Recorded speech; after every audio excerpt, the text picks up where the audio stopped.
Yo, yo! Peace, peace, peace. What's happening, people? We meet again. We meet again. Today, we're going to discuss cultures and rituals.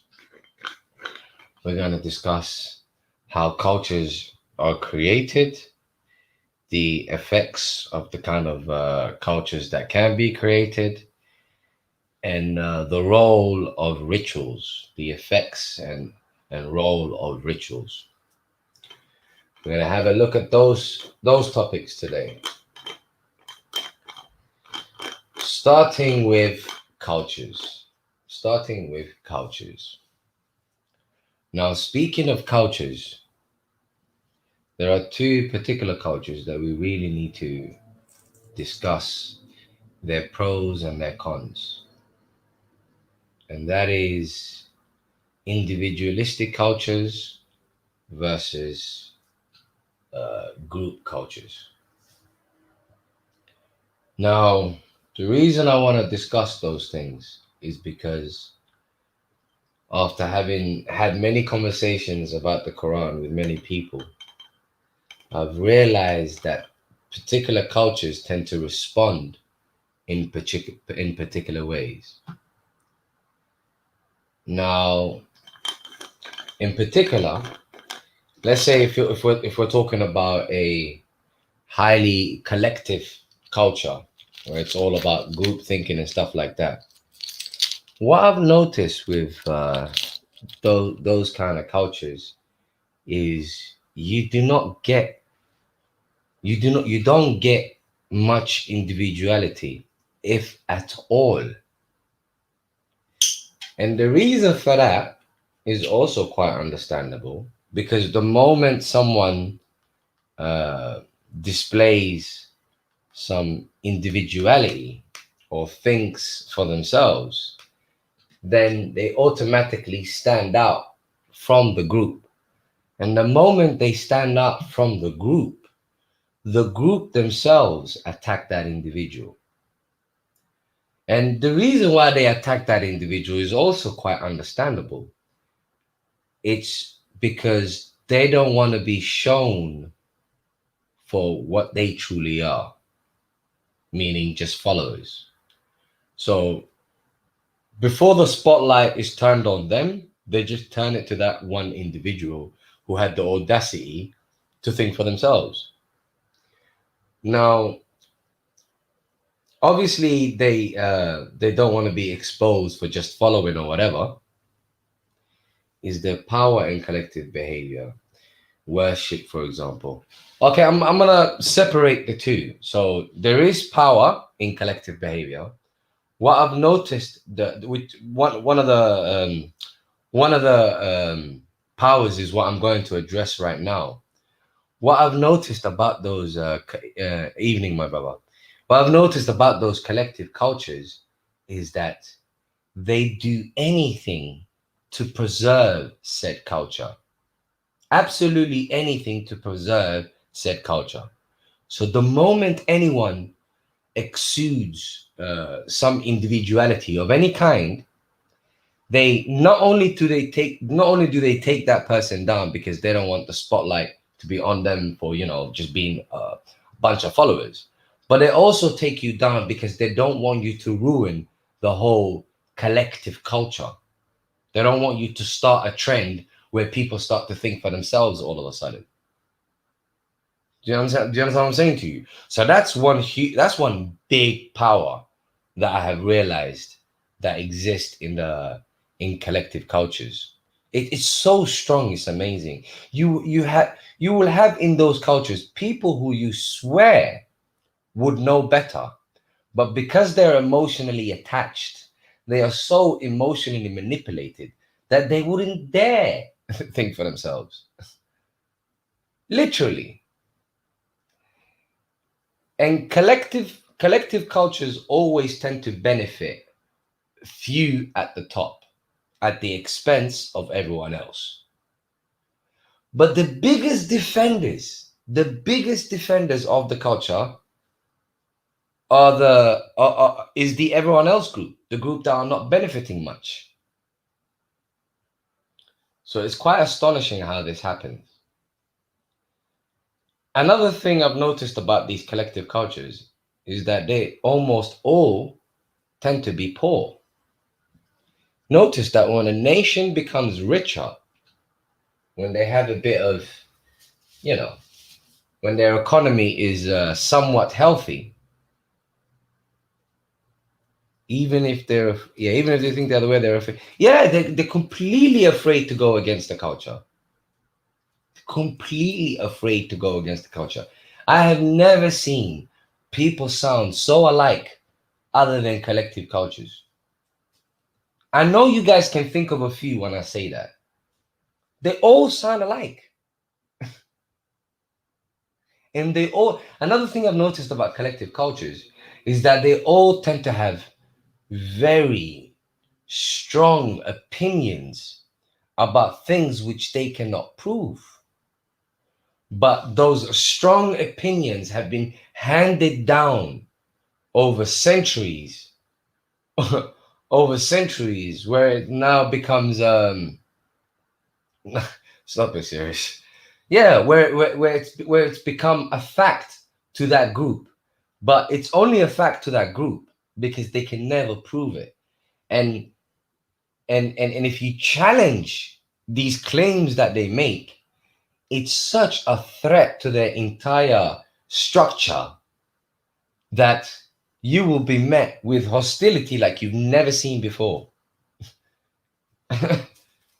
Honestly, you'll be met with serious hostility like you've never in your life seen before. Unbelievable. Now, but here's the big issue with those kind of cultures, though. Here's the big issue with those kind of cultures. The big issue with those kind of cultures is it basically prevents talented people. It prevents people who can think outside the box. You can't have a genius in that community. You literally cannot even have a genius in that community, because even if he was a genius, the culture would bring him down. They would do anything to bring him down just to not basically, just to not shine on them. You can't have change in that culture. And if you can't have change, that means no new ideas, no new inventions, no new ways of doing things, nothing new, because the collective gets threatened. It's bloody amazing.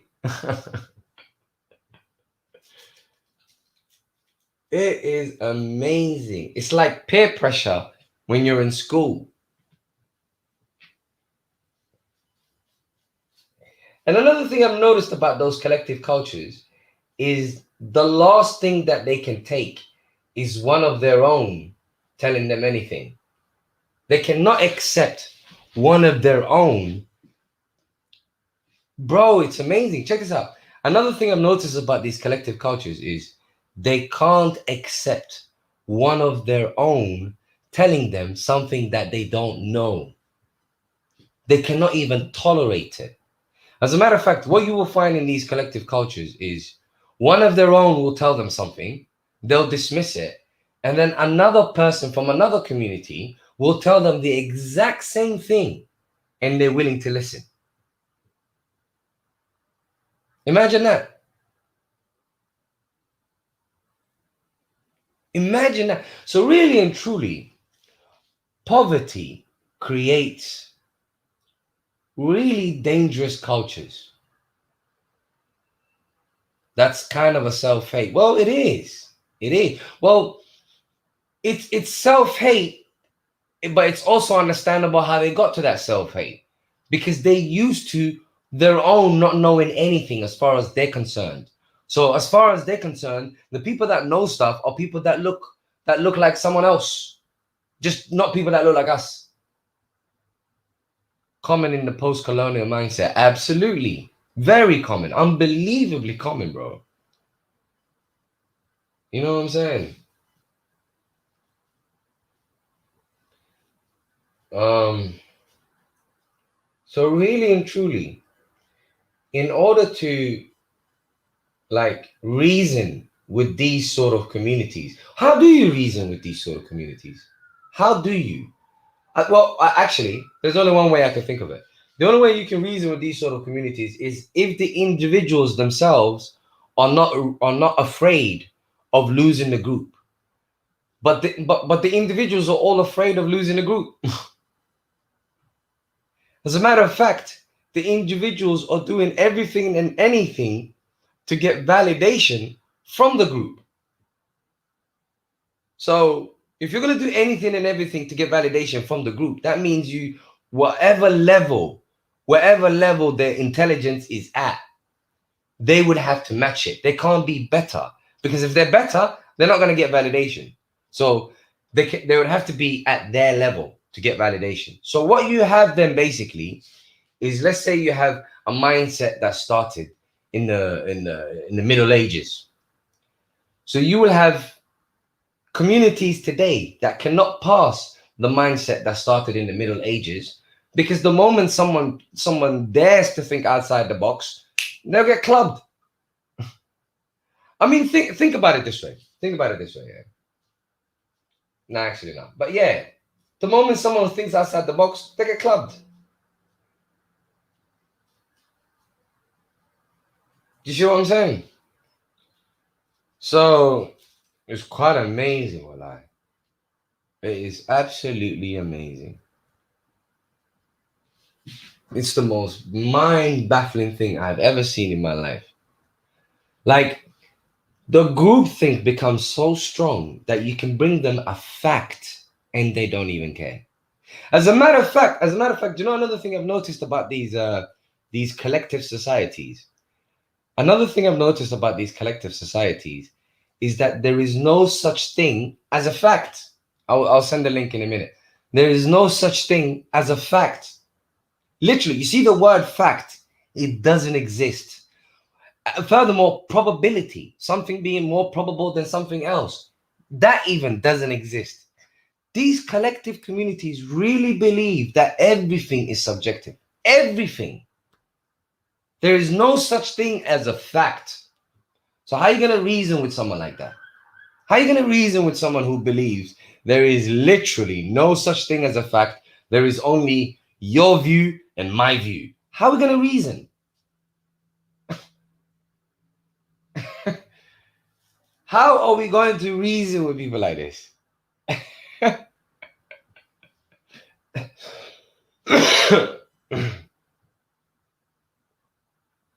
You know what? Wallah had said something really beautiful there. He said, when you bring logic and reason, people tend to shame the person rather than discuss the issue. But my brother, that is precisely why they do it. You know, I've realized there are two kinds of people that basically uh, that basically can't reason or cannot, bring any logic to the table. There's only two kinds of people that will do that. It's violent people and emotional people. And the only time people resort to emotional nonsense and violence is when the logic does not support them. Because think about it. If you have logic on your side, why do you need to put the effort to get all emotional or to get all aggressive? It takes too much effort. If you've got the logic, you don't need those two things. The only time people resort to those two things is when they have no logic to support them whatsoever. When they can't make sense, that's the only time they resort to those kind of shenanigans. You know what I'm saying? Peace to you all. Peace, peace. So honestly, it's the most amazing thing I've ever seen in my life. It is the most amazing thing I've ever seen in my life. And I'll say this out loudly as well. All of these, the lack of fathers and these weak fathers are not making situations any better either. Because you have grown ass men who literally are incapable of reasoning. Everything is just emotion. Literally everything. I've never come across soggier people in my life. Yo, the link is there, people. So something needs to be done, but I don't really know what. Because what we can't have is we can't have stupid people. We can't have stupid people who I can say this comfortably. There's nothing wrong with being. We can all be stupid sometimes. Hey, we can all be stupid sometimes. So in this particular category, we can't have stupid people who get their entire confidence. I mean, the entire confidence from basically I have a group. I have a group that are as dumb as me. Therefore, my thinking is correct. Because they have this large group that basically have the same level of intelligence as them, they think they're actually smart, or they think the stuff they say actually makes some sort of sense. We can't be having this. We really can't. I'm gonna be honest with you. Every time I see, like for example, these people in Speaker's Corner, Shamsi, all of these people, I swear to you, man, I just think to myself, for them to have the bravery to just basically lie, blatantly lie. Look at the confidence they have. Like Shamsi goes to Speaker's Corner every Sunday, damn near every Sunday, and literally lies, bro. Just lies about the whole Quran, and nobody pulls him up on it. And the reason no one pulls him up on it is because no one wants to shake up the community. Oh yeah, you know what I'm saying? So it's like, are people afraid of the community more than God? Like, what good deeds are you guys planning to do? Because like, it's not like most of you lot are rich. So what good deeds are you planning to do if you don't stop this? Stop this nonsense, man. Because you gotta understand, another thing this stuff creates, yeah, is it creates extreme self-righteousness. Like extreme self-righteousness like you've never seen in your life. Never in your life. Like people would just tick box of rituals, and then they'll have you know, they'll have their chest up and everything. Like they are the great, like they've achieved the greatest achievement ever, and they are the most righteous people on earth. All because of I hear that, B. What was I saying? All because of what's it called? Because no one will pull him up on it. So yeah, all because of rituals. So what you have is you have people who can't be honest to save their lives, who cannot be empathetic, who cannot be just, who cannot do any of the codes in the Quran, literally any of the beautiful moral commandments in the Quran. They will not do one. But because they visually pray in front of you, they're gonna roll around town with wearing a dress and a beard, talking about I visually pray and I visually, abstain from food and that. Therefore, I am the most righteous person on earth. So it creates, not only does it create self-righteousness, but it also creates stupidity, like amazing stupidity. Like, how is it, what's righteous about ducking food and drink for a couple of hours? What's righteous about praying 5 times a day? Why not 10? Why not 15? Why not 6? Why not 7? Why 5? What's righteous about facing a particular destination in Arabia? Why?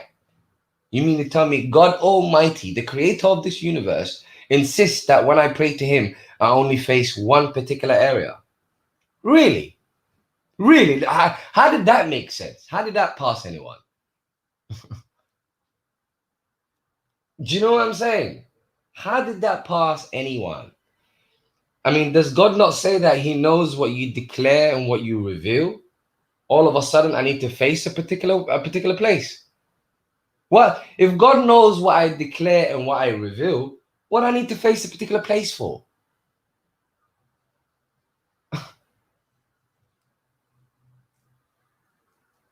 Someone come to you is like, yeah, that's Jesus. Do you see what I'm saying? So it's quite amazing. As a matter of fact, what's more amazing than all of that is people have not read the Quran. Because tell me if I'm wrong. The whole Quran, literally the main theme of the whole Quran is that it is anti-organized religion. Argue with me. The whole Quran, the main theme of the Quran is that it's anti-organized religion. And I'll prove it to you. Every single community that messengers were sent to, every single community followed a particular religion of their forefathers. And all of those religions that they followed were all made up. They were all made up by men. And the last one, for example, Prophet Muhammad's community, people don't read.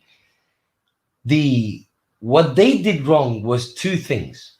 Number one, they invented laws. They made up rules. For example, they made up rules in terms of what animals that the peasants can consume and what animals the elite of the community can consume. So that's just an example of the kind of laws that they came up with. And then they attributed it to God. So that was foul number one. That was the first thing they did wrong. And they get chastised for it in the Quran because they had no legitimacy. They had no warrant to be making up rules. It literally, as a matter of fact, it says in the Quran, in one of the verses, where the people will complain, the people will say, yeah, had God wanted, he would have guided us and we would not have prohibited anything. Us and our forefathers would not have prohibited anything. It's the fact that they made laws. They came up with just random laws. You understand what I'm saying to you? So that's what they got chastised for, to making up random laws and attributing it to God. Because when societies make up random laws and they attribute it to God, what they do is they oppress the community by basically mentally and emotionally, mentally, taking hold of their brain, basically, now brainwashing them. Because it's not only is it brainwashing, but it's also emotional manipulation. This is what every religion does. Every religion comes up with random laws, attributes it to God, and then basically has people fearing God. So therefore, they basically accept whatever laws that they come up with. Another thing, all religions do, which the people of the Prophet's community did, is that they would basically say God's angels are females. Now in the Sunni community, there is this prevailing idea that what the Meccans used to do, let's just call them Meccans, what the Meccans used to do is that they used to worship. And what they mean by worship, when they say worship, is some sort of a ritual, physical, quote unquote prayer. However, that's nowhere to be found in the Quran. A lot of people believe that the shirk that the Meccans did is basically worship statues and stuff like that, idols and stuff like that. That is nowhere to be found in the Quran. According to the Quran, the Meccans done two things. One, they attributed laws to God. And two, they attributed ideas to God, which they had no warrant for. Namely, they would say the angels were females. Well, where did they get the warrant to say that? You understand what I'm saying to you? So the two issues that the Meccans were pulled up for, namely associating random ideas to God and attributing random laws to God. Can you tell me what religion does not do that? What religion does not come with random ideas and they attribute it to God, and random laws and then they attribute it to God? What religion does not do that, including Sunnism? Name a single religion that doesn't do those two things. Or as a matter of fact, what every single community that got destroyed, is that not what they all did?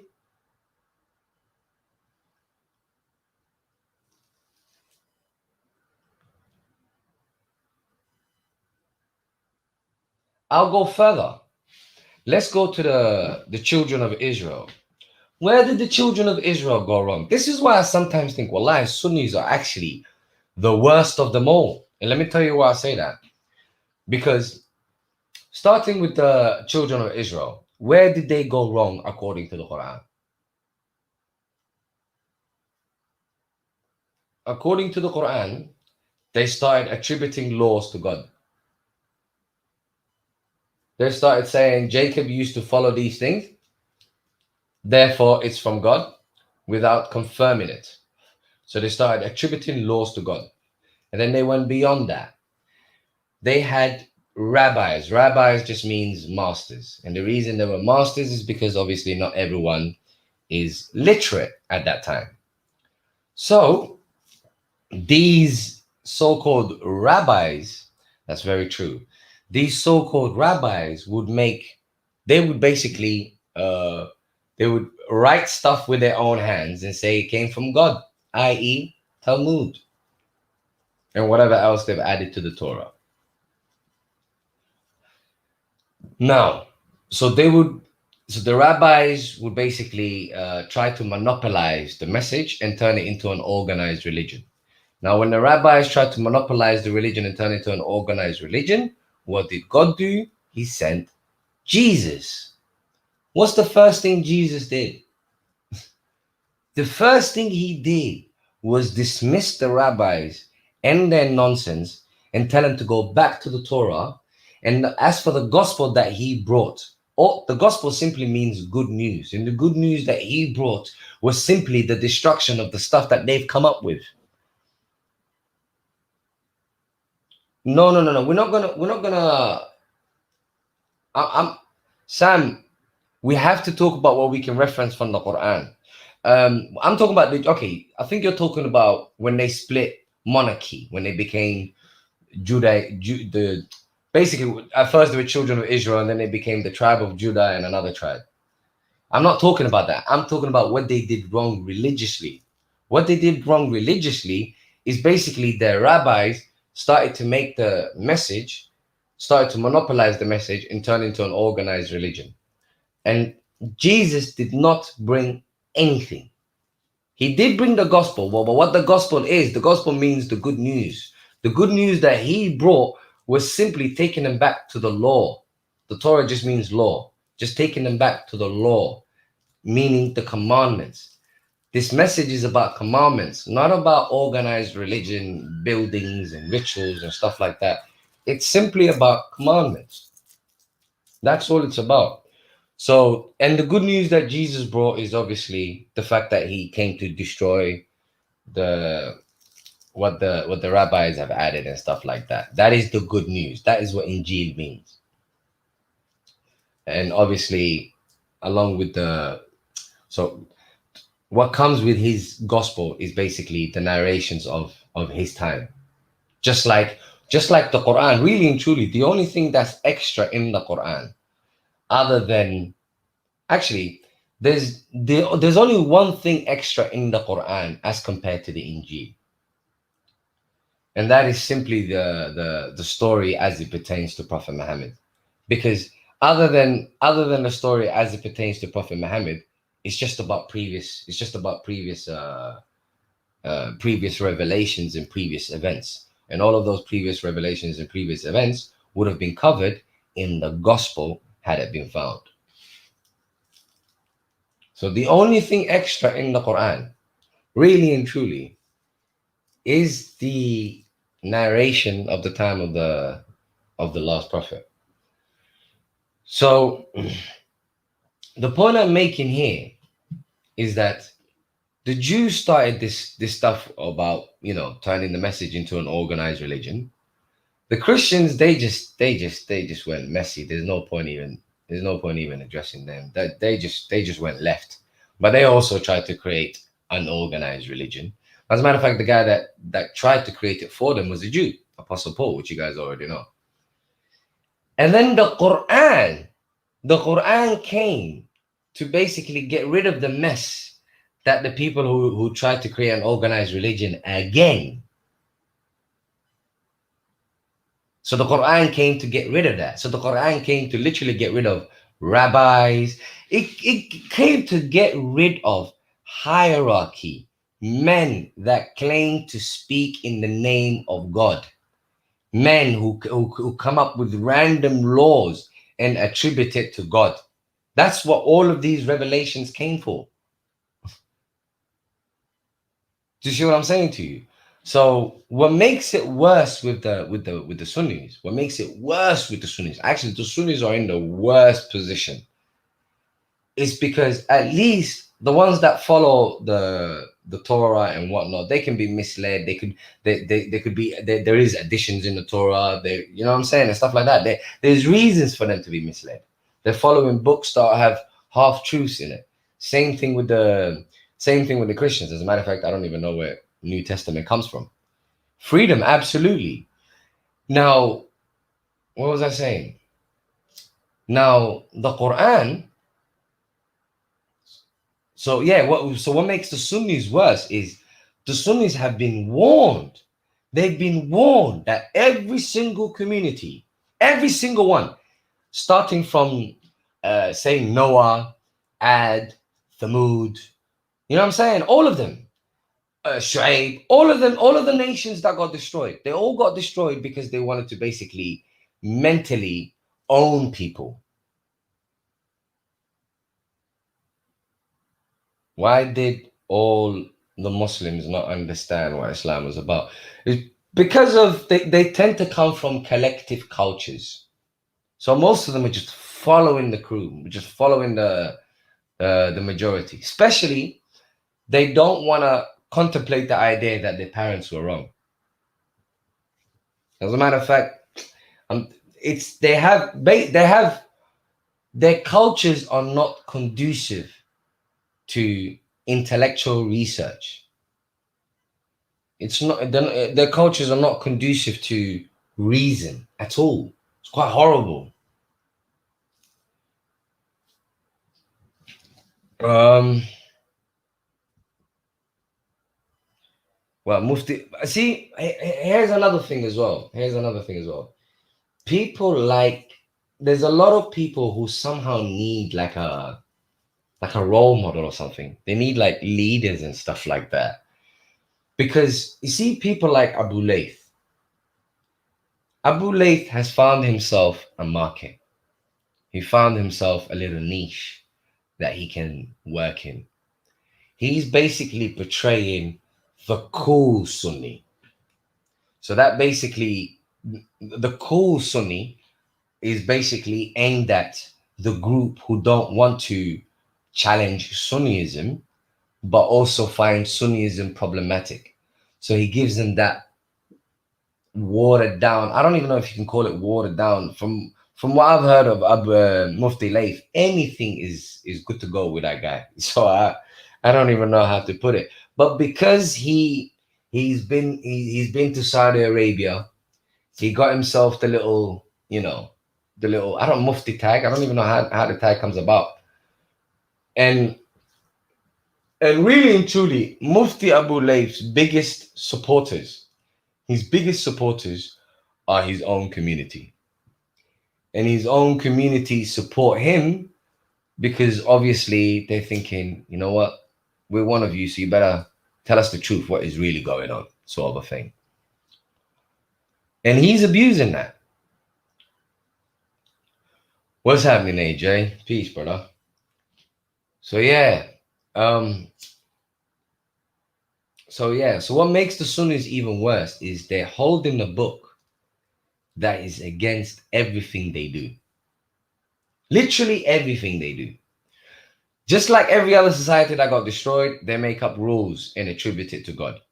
Just like every other society that got destroyed, they make up ideas and attribute it to God, and they have no warrant for it.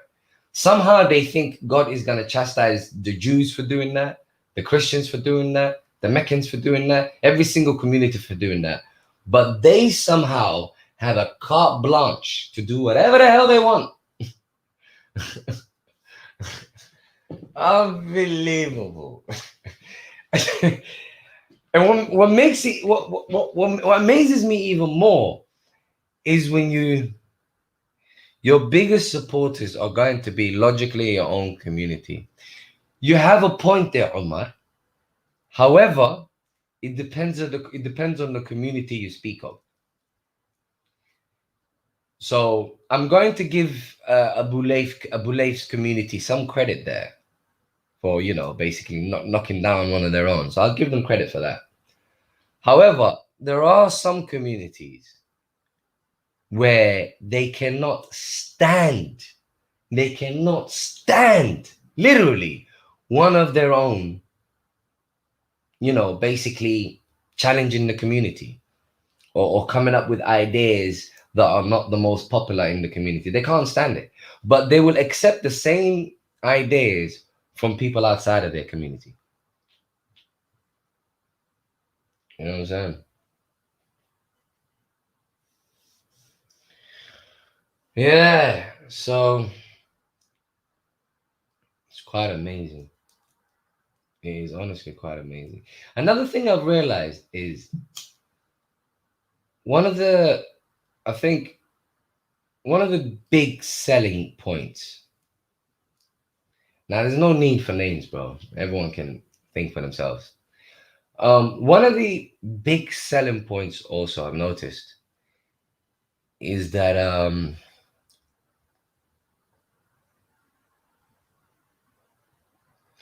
one of the big selling points I've noticed, really and truly, you can narrow down the so-called Sunniism, the hadiths, all of that. You can narrow it down to identity. You can narrow it down to rituals. Because when people talk about hadiths, really and truly, the only thing they follow from the hadiths, the only thing there is to follow, quote unquote, follow, is the rituals. Everything else is just stories, really. Now, you have to ask yourself why the rituals are so, why they're so untouchable. And I realized, okay, we have a gentleman right now on the chats. Do you guys think he will have A, the courage to come on the panel, and B, the ability to have a civilized discourse, and C, provide evidence for his assertions? Do you think he's capable of doing those three? He's capable of writing in capital, but do you think he's capable of those three?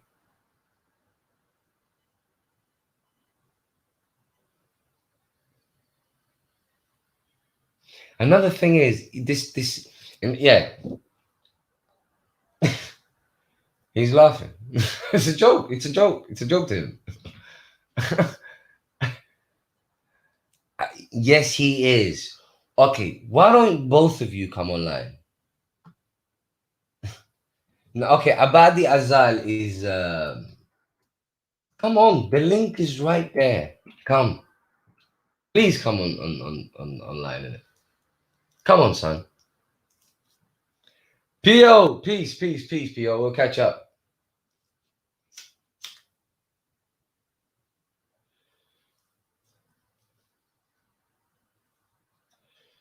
I'm kidding too.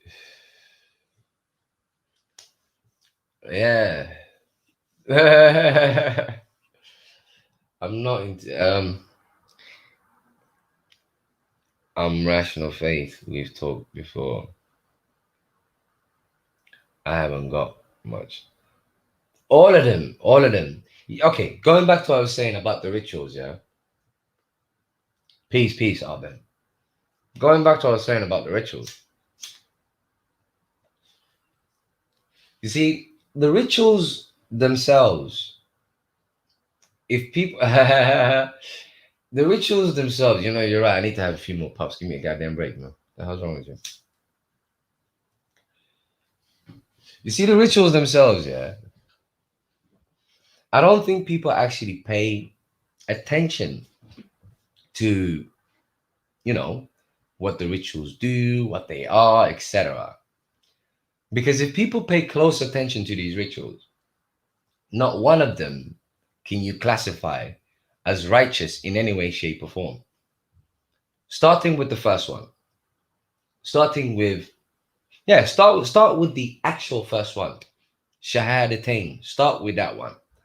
Why does one messenger need to be made distinct from all other messengers, and why does the messenger need to be associated or attached to simply acknowledging and stating that one is willing to surrender to the creator, just like Abraham?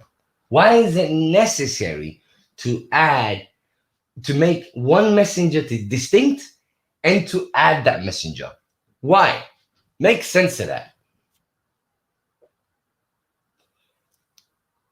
What's righteous about that even? How's that even righteous? Like what's so good about that? So that's one. The second one, the alleged prayer. Bro, everyone, I know for a fact that everyone thinks about these things, but we're not allowed to ask these things apparently. Okay, the second one, the alleged quote unquote prayer. Number one, why do you need to face a particular no, actually, before I start there, why a numbered amount of times a day?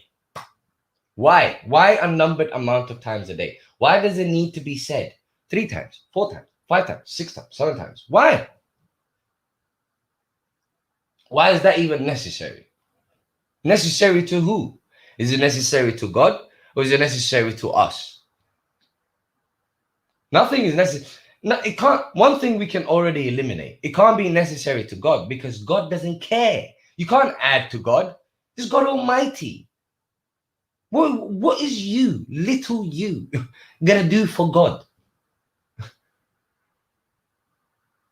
Military regimen, exactly.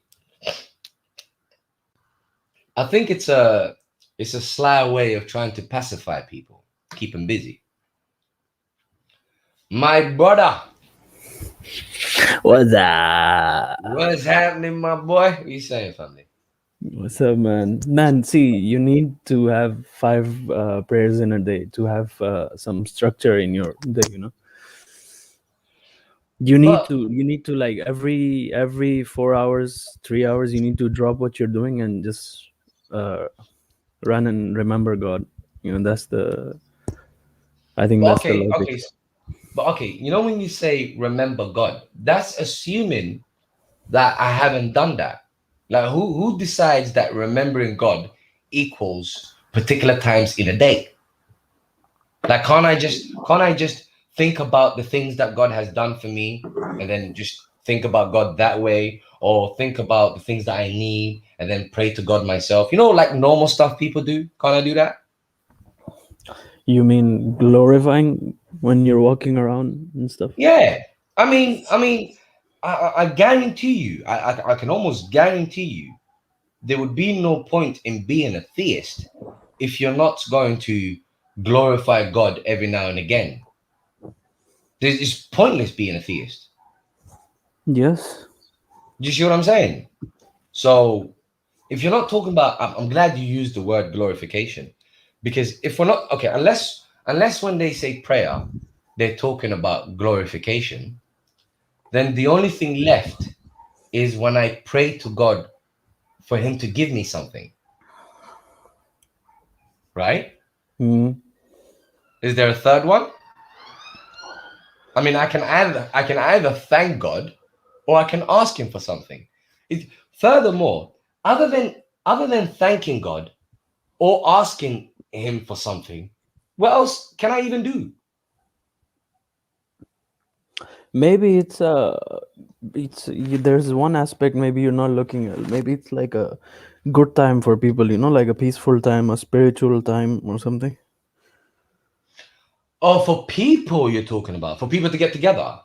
No. For like an individual, for his own personal time to connect with God. One moment, we've got a Cohen in the building. Let's Huh? hope it's not. All right, let's try. Go on. Cohen, Hello. you're not a troll, are you? No, someone just sent the link. I just want to listen. I was You- just interested in seeing what was happening. Have you been listening? No, I just joined now. Nah, man, you can't listen. You have to say something. You got You you, have you to. come on the panel to talk. You don't come on the panel Yeah, to listen. there You can needs to listen. be You can listen on there YouTube. needs there Oh, needs to I be didn't know blood on that. I didn't know that. the. All right, cool. No, Come, this is all right. come Sorry back. about that. Come back when you want to talk. That was just so silly. Yo, we scared them off, man. Come on. But that was just dumb. No. That was unbelievably dumb. No. I was But just messing yeah, with him, man. huh? Nah, I was just messing with him. You know what? AJ said it perfectly. He said, "Remembering God should be constant." Absolutely. Why does it need to be 5 times? So that's the first question. So the second question is, which is really, I don't even know how anyone with integrity, with a bit of dignity, would not ask themselves, why do I need to face Arabia? Why not my own country? For Why do I need unity. to face a particular direction? Why? So what they say is for unity, so that everyone faces in the same direction. No, but why do I need to be united with you? What's this unity business? To I don't know, to be united as a nation community. One minute. We've got two. Let me start with Alas. Let me see what he. You're not a troll, are you? Alas. Alas, speak up, man. 3, 2, 1. And there he goes. Bang. Oh, Rational faith. can you hear me? Yes, we can. What's happening, man? Oh no, just same old. Peace. How are you? Yeah, I'm good. Yeah, just tuning in, seeing if we can get some people on, some traditionalists, and see if we can talk to him. They won't.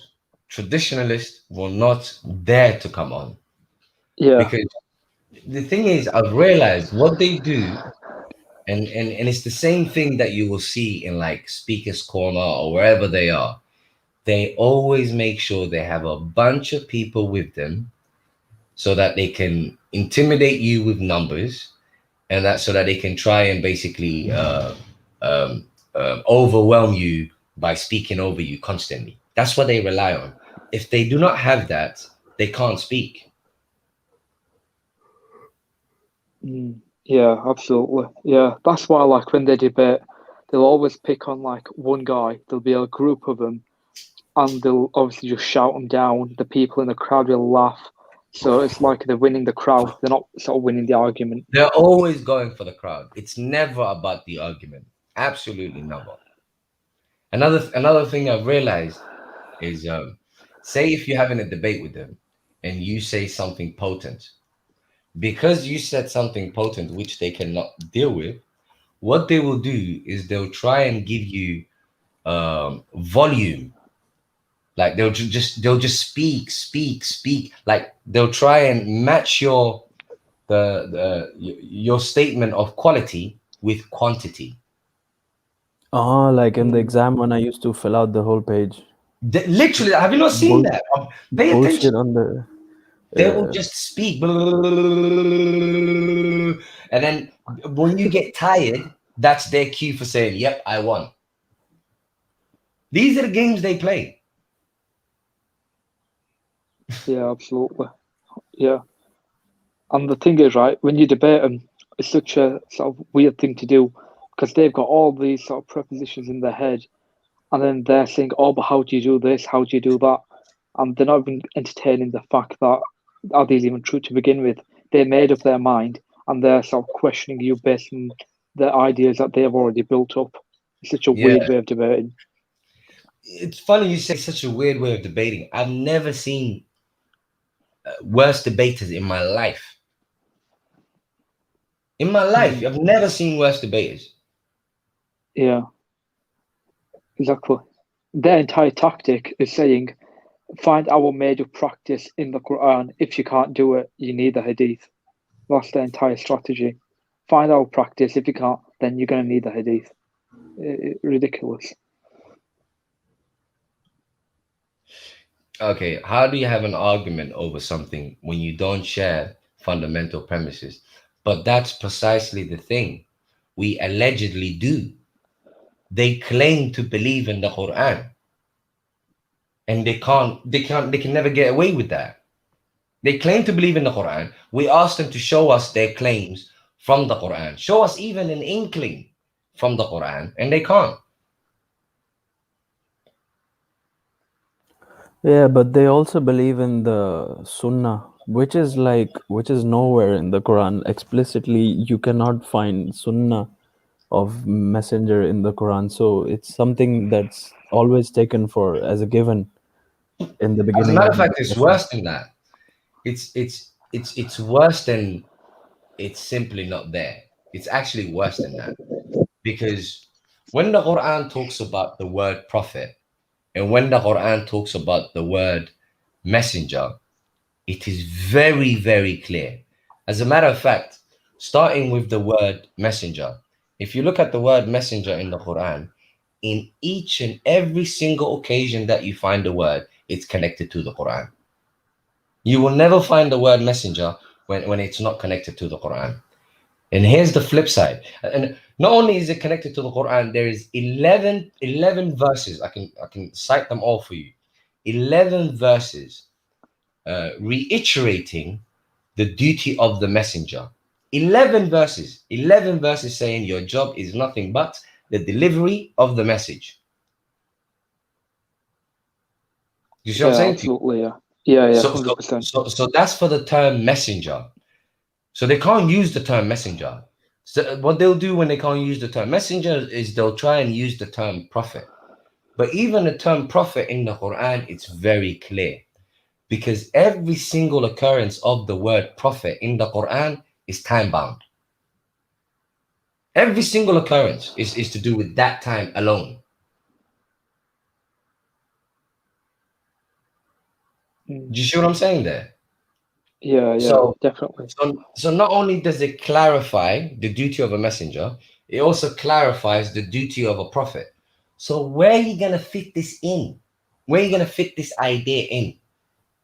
Okay, so let me ask you both a question. Yeah, so if because it says the only duty of the messenger is to deliver the notification, but then we also know there's other verses in the Quran. For example, it says when God and His messenger have decided something for you, you should not go against it, or when you order people in battle and you order people to do this. So this shows us that He's also the leader of the community, so he's giving orders as well.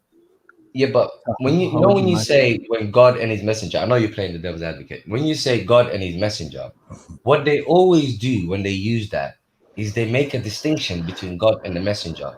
They act as though they can obey God without the messenger. How are they going to get the message? Yeah, from the message. Exact. They never contemplate that. I don't understand why. And as a matter of fact, what they ignore when they constantly go on about God and the messenger, and they're only talking about the last prophet, what they ignore is that every single messenger, when he went to his community, said what? Obey God and obey me. Every single messenger said that. So did Hud and them man have hadiths? Hud, Salih, exactly. Shu'aib, them man, they all had hadiths, did they? Yeah, You see how 100%. bad And the plus, argument is? yeah, and I think when people like when it comes to did the messenger have any authority to make another revelation, the answer is obviously no. He only had to give the Quran. Whatever he did as a community leader, that was for his time. It was not for us. He had a role as a community leader and as a father and whatever other role he may have had as a husband. But when it comes to the messenger, that was only to deliver the Quran. And we're not told to obey the Prophet, we're told to obey the messenger who delivers a message. There's more to that. There's more to that, because we don't need to constantly just talk about the meanings of words and stuff like that. Another angle we can take is what they're doing when they say Quran and, you see this term and, is they're assuming that you can add to the Quran or that you can improve on what's in the Quran somehow, some way. Now, for instance, when they talk about the Prophet's Sunnah, the way the Prophet used to do X, Y, and Z, in normal circumstances, maybe there's room to make set arguments, but you can't make those arguments when it comes to the Quran. And the reason why is because the Quran covers every single part of a human being's life that's to do with morality, starting from how long a baby is breastfed, how to raise and treat an orphan, how to get married, how to sort out issues in a marriage such as separation and divorce, inheritance, wars and the rules surrounding wars, prisoners of wars and the rules surrounding prisoners of wars. Please tell me an angle in life that will have anything to do with morality that's not covered in the Quran. What can the Prophet possibly add to it? What could he add to it? Even if he wanted to, what are you gonna add? Are you guys hearing me? Yeah, I can hear you, yeah. Do you see what I mean? Yeah, absolutely, yeah, I agree. What are you gonna add, even if you wanted to? Because this is some of the one of the questions I have for people who dispute with the Quran. You know, for example, people will tell me, how do you know the Quran is from God? Or why do you believe in the Quran? And I'll simply say, because every single thing in the Quran, in terms of laws and stuff like that, they're all demonstrable. It's all demonstrable. The fact that we should get married, the fact that a baby should be breastfed, you know, because it's better for them for at least up to 2 years or whatever. The fact that, you know, there's rules surrounding divorce, there's rules surrounding battle, there's rules surrounding prisoners of wars, there's rules surrounding inheritance. All of that are demonstrable. There's nothing that requires belief. You see what I mean? Yeah, absolutely. I agree. Yeah, fully. You can actually prove that these things are good for you, and they're good for everything you. in the Quran, it has a function compared to like rituals. It has a function compared to like rituals which have no function. Exactly. It has a universal function. You can apply this anywhere, anytime, any people. It's universal. It's one of the reasons why I can identify it must be from God, because who besides God would give us universal moral laws? Who besides God would do that? Because human beings, whatever they do, they're trying to benefit from it.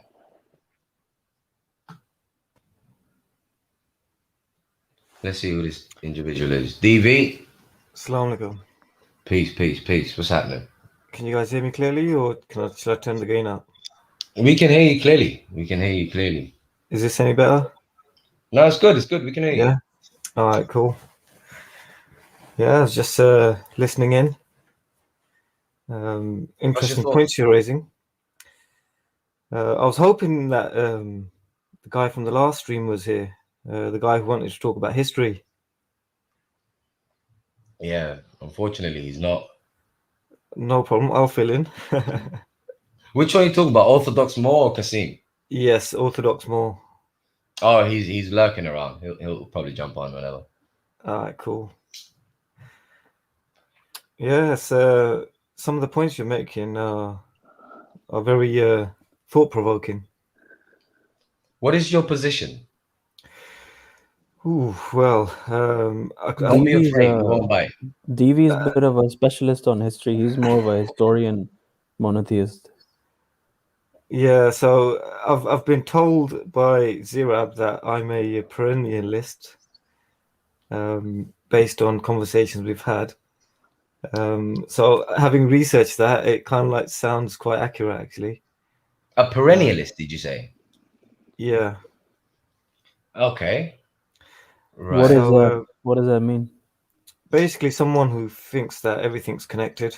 So obviously, Okay. I was brought up believing that there's 125,000 prophets that have been sent. 24. 124, Yeah. sorry. Yeah. All of us, yeah. Right. So that's where I was. I guess that's where my journey started, because I was trying to connect the dots, because I was thinking, well, if there's 124,000 prophets, right? So let's go, because I obviously have a bit of a statistics background. Let's play with those numbers now. So if you look at the scriptures, you can identify that, maximum at any one time on earth, there would have been about 10 messengers, or 10 prophets, sorry. So if all of them, and now previously I'd believed that, people from the ancient times had lived like, hundreds and hundreds of years, right? Because you're told that Noah lived like 900 years, or, Adam lived like 950 odd years, Abraham lived 500 odd years. So if you take 10 prophets at any one time, you take an average lifespan of 100 years, you're getting 1.24 million years of history.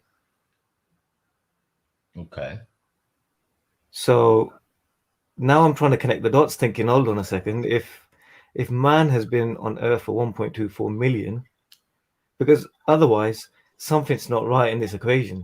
Either there hasn't been 124,000 prophets sent, or the years are wrong, or we've had, say, 100 prophets on earth at any one time, which then would bring the years down to 124,000 years of history. But the thing is, right, There's even a more interesting question than that.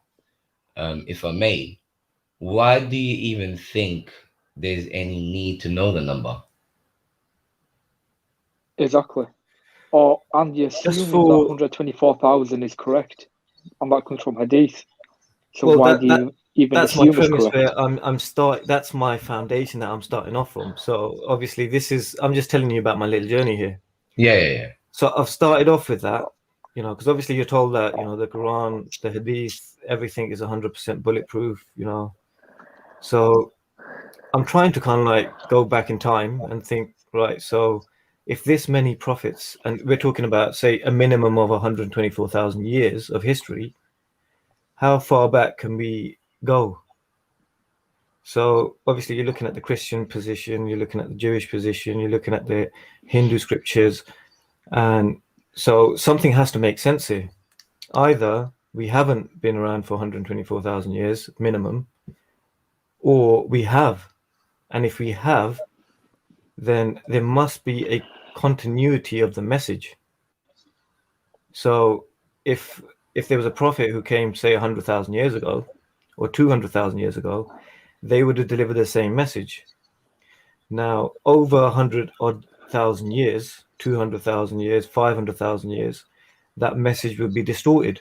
It's only natural, right? Either it stays in its perfect, condition, in its perfect state that it was sent down to earth in, or over time, let's DV, say, do you think you've got yourself in a bit of a quagmire? firstly, I'd have to Google what that means. As in a bit of a Bit of a help pickle. me out here. Bit of a pickle. Yeah. No, I don't think, because I think I've rationalized my way out of it. Okay. And what conclusion have you come to? So the conclusion I've come to is all the examples. So if we ignore the numbers for a second, right, and we just look at all the cultures around, on Earth at the moment, all of them have been sent the message. Therefore, in their history, there would have been the truth passed down to their people. Now, when you analyze all the different cultures around the world, then surely there must be remnants of the truth still remaining in them. Whether it's Right. 10%, whether it's 20%, whether it's 80%, 80% of the truth, you've still got 80% of it. Whether it's 10%, whatever the number is. Okay, when do you think this will become of use to you? This particular knowledge. When do you think it will become of use to you? It's always in use to me. That there's been 124,000 prophets. How is that in use to you? Well, not necessarily the fact that of that number, but where I'm getting to is that when I look at other cultures, I shouldn't see them as being alien or foreign to my belief system. I should look to see what beliefs of theirs are compatible with my beliefs. Okay. And focus on where we have commonality. If I may just ask you, Iron Man posted a verse, for instance. He says, "Now let me see that, Jim." And we've certainly sent into every nation a messenger, saying, "Serve Allah and avoid Taghut." Is that not enough? Absolutely, it is. And why do you need the number? I said I don't need the number. Number becomes irrelevant once I've got to this point of realization. The number now is irrelevant. I've moved past the number. Okay, so you don't need either the 124 or the fact of the 1 million year existence, all of that. You don't need any of it then. No, I no longer need that. When did you need that? To get to the point where I've got to. But the Quran already took you there, though. It told you we've sent to every nation a messenger. So isn't that enough? Absolutely, but without me having done the maths, for instance, I wouldn't have come up with that. It was a part of the journey, if you know what I mean. So I'm not. So do you think this maths is true now? So do you think definitely 124,000 prophets, 1 million year existence, and all of that? So you think it's a fact?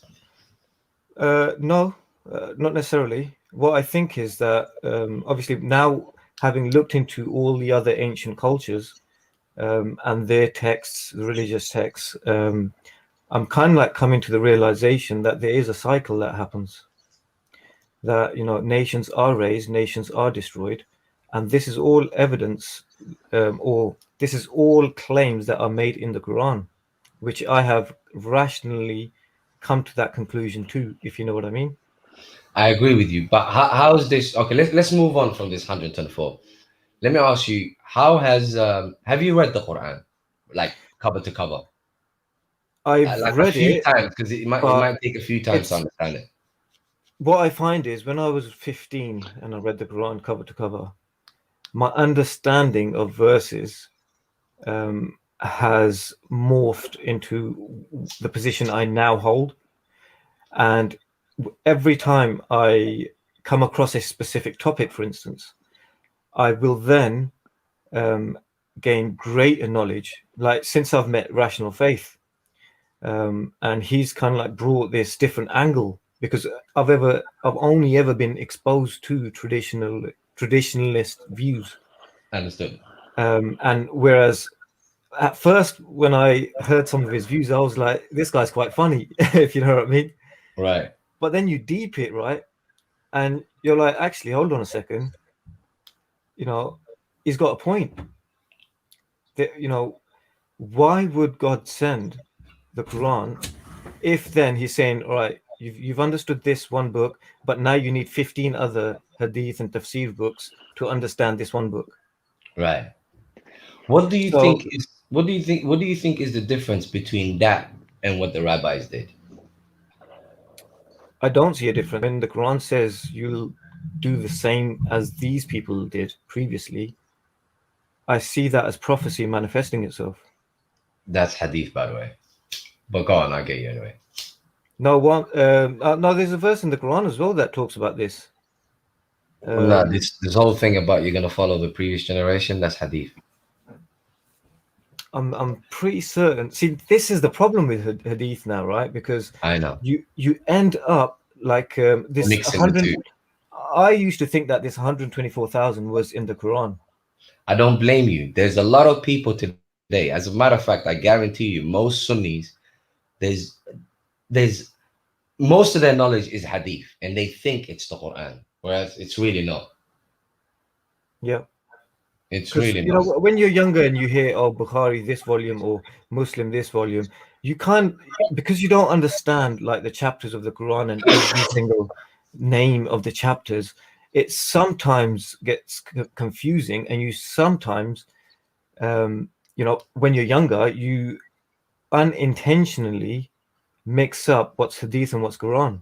It's not your fault because you're young and you're being misled by your community. That's not really your fault at all. We've all been there.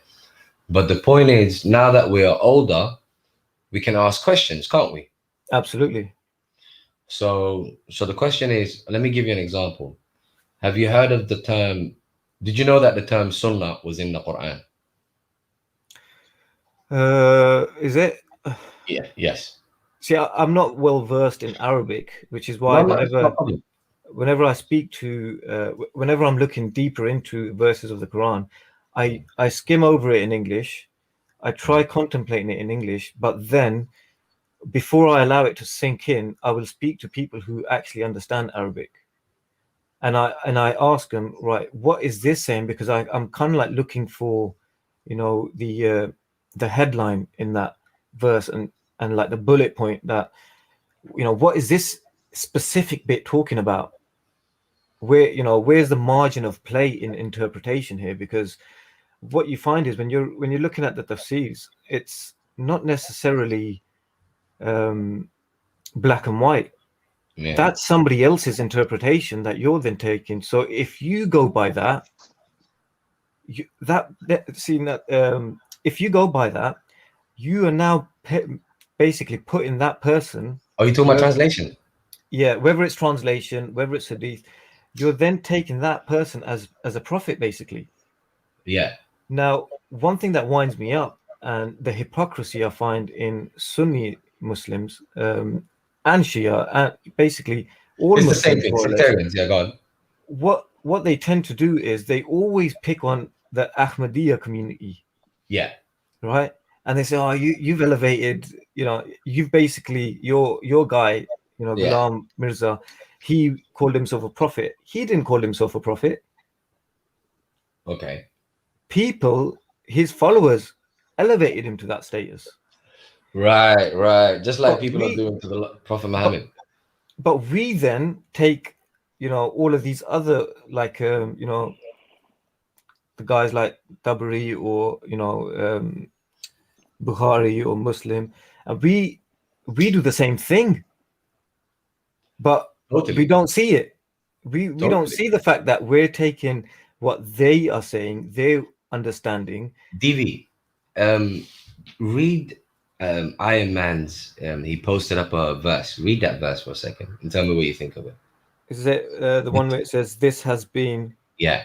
Okay, this has been our way, path, Sonata, with the messenger we sent before you, and you will never find any change in our way, path, Sunnatina, whatever that means. Yeah, it's basically the Sunnah of God. Okay. Yeah. And the Sunnah just basically means what he put up there, his path, his way. You get it? Okay, yeah. So considering the verse says that this is our way with the messengers we sent before you, and you will never find any change in our way, is it possible then for the messenger to have a sunnah of his own? No, because it would correlate to the way of Allah, because he's obviously following in the same footsteps as. There you go. As all the others. Now this is now. Do you see how straightforward that is? Did I even need to tell you anything there? Yeah, no, it's straightforward. Maybe But because people- I've come to this realization already, and so for me to digest what you're saying is quite easy. No, but irregardless of that, it's not even about digesting anything that I'm saying. I'm simply reading the verse to you. So it's like, how does anyone read that verse and just go the Sunnah of the Prophet? I don't understand. How do you think they do that? This is indoctrination, isn't it? Yeah, but it's quite amazing though. Like, how are you gonna get indoctrinated against the Quran? As a matter of fact, you know what? There's one guy who posted and and I'm starting to think that Sunnis actually somewhat dislike the Quran or something. Let me tell you why I'm saying that. Because this guy said right now there's different ahruf in the Quran. Which one is the truth? So different quote unquote readings. Yeah. I'm sure you've heard of the usual, is it Malik or is it Malik? That kind of stuff. Yeah. Yeah. The Yeah. Qira'ats. Now, what I find interesting in that argument is just like it's the same as the whole argument of whether one's to follow the Sunnah or the rituals being in the Quran, all of that. It's the same argument. Every single one of it comes down to literacy. Because number one, the Quran has been made easy to memorize. That's something that is demonstrable. We can see that the Quran has a specific theme. It has it uses rhyming. It has a certain flow. It has repetitions. All of that is to aid memory. Yeah. So we can see that the Quran has been preserved by making it memorable. Now, with that said, everyone's memory is not going to be the same, is it? Yeah, that's right. So if I remember it, if I remember it to be Malik, and you remember it to be Malik, do we question our memory, or do we say, "Oh, God gave it in different ways"? Which one makes sense to you? It would make sense if you say we question our memory, but there is wisdom in having different readings of it. For instance, it's a bit like trigonometry. If you know two angles, you know what the third angle is.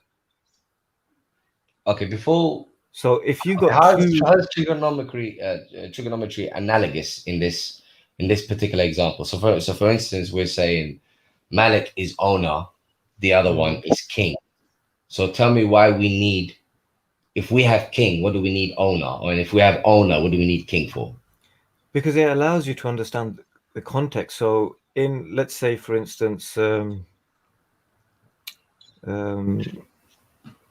let's say, for instance, if you've got this issue here, right, of Malik or king or owner, right?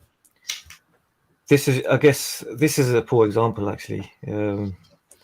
What I mean by this is if you've got two different, potentially different viewpoints, because you've got those two different viewpoints, it allows you to ascertain what the truth is on a matter. Okay. Whereas if you had just one, you would only need to distort one or have a misunderstanding of one to lose the context of the conversation, if you know what I mean. How would, so okay, but first and foremost, we're talking about one particular word.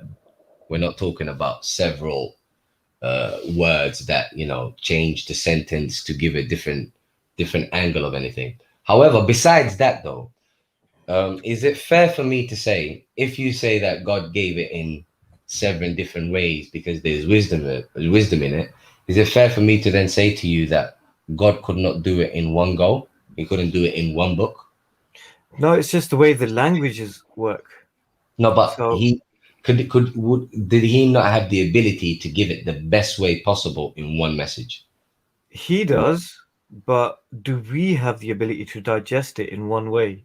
We don't. No, but see that. No, but look, he does, but do we? I'm not sure that works here, because if he has that ability, it's communication. So clearly, we would have understood that communication. If we were I mean, perfect, yes. we have other authors that are giving us one book, right? Bunch of authors write a book, and we have the ability to understand that book. Yeah, but when you're talking about thousands of years and hundreds of years, you soon lose that, because language is not static; it's constantly evolving. But This here is the problem. And when you have 5 or 6 different readings of something, it allows you to piece back together constantly what the original meaning is. I'm not sure. Okay, demonstrate that for me using the examples in question, such as owner or king. Okay, so where you've got Harut and Marut story, right? Mhm. Right. So where you've got so in Surat Ikhlas, you've got Malik Yawmiddin, right? So that we know is the owner, but where you've got when it's speaking of Harut and Marut, when it used Malik as well, we know it's not owner. We now know it's king. No, Because but then he didn't use Malik, though. He used Malik. in what? In when you're talking about Harut and Marut. Yeah. Yeah, so it's a Oh, different but word. what do you mean it's a different word? I mean, in when we're talking about Fatiha, whether it should be owner or king, and you use the example of Harut and Marut, I'm not sure how that applies here. So in we're assuming sorry, we've been told that these are angels, right? But it's not angels, it's talking about two kings. Because Is that now what it says? when you're talking about the Zoroastrians, for instance, they actually have literature on Harut and Marut, and they were two kings. Okay, but hold on. I don't think that's actually accurate. Are you talking about the Zoroastrian tradition of Havirtat and Emirtat? They were two spirits. They weren't two kings. From research I've done, is they were two kings or two leaders. But besides that, though, DV, we were talking about the Quran, not other sources. What does the Quran say? Well, depending on which reading you're talking about, one says Okay, king, one says owner or all right. angel, So for if instance. you have owner, so let's use this example right now. If you have owner, what different angle does king bring you?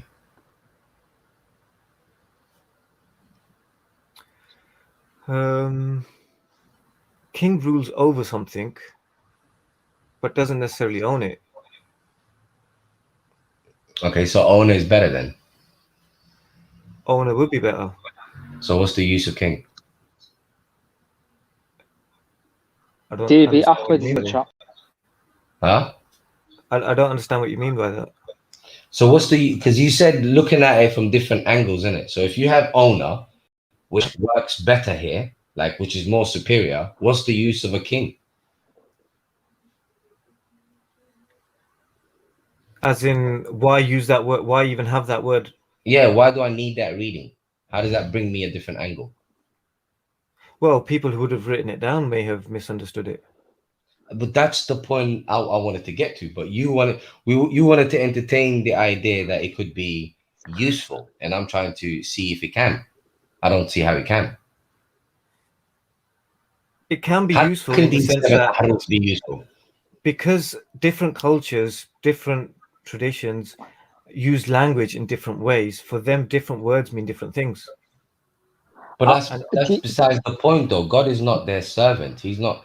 God sent the Quran to a particular community in their language. He's not. He didn't say that he's gonna satisfy the needs of every single community, did he? Davey, is your argument that if they're two different words, it's harder for both of them to be corrupted? no, what I'm saying is it's easier to reconcile back to the truth. Yeah, but God said he'll preserve the truth anyway. So why Yeah, you need? which is why because it's like, for instance, you know, the old age example of gay. You know, back in the day, gay meant happy. Nowadays, it Yeah, means something totally different. Whereas if But you got look, the like word like gay and AJ is happy, saying, you it's can two different understand. words, though. King and owner. Like Yes, it's yeah, but literally gay two and different words. happy are also two different words. No, but But that's besides where the point. where you have in a reading gay and you have happy in two different readings, you now know that reference to gay is talking about happy. It's not talking about homosexuality. Yeah, but DV, we're not talking about a particular word, the meaning of it changing because of time. So I don't see how that applies here. Because for something to, you know, stand the test of time, you need two different angles at least. I still don't understand. You're saying you do, but how? If I have owner, what do I need king for? Because the understanding of what an owner is today, we understand what the you know, the the meaning of owner is. However, in 1,000 years' time from now, the term owner might take on a different meaning. So therefore, you throw in king. No, so when you're talking about king and you have owner, now you can kind of understand the context of what's going on here. What's it related to? DV, with respect, you don't really think that's a strong argument, do you? It's something I've rationalized and I've kind of like understood. Yeah, but it's not But really strong, though. explaining it, I'm not articulate enough to explain. No, I my don't think understanding. I don't think it's got anything to do with your articulation. I just don't think it's a good argument. It's basically you have a premise and then you insist on your premise. Your premise is things work better if you have different angles. Therefore, the Quran is also doing that, and that's that. It's not really a good argument, is it? I'm Yo, not saying the Assalamu Quran is alaikum. doing that. I'm saying that Allah's allowed that to Walaikum happen, salam. and facilitated that to happen. One moment, Ahmed. Yes, Salam, how you doing, Maverick? Peace. Welcome. Yeah, so you're talking about qira'at, right? Give us your Yeah. piece. Yeah, so I mean, I find a very big issue with qira'at. It's a very, I mean, first of all, inna nahnu nazzalna dhikra wa inna lahu lahafidhun. That's the biggest issue, and then the issue comes up with things where the law of the Quran changes. The easiest ayah is the ayah of wudu. It says, the ayah of wudu. I think it's Ma'idah, right? Where because it's 5-6. Okay, yeah, it's either jar or nasab, and if the arjulakum is nasab, then it's you're supposed to clean it. If it's jar, then you're supposed to wipe it.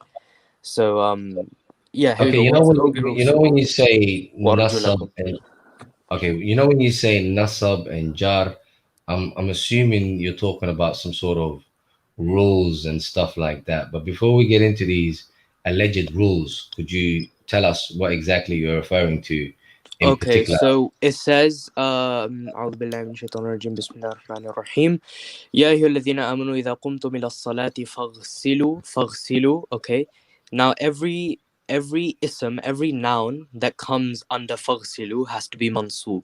So وجوهكم With وأيدي. respect, with respect, I would rather you just gave it to us. Like first and foremost, which Qur'ans are you referring to? So I'm guessing you're referring to one of them being Hafs and the other one being. Oh, I'm not sure. I'm not sure if it's Warsh or which one it is. I don't know. Ahmed, sorry, before we even go into all this, man, I think this is irrelevant because don't you follow a school of thought which believes all these other qirats are just individual akhbar reports? Yeah, that's what I follow. Yeah. Yeah, so what's the issue here? I was under the impression that DV and Maverick do not hold the same opinion as me. Which I is don't know, maybe they haven't done the research, but yeah. Which is that all of them are valid readings. Well, at least as a Quranist, I would say that.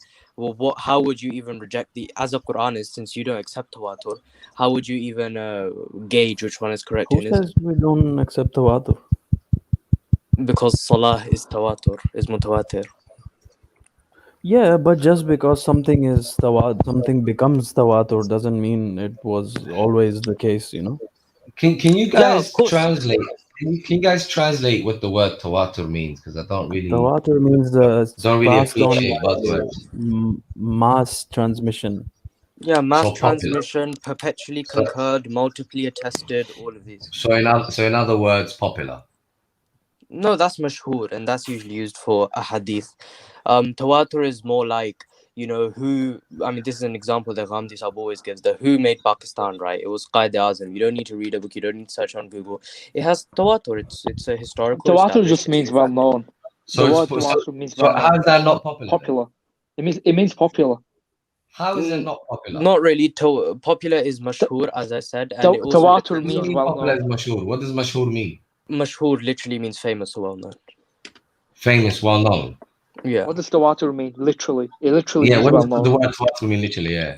Literally, Yeah, as well I known. said, I mean, it's hard to translate the words literally. Tawatur can be given with the you can either call it widespread or perpetually I concurred think or something like that. I think in like Arabic scholarly terminology, it means something that's been transmitted by so many people that it's impossible to uh, be false. I think that's what it means. No, but that's according to a school of thought. I just want to know linguistically Yeah, what the word means. yeah. That's it.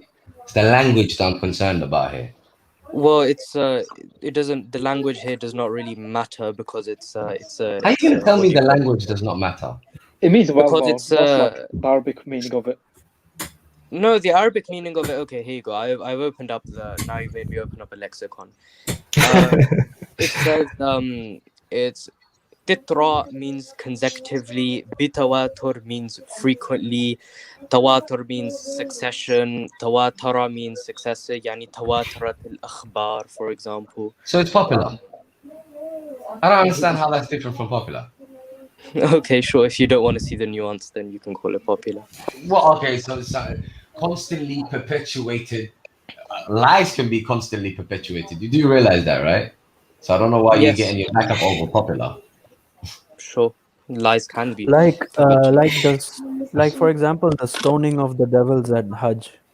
When you stone the devils, that would you say that's a tawatur practice, isn't it? I haven't done research into the tawatur of Hajj rituals yet, but as far as I would, sure. I mean, I don't know, but I would say yes, but I don't know. Actually, let me go back to the so-called qira'ats. So let me bring you a quick little example, and let me see where you go with it. So for instance, the popular example of Malik and Malik. Yeah. So Malik and Malik, the way you can resolve that is by, if you read the next chapter, قل أعوذ برب الناس, you have قل أعوذ برب الناس أعوذ بالله من الشيطان الرجيم بسم الله الرحمن الرحيم قل أعوذ برب الناس ملك الناس إله الناس. So Malik الناس meaning the king of mankind. So the question to you is, if God is the king of mankind, can he be the king of a day? Over to you, Ahmed. Sorry, I don't see the issue. I mean, I'm reading a tafsir on the Fatiha right now. I have heard of this issue that how can you be an owner of a day, but I didn't say I owner, don't see. king. Yeah, owner, king, whatever, but I don't see the issue of how this is relevant. I mean, I gave an example which is more, I believe, pertinent of the law of wudu being changed. I mean, I think that's more important. Well, no. See, Ahmed, Ahmed. See, when someone asks you a question, don't dismiss it and say, I think this is what's more important. That's ridiculously rude. Going back to the conversation, the reason I'm asking you is because pay attention. If God is the king of mankind, what day is he not the king of mankind? What day is he not the king, furthermore? If he's the king of mankind, what day is he not the king? If you can't think of a day where he's not the king, then how can you say that there is a particular day where he is the king? Yeah, well, on sure, that's a good point. But in the Quran, it also says, example. No, we're not going to go to also deal with this. No, I'll deal with this with another chapter of the Quran. Let me deal with it how I want to deal with it. Okay. Yeah, but you're going to say, yeah, what about this? Yeah, sure. In That's Surah not dealing with the Adiyat, point, the last ayah of Adiyat is something like, hold on, it goes one second, let me get it out. I can't remember it. Ahmed, do you plan to answer the question? Yes. Answer the question. Sure.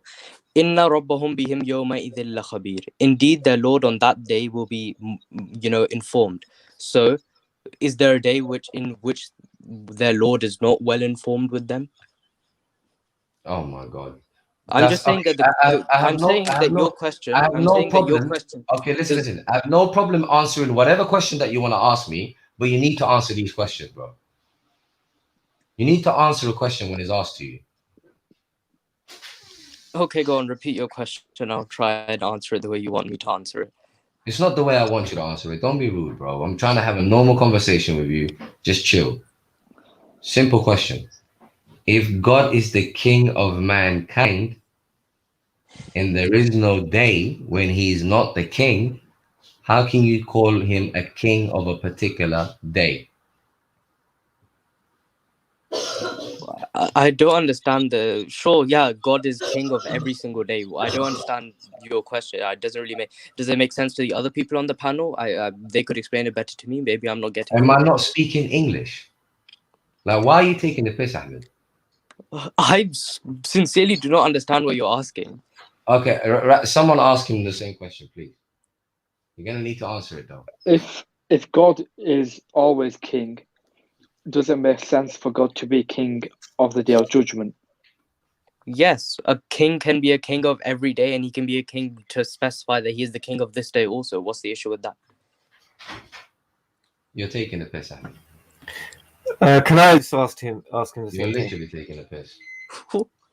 So I think what Maverick's trying to say is that, for instance, you can only be the owner of something when it comes to be. So the king thing doesn't make sense here anymore. Do you see what he's trying to say here? Yeah, I'll be honest. I think I just the way rational. It does make sense. I can say, for example, with an analogy, I can say that I am the owner of this house, and then I can say I am the owner of another house in another sentence. What's the issue with that? That's two different houses. We're talking about days. He's the king of every day. That example does not work. Yeah, sure. I can say I'm the owner of England, then I can say I'm the owner of this house in England. That house is still in England. It doesn't make any difference. You cannot say that. Right. So Ahmed, if you haven't created something, how can you be the king of something that hasn't been created yet or hasn't come into fruition? Well, I am inside time and space. God is not.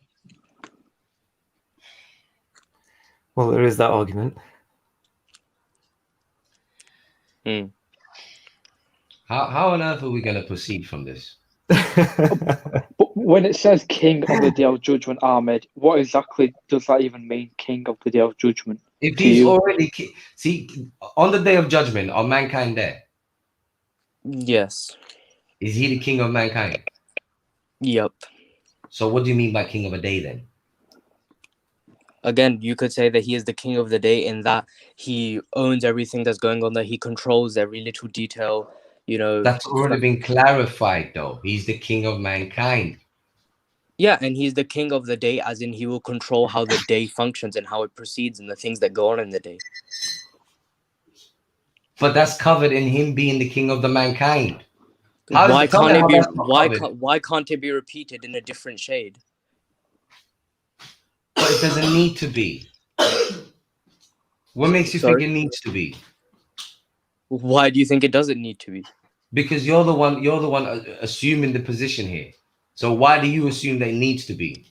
I don't even think Maliki Yawmiddin is the correct reading. I don't think it's allowed to be read that way. So I'm not proposing anything here. Then why are you defending it? I don't know how we got from Tawatur to here. You asked me a question and I answered It the doesn't way matter I how did. we got here. We got there, didn't we? You still defended the position, did you not? Why are you trying to dictate the conversation, bro? Okay. I'm not sure that I am. Maybe I was unaware of what I was talking. But if you go back to the sort of I think Dawato, because I think this king conversation, I think Ahmed, you're not getting the what Maverick is saying. Yeah, sure. Go back to it. So could I just interject for a second, please? So before we moved on to this part, we were actually getting somewhere with the conversation, and I feel like, Maverick, you didn't drop the punchline, which you were getting to. So, before we got onto the Qiraat conversation, where were we headed in that conversation? I don't really remember, but I think it was along the lines of what is the purpose of hadiths, and furthermore, is there even room for it, considering what the Quran says? No, so where you were asking me about, the different readings, I think, were you trying to say that there should only be one reading, or are you saying that? Yeah, what I was trying to say was basically, logically speaking, it takes way more sense. It makes way more sense to say that obviously people have different memory ability, and all of these supposed qira'ats is simply due to people's different memories. And to conclude which is the correct wording, all we have to do is be consistent with the theme and the context. Because you see this thing. Well, not remember earlier on I was saying how everything comes down to the lack of literacy. And the reason I'm saying that is because as long as you are consistent with the theme of the Quran, if there's not many themes, it's just one theme. As long as you're consistent with the theme and you're consistent with the context, you are consistent with the repetitions and the rhythm and the flow of the Quran, there is no way a particular word is going to be that difficult. But people are not, before they eliminate the possibility of, this is due to people's memory, they somehow want to just conclude that, oh no, all of these are divine, blah blah blah. And I think they're doing that because they just don't want to. They don't want to put the effort in to find out which is the actual original. Do you see what I mean? Yeah, I there's get a person what you're who's done. saying. Sorry, I'm gonna have to kind of like Yeah, go on. pat this one back. So I get what you're saying, but the thing here is, right, what's the lingua franca today? English. It's English. Yeah, it's English. It wasn't necessarily English 300 years ago. It wasn't necessarily, I think it was. I get the right, point he's right. making. Language changes. Yeah. So because we have all of these different readings, it allows us to piece back together what. So if we want to now translate the Quran into English, it allows us to piece everything back together so much more effectively if we have these different readings. But No, they but don't. the thing is, right? But the I thing don't is, know I if think the you actually problem is. looked into it. Go on, Rachel. I think the problem is if you're gonna say that the word Malik might undergo change and it might mean something else, and if we have the word king, we'll be able to reconstruct what Malik meant. The reconstruction, it won't be true to what it originally meant anyway. So if Malik means something different and you have the word king there, you might assume Malik means governor or something else. You wouldn't assume owner. So if you're gonna say we'll be able to reconstruct it, the reconstruction might not even be accurate. So you might not even arrive at owner to begin with. Because you've got, say, 3 or 4 different words here, it gives you a 3D image instead of a one-dimensional image of what is trying to be said here.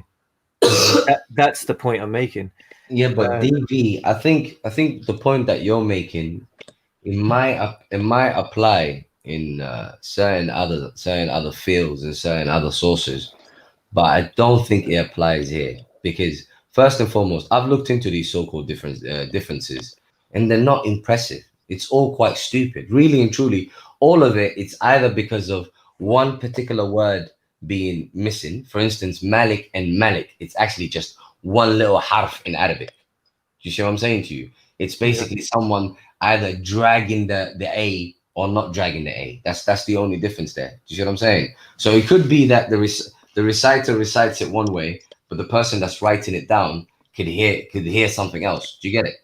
But so all of these differences, they don't aid in any way. They're all quite stupid. Like king and owner is stupid. Like if you have owner, there is no way king is useful here. It doesn't work because God already said that he's the king of mankind. Owner fits there perfectly because the very reason he specified owner of the day of judgment is because the difference between us now and us on Judgment Day is we don't have the free will on Judgment Day. It's game over on Judgment Day. Hence why he's the owner of it. Do you understand? And I think Yeah. another thing is that the way the Quran, one of the ways it preserves the meaning is through the root, the 3-letter root. And so Yeah. the word sort of Malik, in other places in the Quran, the same root means something that is owned. Yeah. And in another one, it's impossible to put king there because it means owners that own livestock. So the meaning is preserved through that way. So Exactly. The context makes it clear. Exactly, yeah. The context makes it root will clear. preserve He it. makes it clear. Yeah, hold Now, on. what we Then can I have do, this question.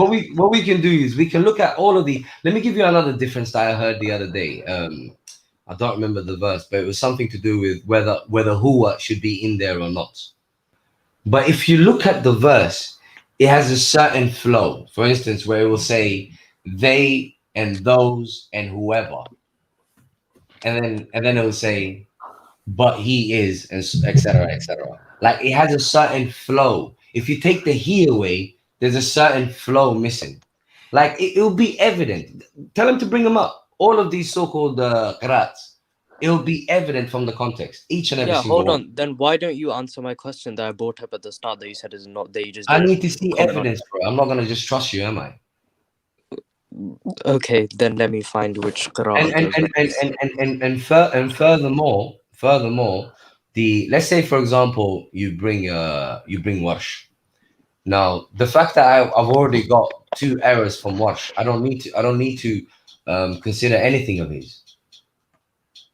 I've already got few errors from Warsh. So if I can bring errors from any of the examples that you're bringing, I don't need to consider them. And also you must put into account the most widely available available Quran is the Hafs one. There's a reason for that. What's the reason? Huh? Because What's it's the the most reason? because it's the most consistent one. Wait, hold on. What does that have anything to do with it? Muslims don't even read the Quran with meaning. They just read it with the Arabic without thinking. So what happened to they're not thinking about the consistency. Anyway, that's not Muslims, that's Sunnis you're talking about. okay, Don't sure. put us all in the But same the boat. majority of the people who call themselves Muslims nowadays Well, are majority means what to who? Well, you're making an argument for majority. That's why I asked you. What are you talking about? I'm talking about the Quran being widely available. What's that got to do with Muslims in general? That's just printing, isn't it? I think Maverick is saying Distributed. it's the most consistent. I don't think he's appealing to the majority. He's saying it's the most consistent in meaning and doesn't have Yeah, that's errors the like reason he why it exists so Sure, often. and pointed out. sure, and that's based on the assumption that the Hafs is fully clear and the other one is fully incorrect. You see, I have brought the example of the wudu ayah. How do you analyze from the theme of the Quran and if it fits in or not? Whether you're supposed to wash or wipe your feet? Bring the evidence. I'm not gonna take a word that you say. You think I'm gonna trust you? I need to see the evidence. You're trying to I'll send the web here. override it by giving can us all of screen share. these Look, ideas there we of go. yours. I'm sending you the link right now. It's on the chat. You can open it up, you can screen share, and you can read what it says. No problem. I'll screen share if I don't want. Okay, put it in the chat.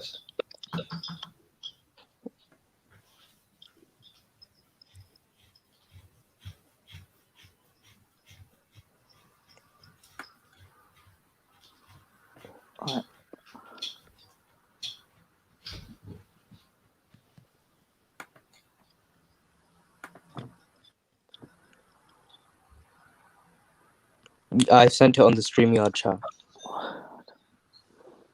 You put it in the back.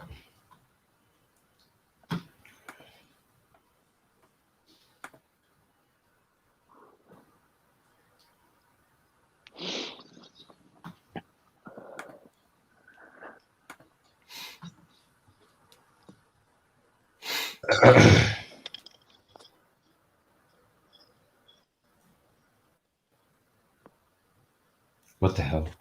So by this, Ahmad, if you're saying if it's arjulakum or arjulikum, whatever it is, I can't you're see saying it, man. the hukum changes of God. That's what you're saying. Yes. So what's the big deal? Like if you wash it or wipe it, what's the difference? What difference does it make to God? No, I need to Because see God, this, bro. Before we answer these questions, I need to see it from I the sent it Quran, on the bro. StreamYard chat on the private Yeah. chat. I have sent the link. Bloody hell. Yeah. So while he puts that Oh, up, there it is. what It's- difference He does it doesn't make to seem to God? want to talk about it unless he's seen the evidence. So You're damn right. I don't even know why we're discussing this because this has shown to be irrelevant by the Farahi school of thought itself, and they claim to be on the Sunnah. So we didn't really have to do anything. What are we supposed to see here? All I can see is a bunch of Arabic writing here, fam. you said bring evidence that the other qira'at read What are we it in a supposed different to way, see and I've provided you with a link that shows that they're Where, reading it in a different where way. is the evidence? What the hell are we supposed to see here? It's all in Arabic. Yeah, well, obviously we're discussing the qira'at of the Quran. It's going to be in Arabic, isn't it? So you're gonna give it to us all in Arabic. We don't know what they're saying. We don't know if it's what I can versions read they're it using out. as an I example. can I don't know read it what out. they're doing here. Do you want me to read I'm it not out? gonna trust a word that you say, my brother. Literally, I need to see the evidence. Can you bring me actual evidence, bro? About just bringing me a bunch of Arabic going, oh, what are you gonna do next? Appeal to mystical, magical Arabic? Is that what Wait, you're gonna hold do on. next? Do you guys think this is fair that I've given him a link and it literally says what he's asking How for? is Now he's that asking. evidence? It's all in Arabic. Can I Literally all of it. mediate between you two? You could be talking about football for all I know. Yeah, DV. Can I Is just he having a mediate laugh? between you two? Yeah. It's a bit difficult because we're all having a conversation in English, and if you're having a conversation in English and the discussion's in English, then the information should be provided in English, because otherwise I could start saying, well, we're talking about the Quran. The Quran's written in Arabic. I want everyone to discuss it in Arabic now. Exactly. No one's going to understand anything. Bro, when everything fails, they always go to mystical, magical Arabic. Every single time, man. Now, besides that, do you have anything else? Well, I would need to find a thing in English. Hold on then. But if we can go back to the original discussion, I see what you're saying. And I've been watching something today by coincidence, and it was what's his name again? Dr. Hani Ashraf, was it his name? I can't remember. Is that the Arabic guy with Akhraf. like a bald head? Yeah, that's him. Yeah. I saw a few of his videos. I'm not sure, like. Well, one thing I find go is on. like the methodology that he uses, and like the methodology like someone like Sam Guerin uses, and they kind of like are using the Quran to self-validate itself. That's what I Yeah. do as well. That's what you do with a book, bro. You just read it and you let it explain itself. And I do think that there is a lot of merit in that, because, you know, like Allah says, I will preserve the word. Now, you know, many people think that that just means that, oh, the literal words. Well, the literal words weren't sent down in Arabic. The text we have today isn't the text that was written down in the Prophet's time, for instance. Easy now. What do you mean? Let's not make claims. He means. Did they have vowels? Yeah, the vowels and everything. So it's basically. Okay, fine. I just wanted to clarify that. Go ahead, continue. Yeah. Because it's a recitation, so spoken language and written language are very different. With spoken language, you get context, you get flavor of how something's said, whereas in the written language, you lose all of that.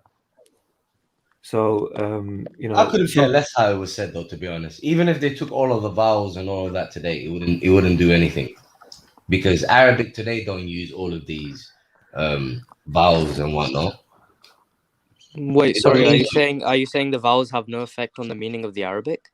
None whatsoever. It doesn't in Arabic, does it? Have you studied Arabic at all? Can you answer my question? Does Arabic usually use these vowels? Yes, it is. Pick up any tafsir. When there is a change in a passive to active voice, they will show the harakat. I said Arabic, not your sect. Arabic. Does Arabic usually use these vowels? Yes. So right now, if I was to pick up a Arabic newspaper or something like that, I'll find these vowels and whatnot, will I? Where it is needed for clarification, yes. Oh, so now it's where it's needed. Okay, so how often is it needed? Well, if you're talking about the Quran, it will be needed in many places. See, Qatala and qutila are now you went completely back to the different. Quran. You know the discussion I was discussing. Why are you trying to manipulate things?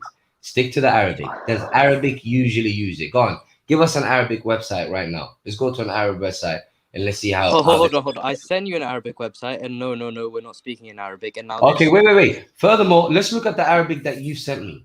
Where's the vowels there? Even the Arabic that you sent, they're not using any vowels. As I said, where it is needed, where the meaning can completely change if you read the vowels wrong. The reasons that the vowels are not needed for native Arab speakers is because they can generally understand what is being said, but in some cases it will completely change the meaning, as I gave the example of qatala and qutila. So generally, so generally they don't use it then. So generally in Arabic, these vowels are not used. Generally in normal everyday writing, sure, no. Okay, so why do you insist that we need it? Okay, so is it needed anywhere else outside of what you call Islam? Like I said, where it is needed, yes. Do you plan to answer my question? Why do you do that, bro? I said yes. So okay, so outside of what you call Islam, do they generally use it? Do they use it at all? Yes. Okay, give us examples. Where? Sure, I'm looking through some text right now if I can find you an example. So, Maverick, are you aware of Ahmed's age by any chance? No. Okay. Tell me though. Okay, he's quite young, so you know. How young are we talking? He's got all the qualities to become a politician one day. So just no, take it a little easy on him.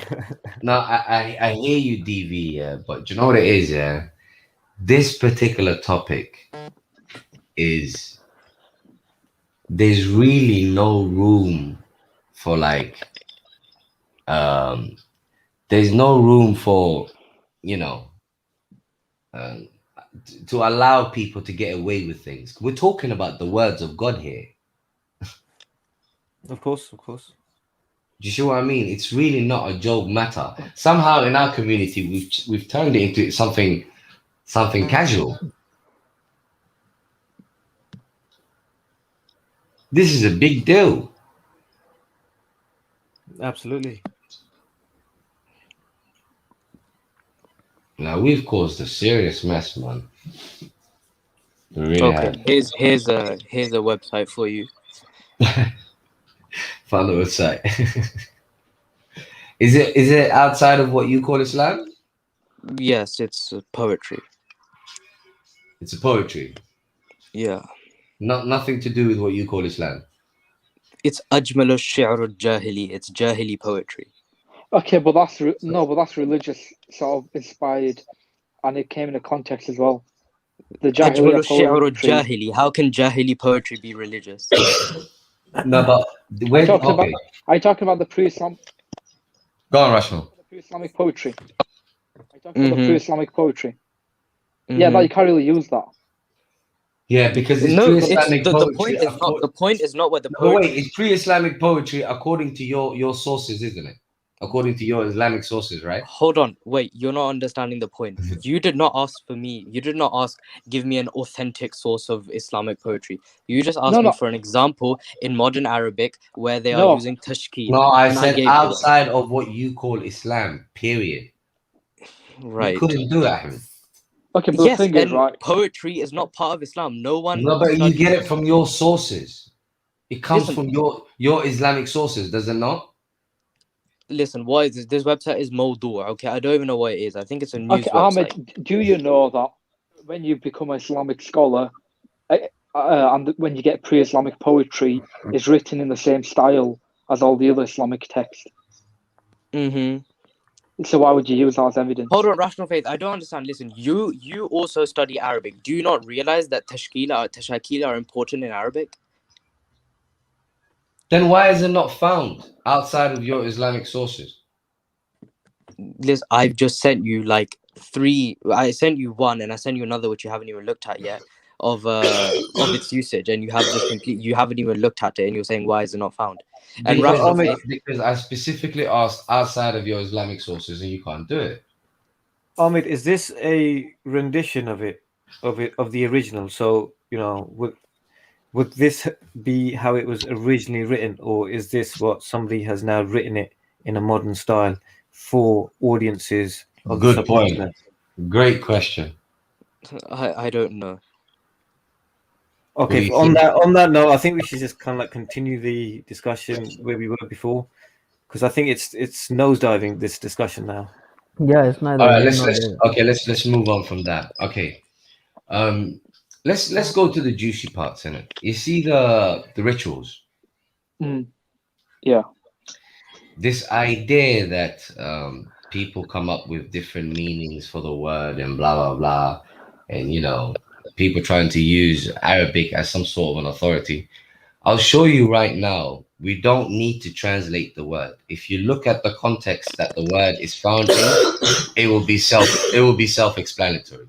Why did he run? This is the time I needed him. Oh man, where's he gone? This is the time I needed him, because I think he's heard my talks before. He knows there's no way out of this one. He knows there's no way out of this one, man. DV, let me give you this example, innit? Go for it. Please read 1184 to 1187. I'm just gonna have to bring that up, okay? Go on. Like, we literally don't need to like even translate the word. It will be self-explanatory.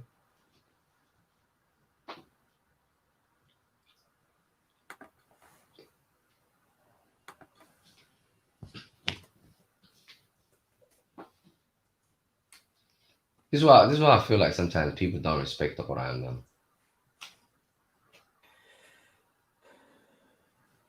Right, to Midian we sent the brother Shuaib. He said, "My people worship God. You have no God other than Him. Do not give short measure nor short weight.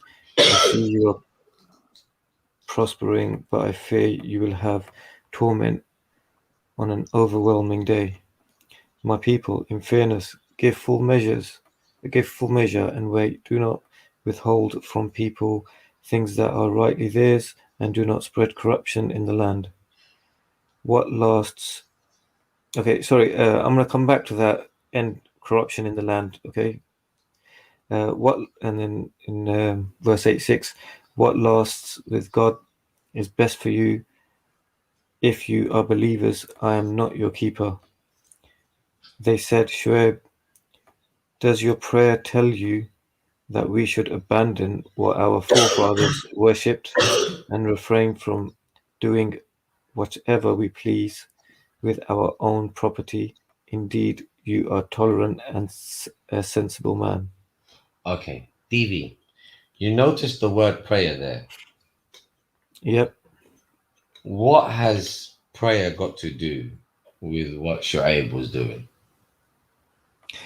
See, I heard this conversation last week, and I agree with the point you guys were making. And I know, was it Is there even a way out? Ahmed was discussing this with you, and he was saying he went into the Urdu and he said, well, in Urdu it says, "Aapki namaz ye tumko sikhati hai." Yeah. But I don't think that applies in this context.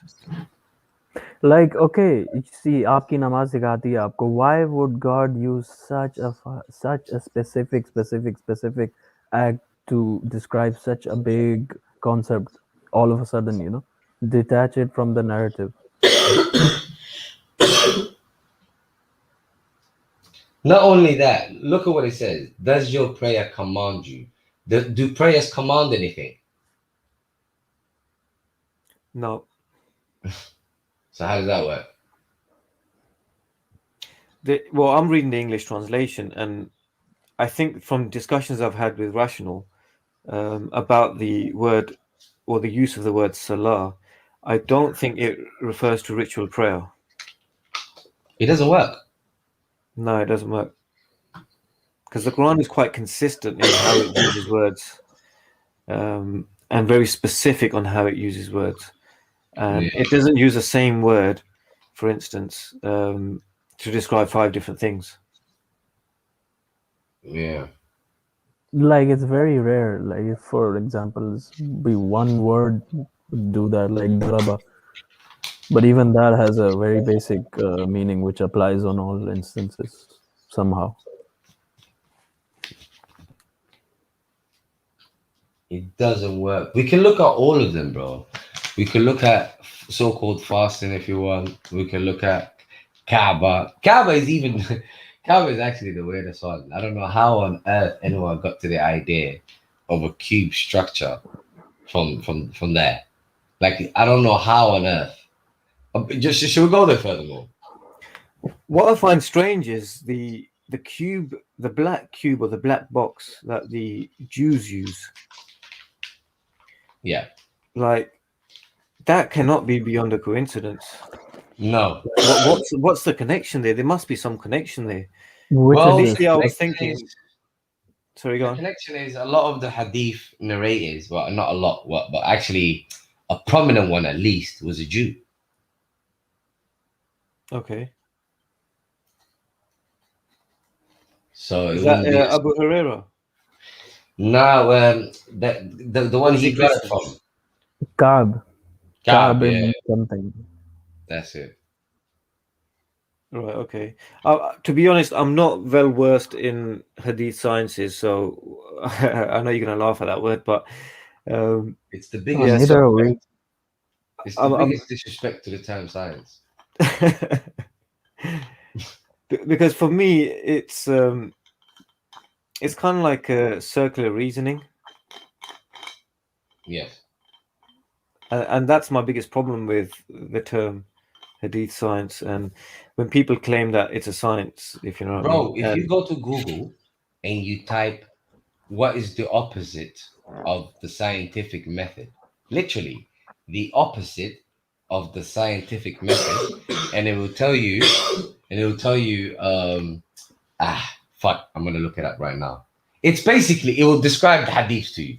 It will basically say, It's gonna say Huh? oral tradition or oral knowledge.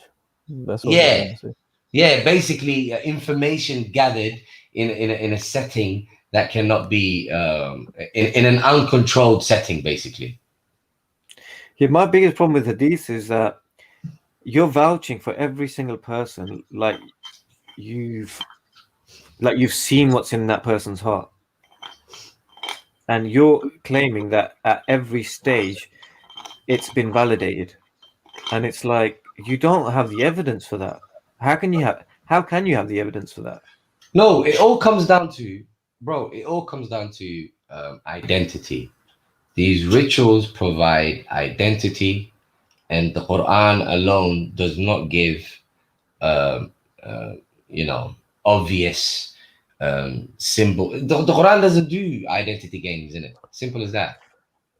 And that's what they want. You know, when they say the Quran is general and the Hadith specifies it, what they're saying is the Quran is universal, and we're trying to localize the thing. Oh yeah, that makes sense. You know what I mean? With the hadiths, like from what I've read just a little bit, in the beginning there were hardly any hadiths from the Prophet. It was all Yeah, it was from the the whole. That's it. companions of Yeah. the Prophet. They used to be called the asar of the companions, because they were the ones who were alive even after the Prophet died. So people used to narrate from them. But then Imam Shafi'i, he came along, and he's actually the founder of the fiqh that they use today in Islam. So he started pushing this thing out where they would only accept traditions from the Prophet, and these companion traditions wouldn't be counted for fiqh purposes. And that's when they gained popularity. Yeah. It's crazy, man. It's a and then the best thing is, the further along you go through the centuries, the more hadiths you start to find, and the stronger and stronger they start to get, the chains of narration. It's so amazing. What used to amaze me is when I first heard the term scholar, I was amazed by that because I remembered that, the Quran would constantly go on about, men that refer to themselves as rabbis and priests and, akhbar, scholars and whatnot. Do you get it? Yeah. And the Quran would always talk negatively about them. Always. So I'm like, hold on. How are you saying we got one of them in Islam now? You know what I mean? It never made any sense. By the Like, way, yeah. in Somalia, just a different question. Somalia, do they have the Warsh Qiraat? Is that the normal one? No, they got the halves. No, okay. Which one of you lot got in Australia? No, Australia, we have the Aussie Qiraat. The Aussie It's Qiraat. just it's a Lebanese Qiraat because there's too many Lebanese people here. But it's just the same one. Yeah. It's the Hafs. It's It's the the, normal really one. and truly, the house is really quite. It's. I think they bring up that just to cause confusion and ambiguity about the Quran. It's really not an argument. Like, look at all of these so-called seven differences, and when you read the context, all of them become clear. Like, all of them become literally obvious, bro. The thing is, look, That's there's why a I asked him hadith. for evidence. Notice, I stuck it. I stuck it on him. I demanded evidence because, bro, like, you can't trust these people, man. They will pull a fast one ASAP.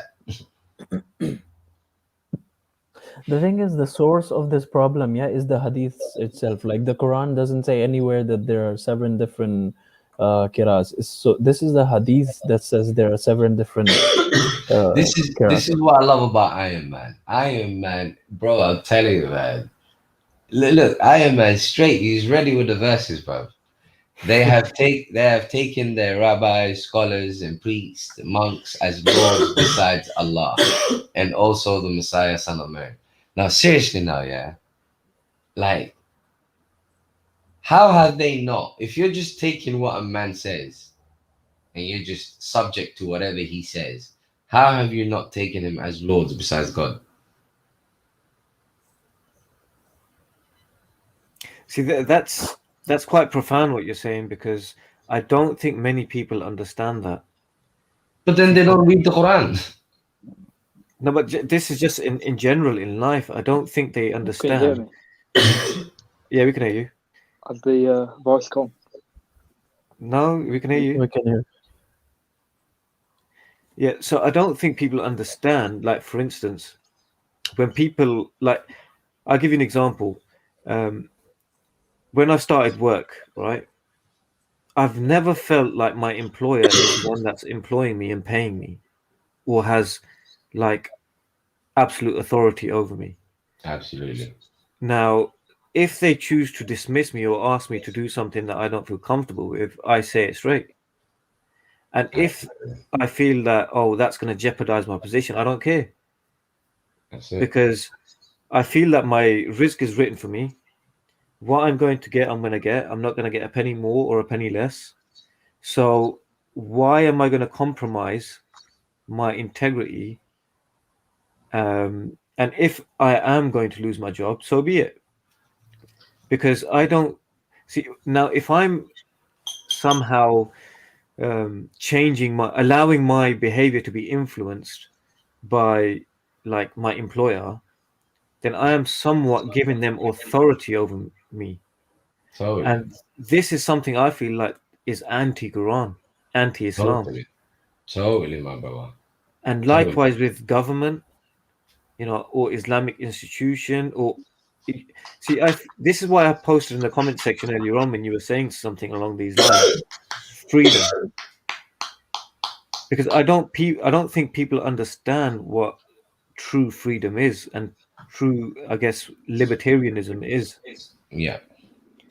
And this is what I feel like the the Prophet came to give us. It Yeah. wasn't to give us institutionalized religion. Not It at was all. to break those shackles and to say that, listen, you're all like, is autonomous the right word here? Yeah. And you will all be judged for your actions. That's it. Yeah. 100%. So I think earlier on when you were speaking, I don't think anybody else in the conversation with you, but I was thinking to myself that every one of my actions, right, or throughout the whole day, maybe this is because of autism, but you know, throughout my whole day, all my actions are governed by the fear that every single one, everything that I'm doing is being judged. That's And a real Muslim right there. but like you don't understand the amount of Muslims that make takfir on me. I know. Welcome to the club, B. And I feel that, hold on a second, you know, for instance, whatever it is I do, like if I'm going to the shops and I give someone else way, right? I'm not like being submissive to that person, but I'm being courteous to that person. Yeah. Like yesterday, I was on a stream, right, and there was an Ahmadiyya in the private chat, right, like trying to preach away, yeah, and somebody else was being disrespectful towards him, right? Now, you know, saying, "Oh, Ghulam Mirza died on a toilet" and all that kind of stuff, and so I just like was being courteous, right? And I said, "Oh, you know." Because obviously, like, if that's someone's belief, right, that they believe in that person, who am I to bash him? It's got nothing to do with me. There you go. You're following the Quran, bro. That's what the Quran says. Don't Do you know what I mean? you know? Why Don't am I going to bash insult that their man? idols so that they don't, come for God. Go on. So I said to him, I go, I think that's a little misconception. I think he died on his bed, but whilst trying to relieve himself because obviously he had a digestive problem, Yeah. right? So the guy goes, DV, I think you're ready to, you're close to accepting Ahmadiyya, like, The manipulation started. So, and I go to him, I go, Gaslighting. yeah, I go, so brother, I go, I'm just being courteous to you. Doesn't mean I'm close to anything. Yeah. And so that's just an example of how I'm God conscious, if you know what I mean, No, throughout totally all my not, bro. decision making, because I don't want that person thinking that, oh, you know, this person bashed on me, oh, he must be a Sunni, hate on him, or he must be a Sufi, hate on him, or he must be a Shia, hate on him. DV, let me just interrupt you there, yeah? You see this thing you're saying about being God conscious? Read 29:45.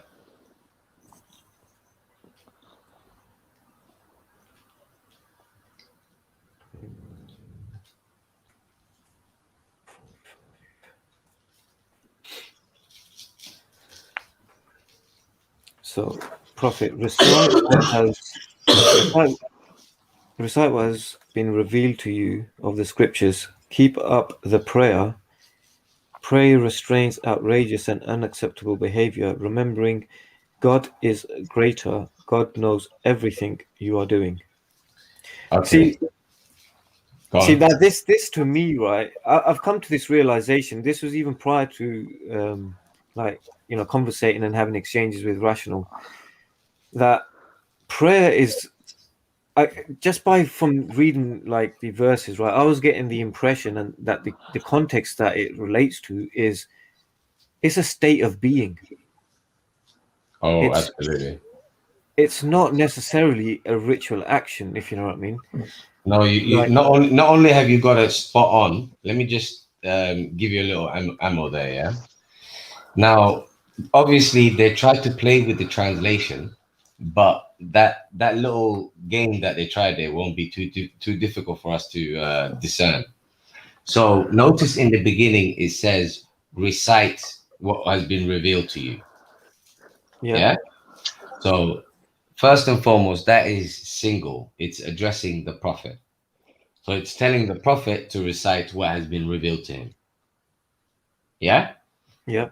And then we're not going to translate salah, so we'll just say salah. And then it tells him that salah prohibits evil and vice.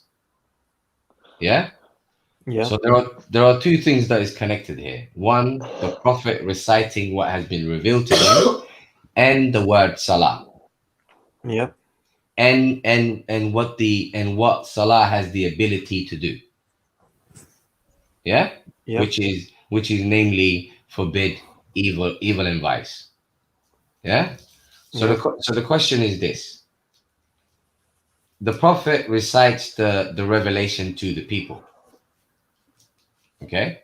Mm-hmm. So when the prophet recites the revelation to the people who follow this revelation, will they be prohibited from evil and vice? As Well, it long as says you follow this revelation, will you be God conscious? it As long says as you indeed. digest it, is that what you're Yeah. saying? Yeah, as long as you follow this revelation, will you be God conscious? Yes. There you go. That's what salah means. It simply means to commit. Yeah, that's kind of like the realization I'd come to. But obviously, when you're told that no, you don't know Arabic, who you to reinterpret things, then you kind of like back down. You're thinking, oh, actually, hold on a second, am I deviating here? Let me interrupt you again then. I'll bring you a perfect example that nobody can argue against, which goes again, which talks about God, which basically literally talks about the God consciousness that you was just talking about. Go to chapter 70, verse 22 to verse 34. It's short verses, don't worry. It's very short. Not so those who pray and am I starting from this? Was it 22? Did you say? Yeah. Okay. Not so those who pray and are constant in their prayers, who give a due share of their wealth to beggars and the deprived, who believe in the day of judgment and fear the punishment of their Lord. None may feel wholly secure from it, who guard their chastity from all but their spouses or their slave girls. There is no blame attached to these or relations with these. But those whose desires exceed this limit are truly transgressors, who are faithful to their trusts and their pledges, who give honest testimony and are steadfast in their prayers.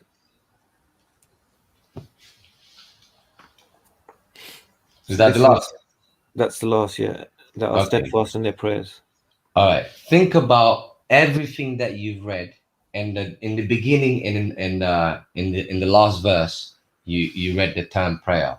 What has prayer got to do with what you've been reading?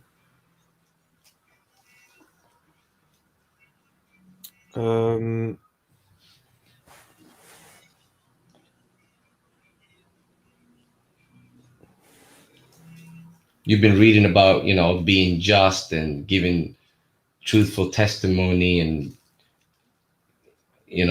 being chaste and all of that. So what's that got to do with being constant in prayer?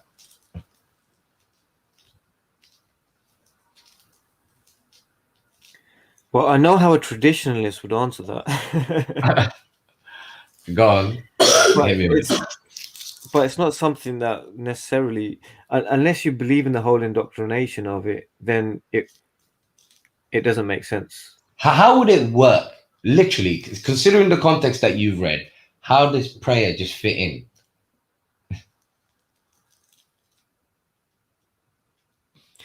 Well, see, the traditional would say, oh no, a prayer, it's about community, it's about unity, it's about, seeing who's on the haq, who's willing to put in the time and all this, that, and the other. Fine, but how does it relate to any of the stuff that we've read?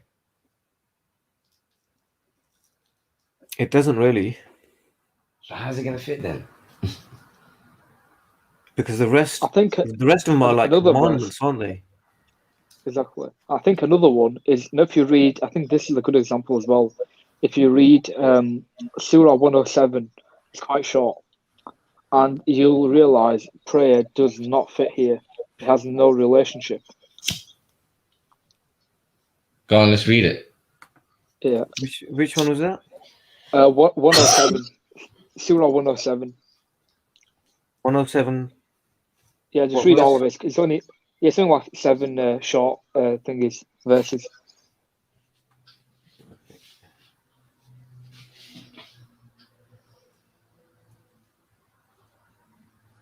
I found it.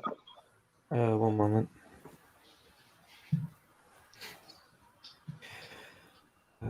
Have you considered, so this is Prophet, have you considered the person who denies the judgment? It Yeah. is he who pushes aside the orphan and does not Yeah. urge others to feed the needy. Yeah. So woe to those who pray. Yeah, Huh? exactly. How does prayer fit into this? And how is so woe to those who pray? And then if you keep on reading, But are those who are heedless of heedless their of prayer. yeah, how does prayer fit?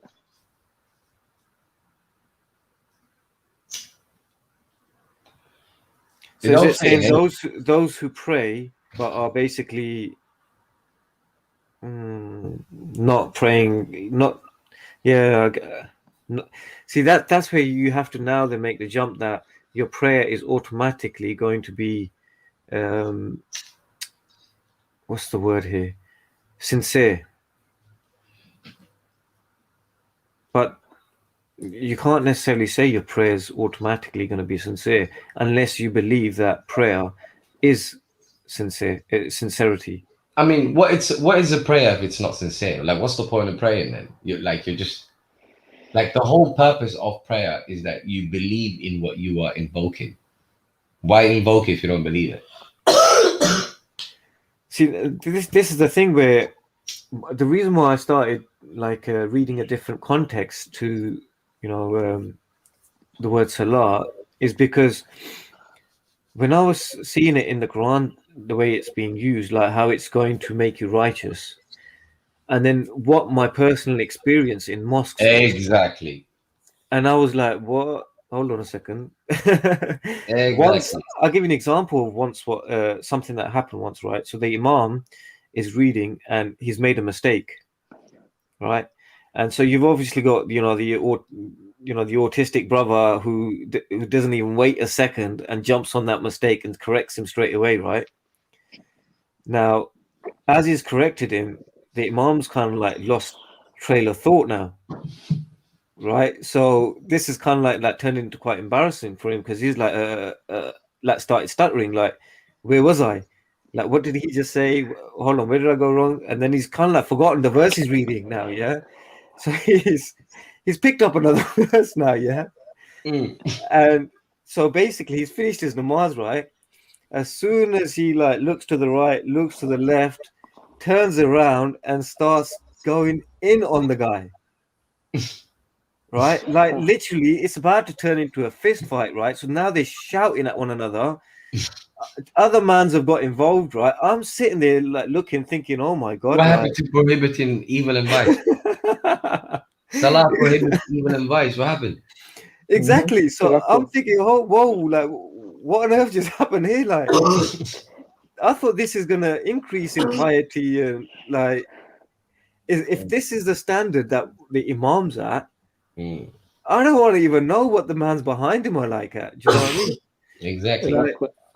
So And, and the verse itself about immorality and vice is not that it should prohibit immorality and vice, it's that it does. Certainly it does. Exactly. It says indeed So- it does. Indeed. Exactly. It's in there, Yeah. certainly. So, Yeah, like, so if someone is still doing fahisha and munkar, they are not doing salah, they're doing something else. Clearly, their salah is not working, or it's not salah. Guys, It's very clear. there's another point we need to remove ASAP, and this is basically the most evil thing that they have done, in my opinion, and that's translate malakat aymanukum as quote unquote right hand possession. This idea that it has something to do with slaves, absolutely pathetic, because we don't even need to argue about what the word means and stuff like that. First and foremost, let's just remove the word hand, because malakat means to own, possess, whatever. Aymanakum is plural for the word right. So once it's plural, if you look at throughout the Quran, aymanukum, or even aymanihim, or even aymanuhum throughout the Quran is translated as oaths. It's never translated as rights. And it can never be right single because the word is plural.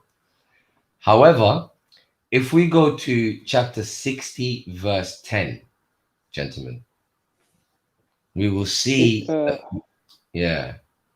we will see the women in question who have been referred to as so-called sex slaves, and we will see that they are actually far from that, very far from that. So you who believe, test the believing women. Is it? Am I on That's the the right one. one? That's the one.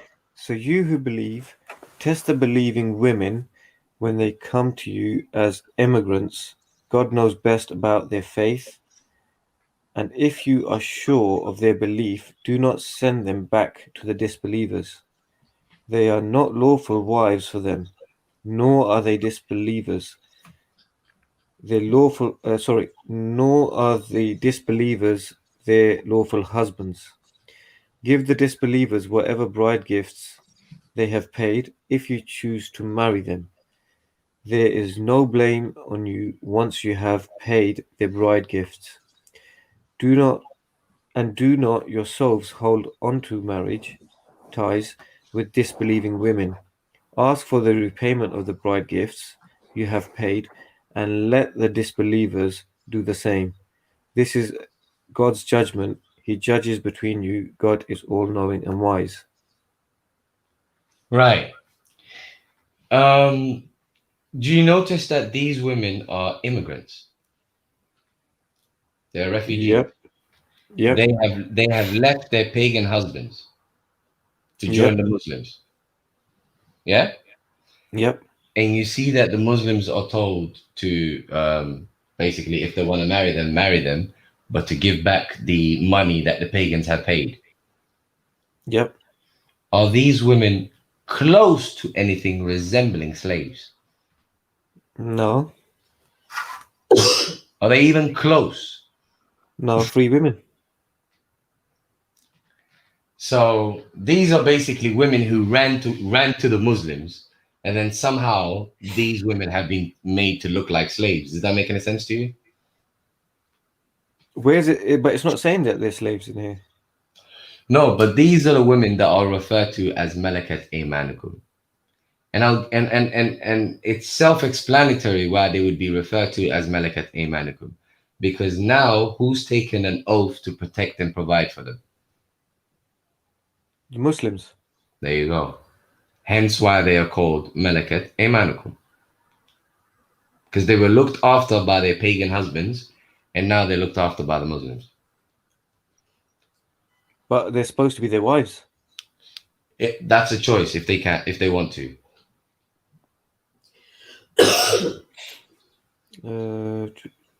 If you choose to marry them. Yeah. What verse is this again? Chapter 60, verse 10.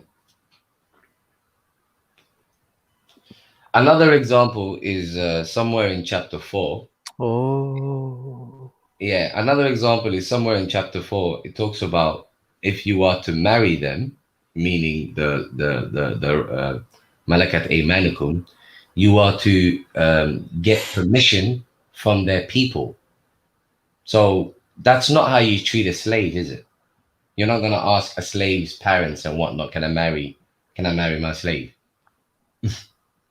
That's not going to happen, is it? You know this. If Don't I leave can me go hanging, back, people.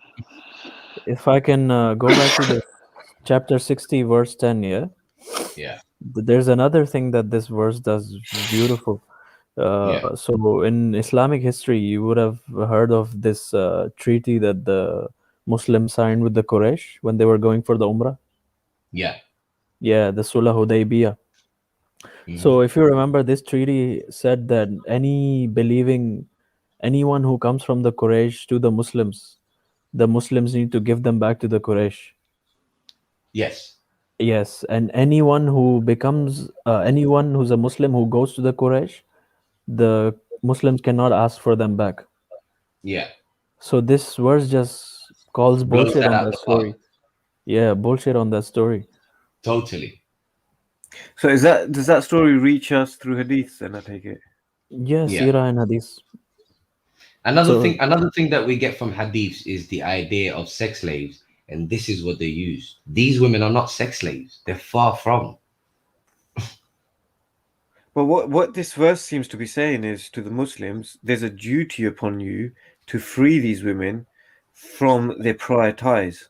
Yeah, And if then you want to marry them, marry you're them. not going to be accused of basically, just basically like, Basically marrying married women. You're not going to be Yeah. accused of that, because yeah, what exactly. you're doing is you're reimbursing them whatever they invested.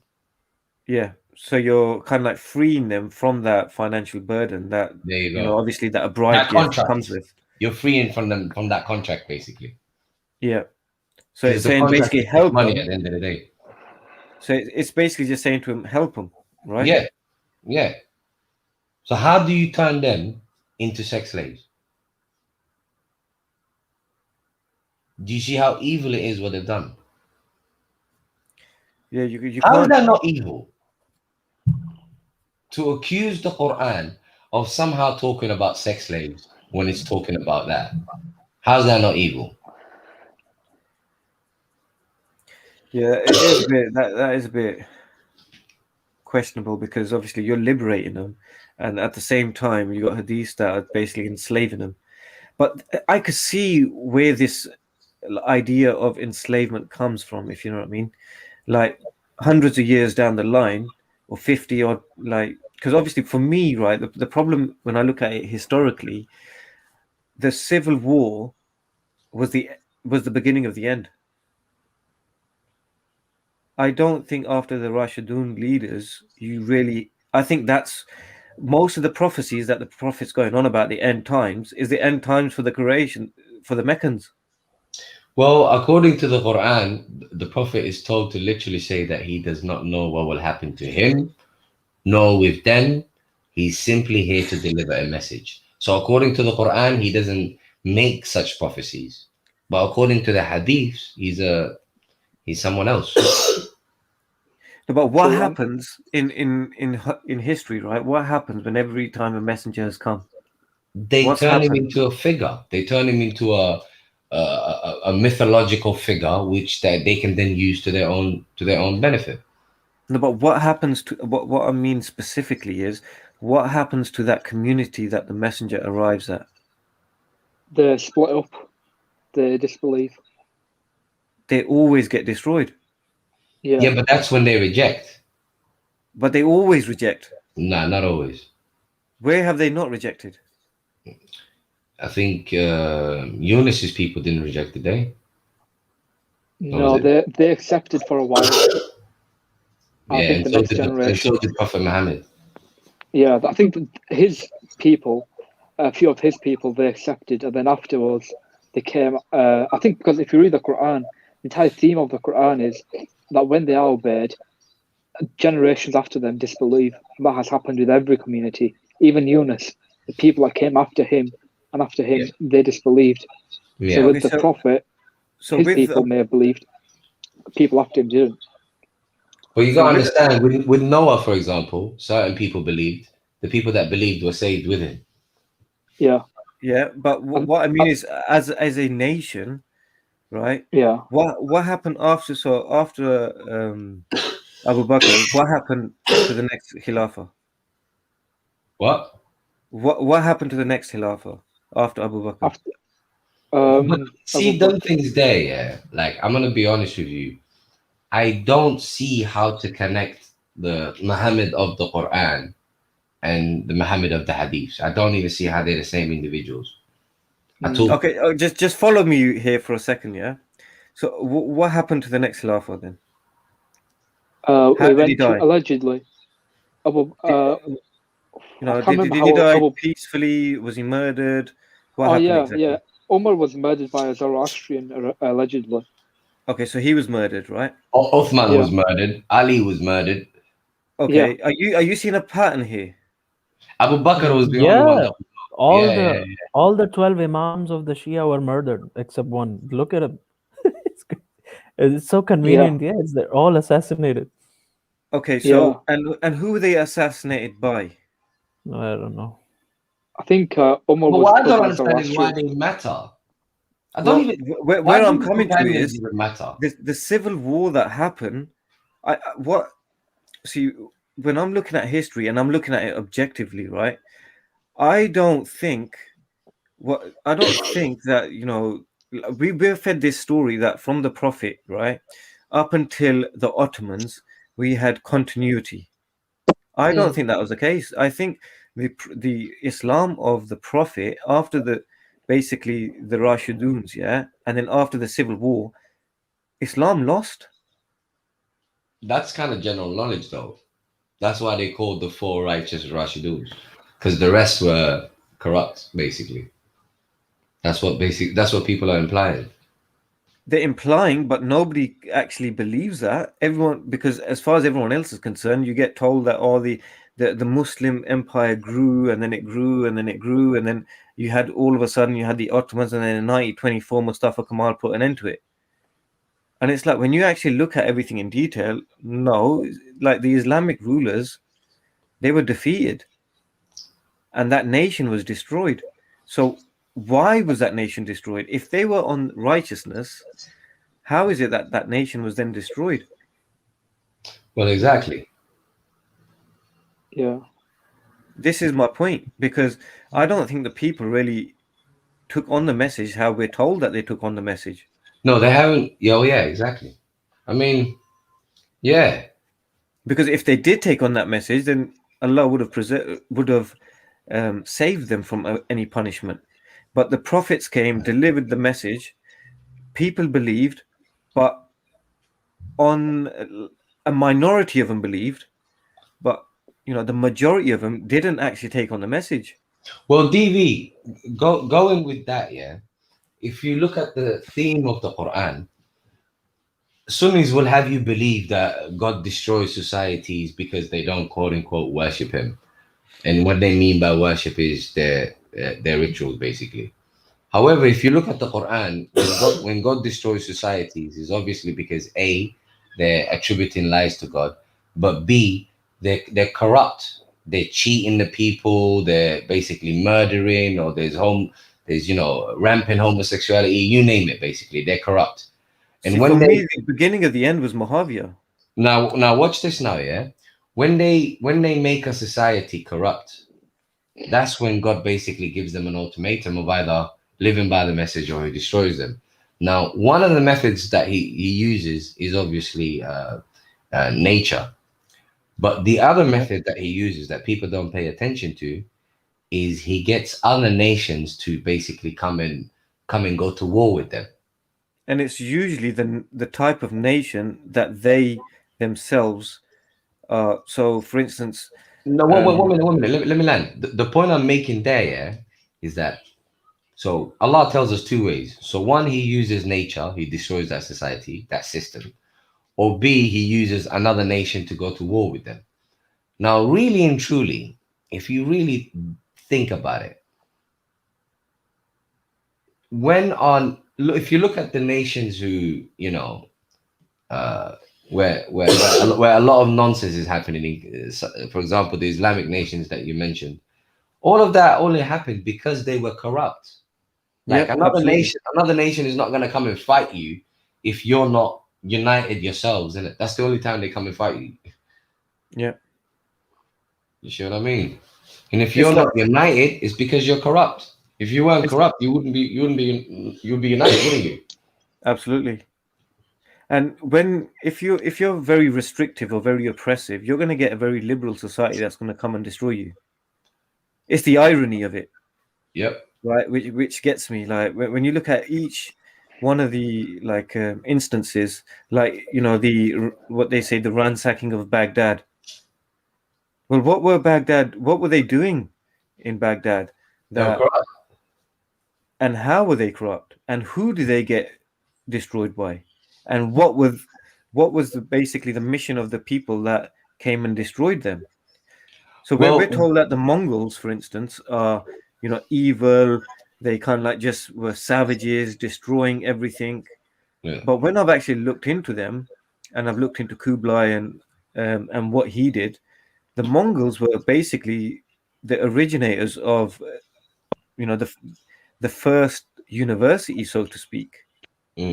University comes from the word universal, and this is where they were kind of like taking, the best or knowledge from all the different parts of like the world and societies, right, and cultures, bringing them into one central hub, and basically allowing all the great minds of those civilizations or cultures to learn from one another, and then spreading that knowledge.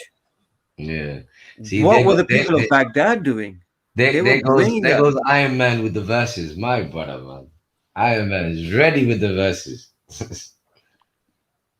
You see that? And make you taste one another's violence. Look how we vary the signs so that hopefully they will understand. If you read 62:9-11, these sorts of people, they don't really seem like very faithful and sincere people. A lot of them don't. There were a lot of hypocrites among them as well. So when they came across entertainment and business, they just left the profit there, according to the Quran. So I think we've had this sort of assumption from the Hadith that all of these people were all righteous people. But the Quran tells us there were a lot of hypocrites there, and a lot of people that fled the battlefield, they abandoned the Prophet, and so on. Yeah.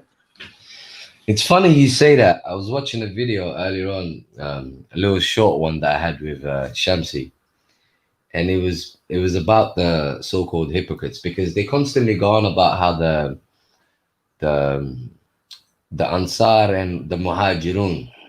You know how the Salafis always go on about the Ansar and the Muhajirun? Yeah, they do, yeah. And I said to him, okay, so if the Ansar and the Muhajirun or these great people, whatever. Now, if you read chapter 9, 100, it uses the word among. So it doesn't say all of them are great. All of them are this, this idea that they're trying to give us, but it uses the word among. Do you see what I mean? So he tried to deny that he uses the word among, and he tried to use the mystical, magical Arabic, blah, blah, blah. And he said, it's not them. And so I asked him, who are the hypocrites then? And if you know who the hypocrites are, how are they hypocrites? Do you see my point? Yeah, it's another contradiction with the normal Islamic narrative, because he knew all the hypocrites. According to the Quran, Allah says even the Prophet doesn't know who the hypocrites are, at least some of them. But even logically, think of the term hypocrite. If you know who a hypocrite is, he's no longer a hypocrite, is he? Or he's not he's not good at his job, he might as well be Muslim. Yeah.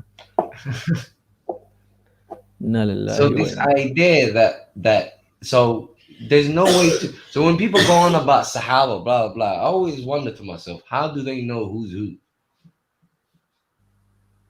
Actually, they don't, like, even the Shias, this is the good thing about the Shias, they don't accept hadiths from all these Sahabas like the Sunnis do. They have like a much more strict criteria. For the Sunnis, it's like anyone who saw the Prophet in Iman and just went back to his home country, he's now a companion and he can give hadiths on the Prophet. So how do they know who's the hypocrite? Exactly. That's all it takes in Sunnis.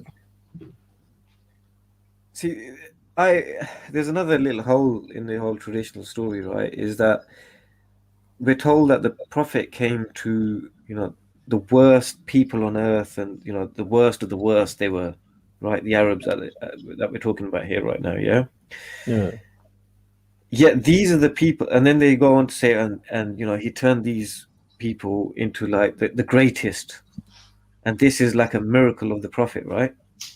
And it's like, this doesn't seem to make sense, because that's not how things work.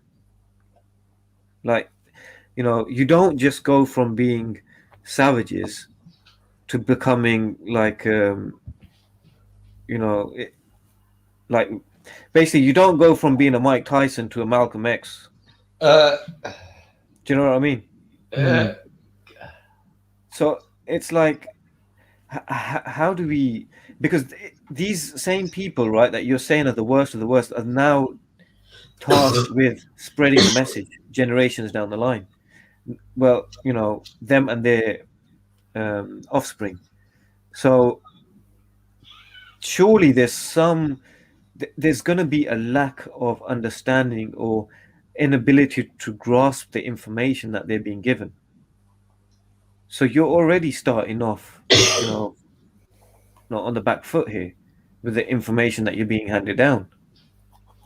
Yeah, but they do say that it was only a few followers that migrated with him to Medina, and you know, the stress is on a few people being with him.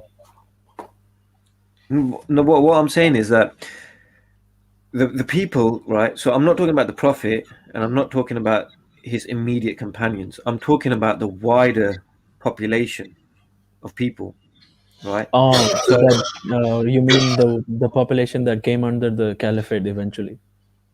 Yeah, Oh, okay, because yeah. those are the people who are then taking on the message, and those are the people who are then passing it down, and it's their offspring that are then taking that information and passing it down. Do you know what I mean? guys, Yeah. another another idea that goes out the window when you read the Quran is this whole idea of an ummah, like this whole idea that we are one ummah just because we are all Muslims. Read chapter 872. Bro, you should just read it for us. Okay, go on. Watch this, yeah? I was blemishing on James Whitehead. Surely those who believed and emigrated and strove with their money and their lives in the cause of God, as well as those who hosted them and gave them refuge and supported them, they are allies of one another. As for those who believe but do not emigrate with you, you do not owe them any support until they emigrate. However, if they need your help as brethren in faith, you shall help them, except against people with whom you have signed a peace treaty. God is seer of everything you do. So the point here is this: the Muslims, the believers who have not emigrated with the Prophet, he does not owe them any help against people with whom he signed a peace treaty with. So Yeah. how So if there was one ummah, then they would be a part of that. But There this you is go. like, yeah. There you go. So how do you have that verse in one ummah?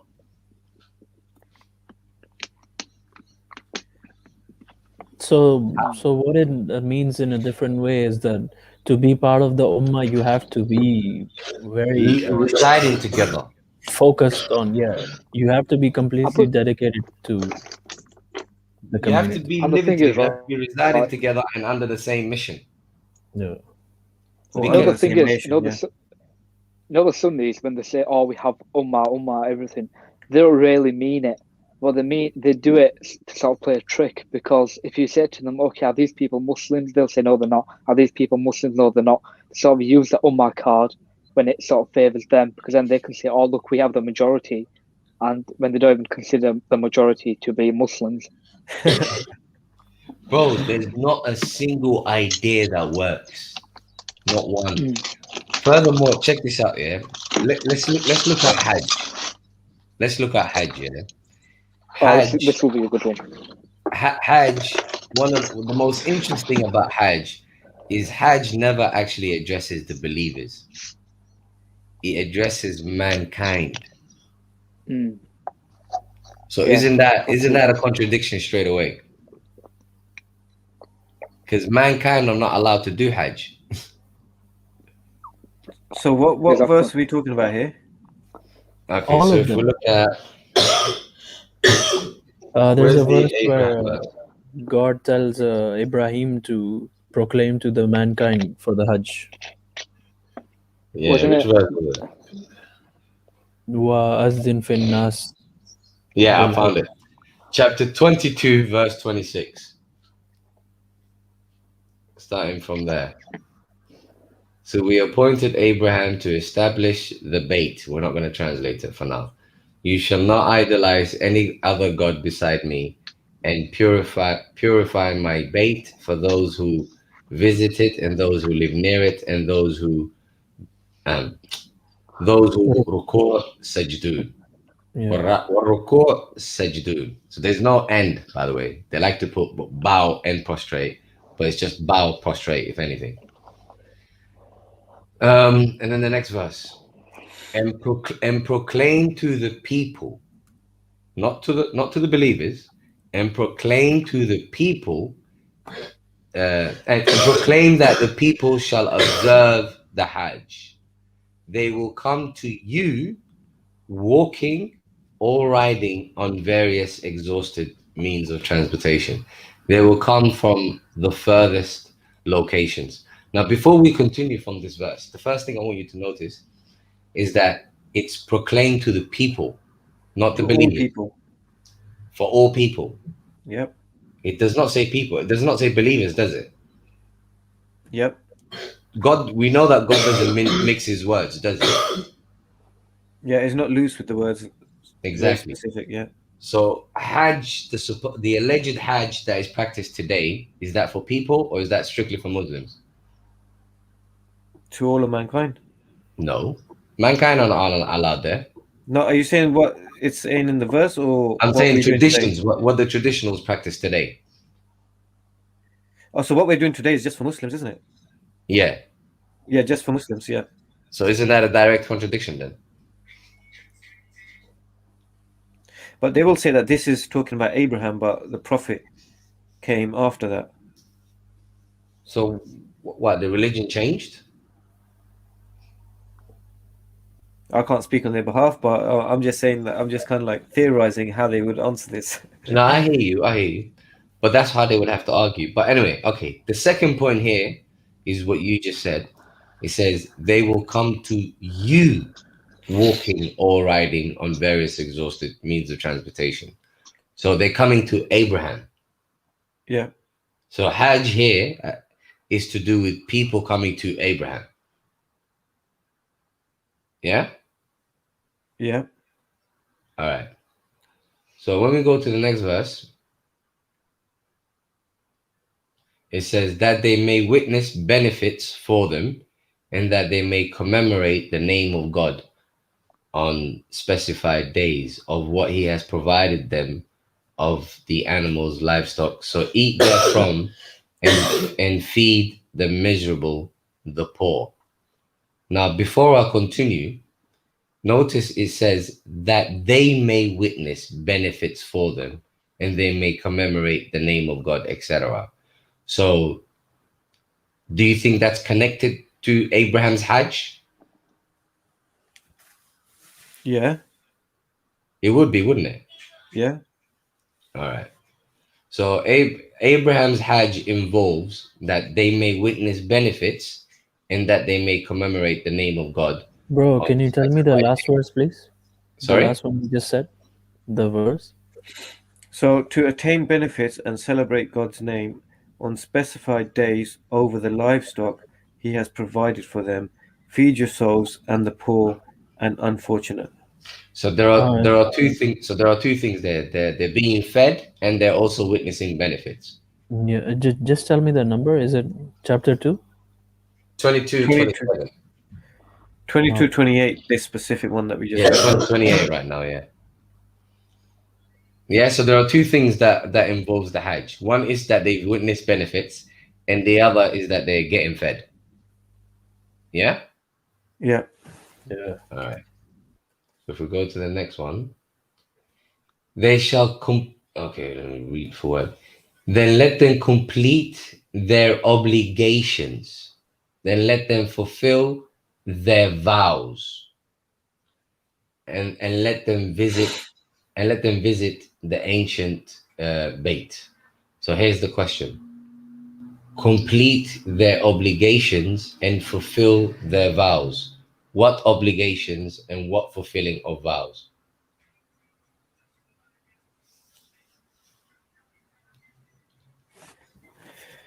So let the pilgrims perform their Why acts of does it- cleansing, fulfill their vows. Yeah. So obviously Why this would be something that's already set out, right? Yeah. What vows do you think they're fulfilling? So why does it say on Their my vows to translation God. let them and their untidiness? Sorry? This verse, why does it say on my translation and let them end their uncleanliness? Because Untidy. they're trying to hide this. Okay, I need to go to a proper translation. One second. They're trying to hide this. What else does it say? Tafasahum, and fulfill their vows and perform tawaf around the. All right, let's no problem. We don't have to worry about the little trickery they tried there. Let's just focus on let them fulfill their vows. What vows? It probably mentioned up there somewhere. So that would be implying that there's some sort of agreement. Very, very well said. Now, what do you think they could have agreed on? Well, they would have had to have had a meeting. Good point. And what do you think the meeting would be about?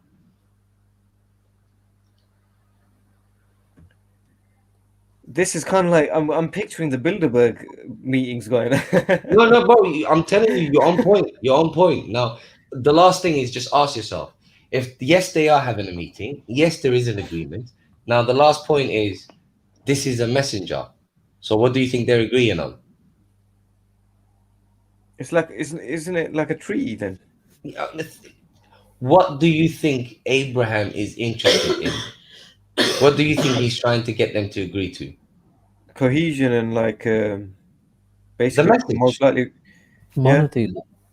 The message. Abraham received the scrolls. You do realize that, right? He received revelation. Yes.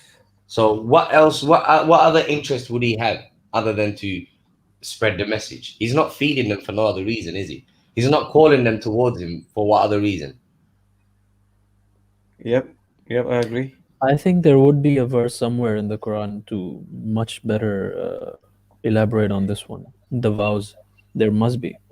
Just Well, we need to can find- continue. We can continue because it clarifies it even further. Now let's go to the next verse. All this is ordained by God. Anyone who honors the sacred ordinance of God will have good rewards from his Lord. Livestock has been made lawful to you, except for what has been explicitly forbidden. Shun the filth of idolatrous beliefs and practices, and shun false utterances. Is that clearer now? Yeah, Is this not the message that the message? Abraham. Yeah. And look at the Arabic for where it says the ordinances, huramat, the sanctions. The prohibition. Yeah, because it covers both. Haram covers both prohibition. Oh man, this is amazing. My translation says sacred ordinances. Sacred ordinances. They're trying to do anything, bro, to change it. Anything to change it. So notice what you have here. You have Abraham calling people towards him. That's called the Hajj. He feeds them and he discusses the deen with them. He gets them to agree, and God says whoever honors the laws of God, then it is best for him. And then a quick summary of parts of the law. Is it not clear, really? Do you know the circle around the ancient house? Yeah. Like wait, another thing became clear. By the way, another thing became clear. The word bait, commonly translated as "quote unquote" house. When we read this context, it becomes clear that it has nothing to do with a house, but the institution. The institution of Islam. See what I mean? Well, we don't even have to. Where's the word?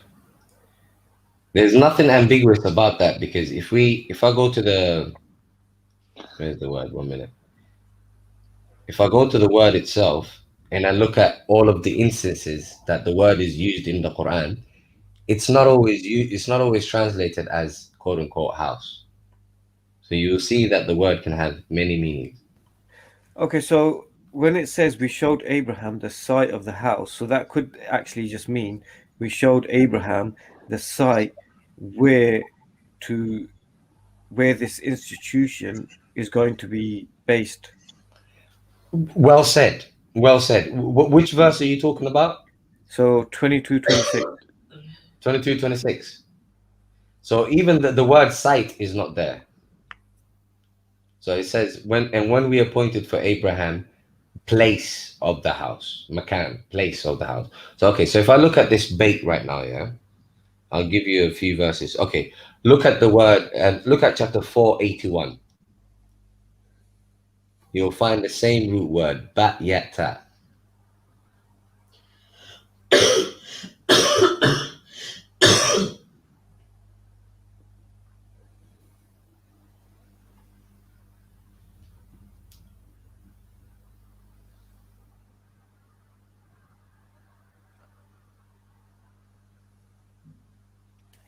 Do you know the verse 22:26, right?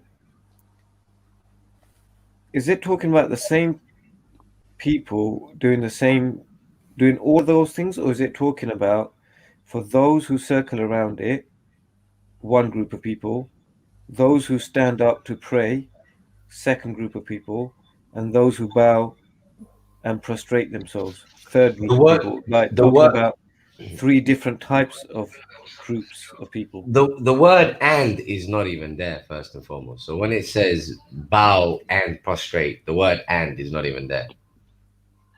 So Maverick, they will somehow. do you remember that verse with the Salatul Isha and Salatul where they're lying down without their clothes and the kids are moving around? Do you remember that verse? What's that verse? Because that's gonna make the meaning of Ta'ifin much more clear. Well, Daifin, to be honest, what makes it clear is if you look at the opposite that's used. So, for instance, what's the opposite that's used? Is it Akifin? No, Wal Qa'imin. Okay, Wal Qa'imin. So if you look at Wal Qa'imin is used to say those who what? Stand, those who live near. What's your translation saying? I've opened up Sam Garant right now, so he says move about. Just Which like one? the children move about. And is he saying that for Ta'ifin? yeah, Ta'ifin, move around, hanging around or something. Okay, what about Wal Qa'imin? Those who stand. Those who stand. If you think about it, it's basically those who live there and those who visit.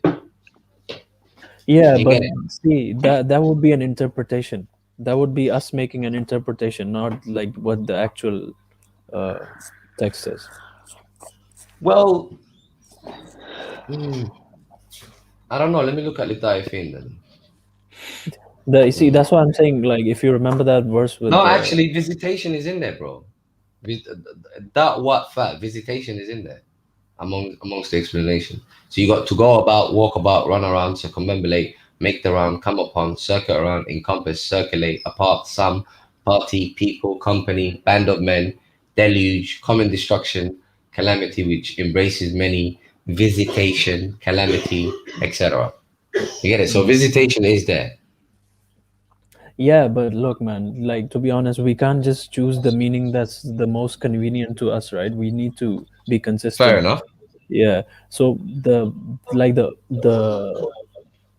bigger meaning, the most consistent meaning is to just walk around.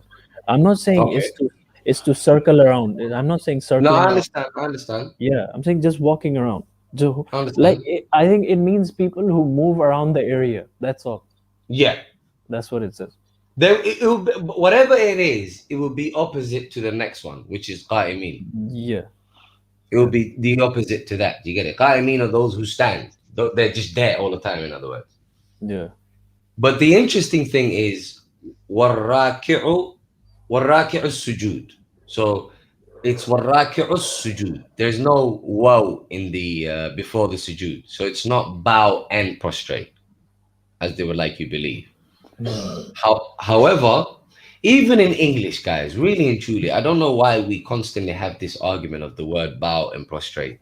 Even in English, it's dependent on the context, what the word bow means and what the word prostration means.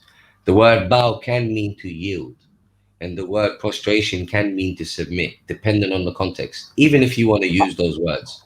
So in think, this if we, context, yeah, if we look at waraki'u as-sujud, if ruku to me, I think it means to sort of be humble, yeah, and sujud means to submit. So, yes. and because there's no and sujud is an adjective, it would be those who are sort of like Humbly submissive, yeah, or humbly yeah, submit, exactly. Yeah, or those who exactly. humbly submit. There's no way around it. Yeah, But is Yeah. this not just describing three different types of people or three different groups of people, not three acts that must be performed? No, two different groups of people. But one No, of them. sorry. I'm talking about the whole verse and not just the end part of the verse. I'm talking about where it says, "Do not assign partners to me." Yeah, where it ends there, and then it says, "Purify my house or my institution for those who circle around it." So those who move within the Vicinity. land, I guess, Those who move the about, vicinity, yeah, in the who move area. about. So what you might call pasturers. Yeah. Those who stand to pray, those who you call basically. I don't know about pray though. Where are we gonna fit in the word pray there? I'm just reading the English here, so I'm making enough allowance in my mind to like basically interpret that in to say that those who basically are fixed in a place. Yeah, So fixed those in a place. settlers, if you know what I mean. So you got Yeah. pasturers, settlers or farmers, Totally agree. and those who are basically submissive. So Yeah, humble and submissive. Yeah. Humbly submit. Yeah, so he's, basically I you think get he's, yeah. so you get conquerors, settlers, and those who get conquered, somewhat to speak, if you know what I mean. So Yeah, for all types of people, this this institution needs to be available to them. that's Is this it. what Whoever it's trying to say humbly here? submits, Is this what it's trying to say here? 100%. Whoever humbly submits, basically, whether they be those that move about or those that live there. So you got it spot on. There's no way Seems to around make that. more sense because the reading of I can understand how somebody could say, no, this is basically what you have to do. You got to circle around it. You got to then stand there, pray, and then you got to bow down. And so you could kind of like somehow make out, okay, that's what you're supposed to do, if that's what it's talking about. But when you actually look into it, that's not what it's saying, and it's difficult to end up with that unless you're indoctrinated with that already. Exactly. For me, the first thing you said for me makes more sense. That it's three different groups of people because if you look at it from a wider point of view, he's invited the whole of mankind, yeah. And like, let's be honest, not everyone's gonna be humbly submissive. Like the verse says, there are gonna be some people who just move around and who just stand there, who's just there, who just checking it out, and then there are gonna be people who are humbly submissive and Yeah, but they God-fearing. will be among them, though, wouldn't they? Where would that third group come from? It would have to come from one of these two. Yeah. So yeah, they're all among mankind. But so I'm sort of No, I'm saying they would be among the people that either move about or the people that stay there. They would come from one of the two, or both. Well, this is where now I mean, there wouldn't be a third group that's just humble and submissive, and they don't live there and they don't move about there. Where are they then? sure. Well, Yeah, there they could would be. be. Huh? Yeah, For they would be instance, definitely. you could get farmers, for instance, right? Let's just use the example of farmers, right? You could get one type of farmer that you turn up on his land and he's got a gun ready to shoot you down, yeah? There's another type of farmer who'll just kind of like, if you ball over there, he'll kind of like just cave in, if you know what I mean. Now, I hear you, but then he would be those that move about, wouldn't he? no, he wouldn't, because he'd still stay there, just under the thumb, somewhat to speak. Whereas you got someone else who, like pasturers, who constantly, or travelers who constantly, they don't care about, they're not attached to any piece of land. They'll just move to the next piece of land. Fair enough. But- Either or, I don't think it's problematic, to be honest. Yeah, Yes, it is. that's not really the issue here. But what I want to get to is, if you look at, because the fact that there's 3 mentioned here, right? I find that very interesting, because is that representative of the 3 sons of Noah? Because this is 3 different race groups. If you want to go by races, but 3 different types. This is gonna take us down God knows where. Let's not go down. Personally, I don't think so, because I think that would make it an inherent quality of these people, rather than Exactly. No, What? not necessarily. This could be like not a trait, but what they would have been known for at that moment in time, if you know what I mean. I'm not saying That would be a that's trait, exactly. wouldn't it? No, what I'm saying is, like, for instance, let's say, for instance, you call Irish people travelers. Doesn't mean that they're going to be travelers for the rest of their lives. At that moment in time, that may have been what they would have been known for. You see what I mean? I hear you, but Because for people of Abraham's time, it would have made sense. listen. You know what I mean? Like, talking about that group, and that group. I hear you. Before my missus kills me, let's address this point quickly before I guess to go in a minute. What's it called? Let's look at Hajj as it pertains to the last prophet, then, so we can just end this entire argument. Yeah. So if we look at chapter 2, 196, I don't know how they read this verse and not get a headache.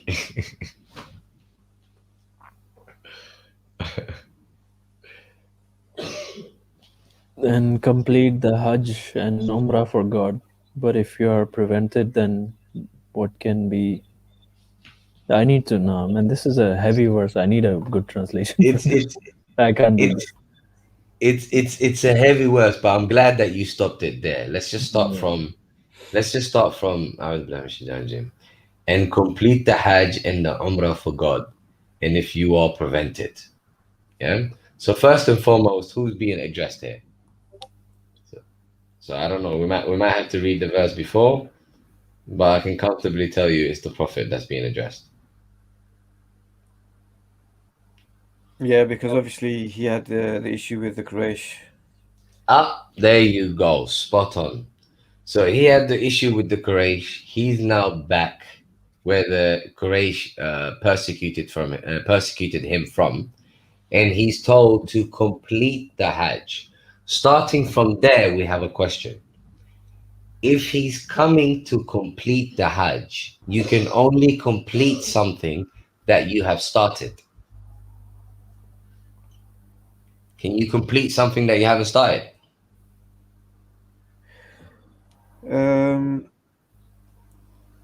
Could also be Yes. saying, like, do it, you know. To start it. Huh? But I don't know the Arabic exactly that's used here. I'm just going by the translation. It's saying complete, so I'm assuming that's what it's saying. Yeah, the Arabic is wa'atimu. So it could be complete, it could be fulfill, whatever they like, in order for you to either complete the Hajj or fulfill the Hajj, because it says, and fulfill the Hajj. So this is something that was intended for quite some time, was it not? Look, we have another translation, and conclude the pilgrimage. I think it does mean complete, to be fair, because in other places it mentions like preventing from the sacred mosque or whatever, and so on. Cool. All right. So considering complete, can you complete something you haven't started? This should be a pretty straightforward question, gentlemen. If you read 48:25, that I think that makes it clear that it is complete. I'm glad But that in this particular verse, it could be open to either, really. No, It could no, be I think something that's if you read already going on. 48:25. sorry, 48. 40. Yeah, 48. 48:25 is brilliant because that Yeah. shows the continuation. And it 48, shows when 25. it's complete. Yeah, Yeah. but one's a Meccan verse and the other one is a Medina verse. So, Bro, it doesn't change the fact. Read it. I promise you, it won't change anything. okay.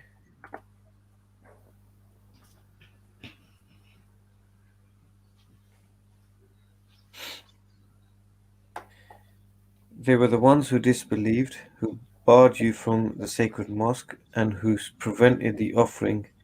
Okay, yeah. Okay. You see So the word you can only translate. prevent something that's already in existence. You Okay. can't prevent something that hasn't started. Okay. You see the word that's translated as offering. What's the Arabic? I don't know. Look at the Arabic. The Arabic is wal huda or hadya. Hadya throughout the Quran means guidance. So, or furthermore, I'll put it to you: was the messenger persecuted from Masjid al-Haram because he was spreading the guidance, or was he persecuted for any other reason? Yeah, because of the message. So he was persecuted because he was spreading the guidance, right? Yeah. Was there any other reason that he was persecuted for? No. Yeah? All right.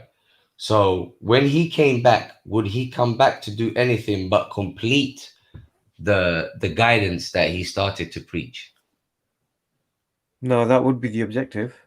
That would be the objective, right? Yeah. Could you think of anything else that he would do to come when he came back? What else would he do?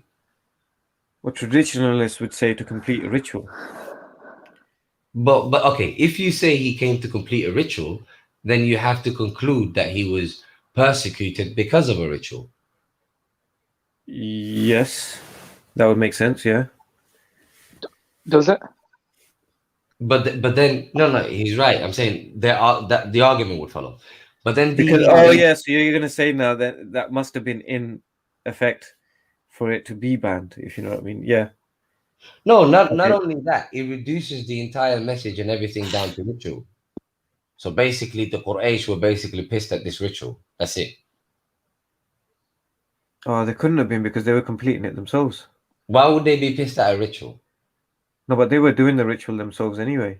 Yeah, I mean, besides that, even why would they be bothered by a ritual? What threat would a ritual pose to them? It wouldn't. So do you see what they're doing though? Like they keep throwing shade at the message, bro. See, this kind of like I'm being a bit of a conspiracy theorist myself anyway, right? This kind of like makes me feel like, hold on a second, the translation that I have, why is it so disingenuous? But because the translators are Sunnis, so they're trying to marry it in with the hadiths. And what makes it even worse, look at the Arabic. It says وَأَتِمُّ الْحَجْ وَالْعُمْرَةِ. They like to call Umrah the small Hajj, don't they? Like the small sort of pilgrimage. Yeah. So how do you have the big Hajj and the small Hajj together?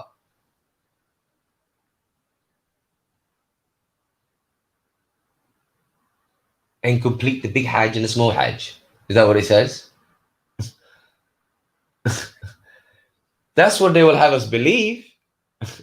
Look, man, they've tried to make the Quran marry up with the Hadiths, yeah, but they just can't do it. They just can't do it. The Quran just keeps popping out of context every time you bring the Umrah or the Hajj into it. It's gonna be so different to what's actually going on. It does not work. Not one of their claims works. But where it says complete the pilgrimage, I'm playing devil's advocate here for a second. Yeah. Where it says complete the pilgrimage, major and minor, it doesn't necessarily have to mean at the same time. Okay. All right, fine. But then we're back to now we have to prove from the Quran that he got persecuted because of a ritual. And then he had battles with them and everything, and now he came back to complete a ritual. Where's the message in all of that? The message goes out the window. Everything just becomes a ritual. But connecting it, no, but the ritual doesn't make sense because the what's it called?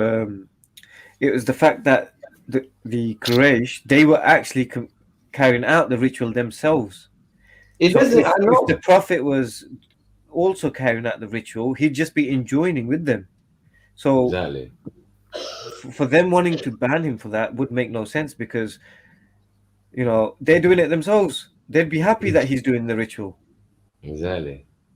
But the problem here is when you combine it with that other verse that you highlighted about Prophet Abraham, now this kind of like connects it, because now if the pilgrimage is a message, would the Prophet not do the same as Prophet Abraham? yeah, he would. Well, there you go. Why would Prophet Muhammad's Hajj be different to Prophet Abraham's?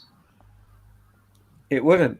But the problem here would be, like for the Quraysh now, if he's doing Abraham's pilgrimage or spreading that message, creating a unity, a pact, an agreement on, you know, where it says, shun the filth, adulterous beliefs and practices, shun false utterances.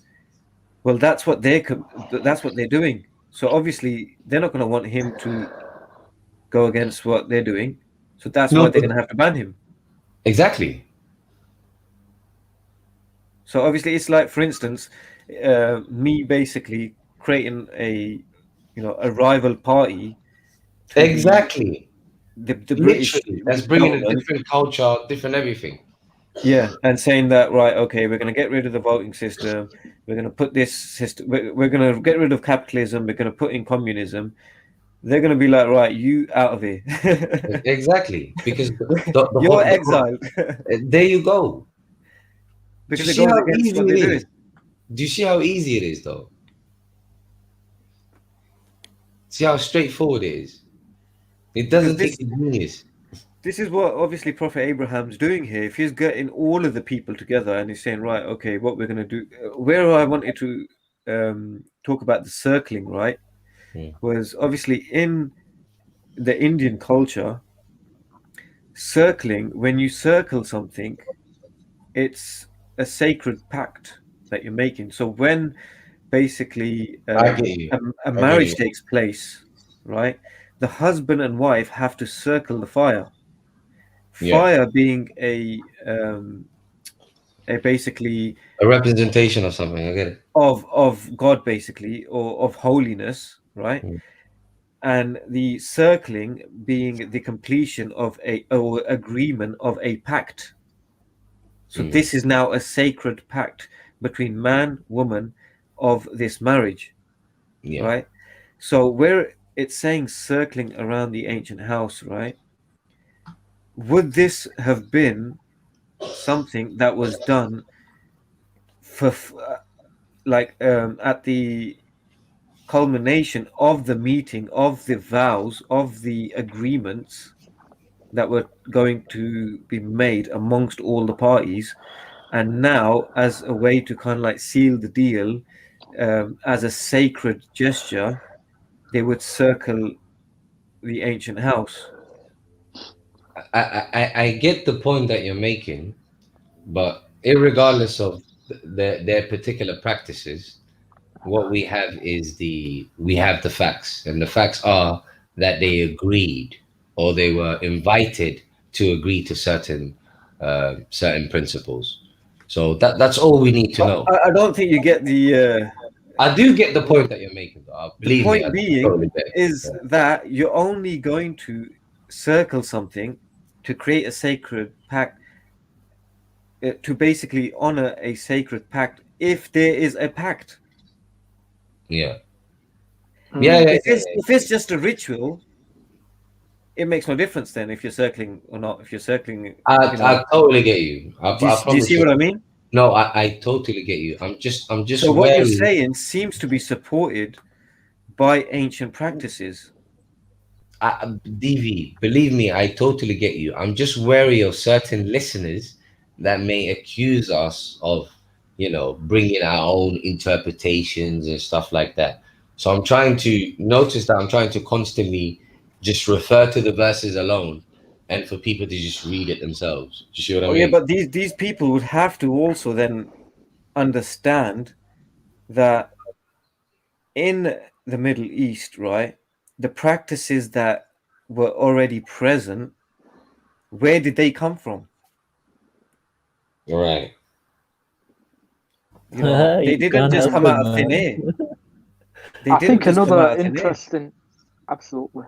And what's your take on Safa and Marwa? Because the take I have is that they've obviously translated it wrong. If you read 2:158, it says, let me find the verse. I think Joseph clarified that for me, to be honest. Yeah, He did a great job. exactly. And the word Safa itself, it means to choose something. And that's Yeah. the same word used in 2:130. Not only that, it would make perfect sense because it would be the exact same thing that Abraham practiced. Do you see what I'm saying? Because Yeah, exactly. Abraham's Hajj involved, other than obviously the spreading of the message, it also involved feeding the guests. You see what I mean? So the same Yeah. applies. The same applies to the last prophet. He feeds them, and he also completes the spreading of the guidance that he was persecuted from in the first place. Let me quickly just answer alive since 1975. The Hajj was abandoned after it served its purpose for the Prophet to convey his message. I don't think we can actually argue or dispute that, because notice that both occasions of Hajj, even if everything else that people can claim there's ambiguity, what there is no ambiguity in is that both occasions of of Hajj involved both prophets when they were alive. So we can't dispute that much. But the You see what I mean? continuity of it would still be there, because you need to renew that pact or vow amongst yourselves every year. I don't disagree with you on that, but we still have to make the difference between that which the Quran says clearly and that which we can, Because that what I find fascinating is the fact that practice, apply, or whatever. what I find fascinating is that those that are in power today hold all of these. They actually do these, like they hold these Islamic values, although they Yeah. don't Do they? profess them to be Islamic, right? Like, for instance, as I said earlier on, where I was saying this is kind of like describing what the Bilderberg Group do. Yeah. Right. So what is it, if you just take the religious element out of this, right, and you're just talking about the actions, right? So what's the point of this, right? Is this not what they do? I think there's They a get more of a everyone nefarious. together. No, but the whether what they do is corrupt or not, the action of what they're actually doing, is it not word for word this? No, Yeah. I wouldn't say so. How is it not? They're getting all the people from different corners of the world, or leaders, together. They all agree on what's going to happen over the next year. They all have a feast, right? And they all make a pact. And they all bring their evidences. Yep. That's the And main. then next That's year, the main point it with the takes Hajj, though. You have to bring your evidence. yeah. Well, next year it happens again, and then it happens again. Yeah, Right? it would that would be a Hajj. You wouldn't necessarily say it's a Hajj to do with the Deen, but it would be Yeah, the term yeah, Hajj just exactly. means a challenge. And That's why I said take the religious element out of it for a second. yeah, I agree. Right? Yeah, This yeah. is what they're doing. So Yes, agree. they are basically acting upon the advice of Allah, but doing it in their own way. Bro, It's a bit everyone is, and I can prove everyone except for the Muslims. this. You know what? Let me give you an example. Let me give you an example. For instance, they love to go on about the so-called marriage of Aisha, and they would say, "Oh, there is no age of marriage in Islam." Blah blah blah. The most perfect explanation of age of marriage is found in the Quran. For instance, I think it's in chapter 4. Or is it 5 or something? Let me check.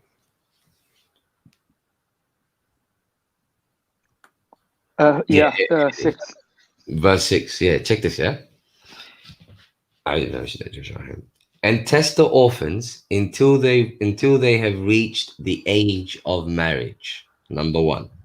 And then it says, then if you perceive of them right-minded, sound of mind, then hand over to them their wealth.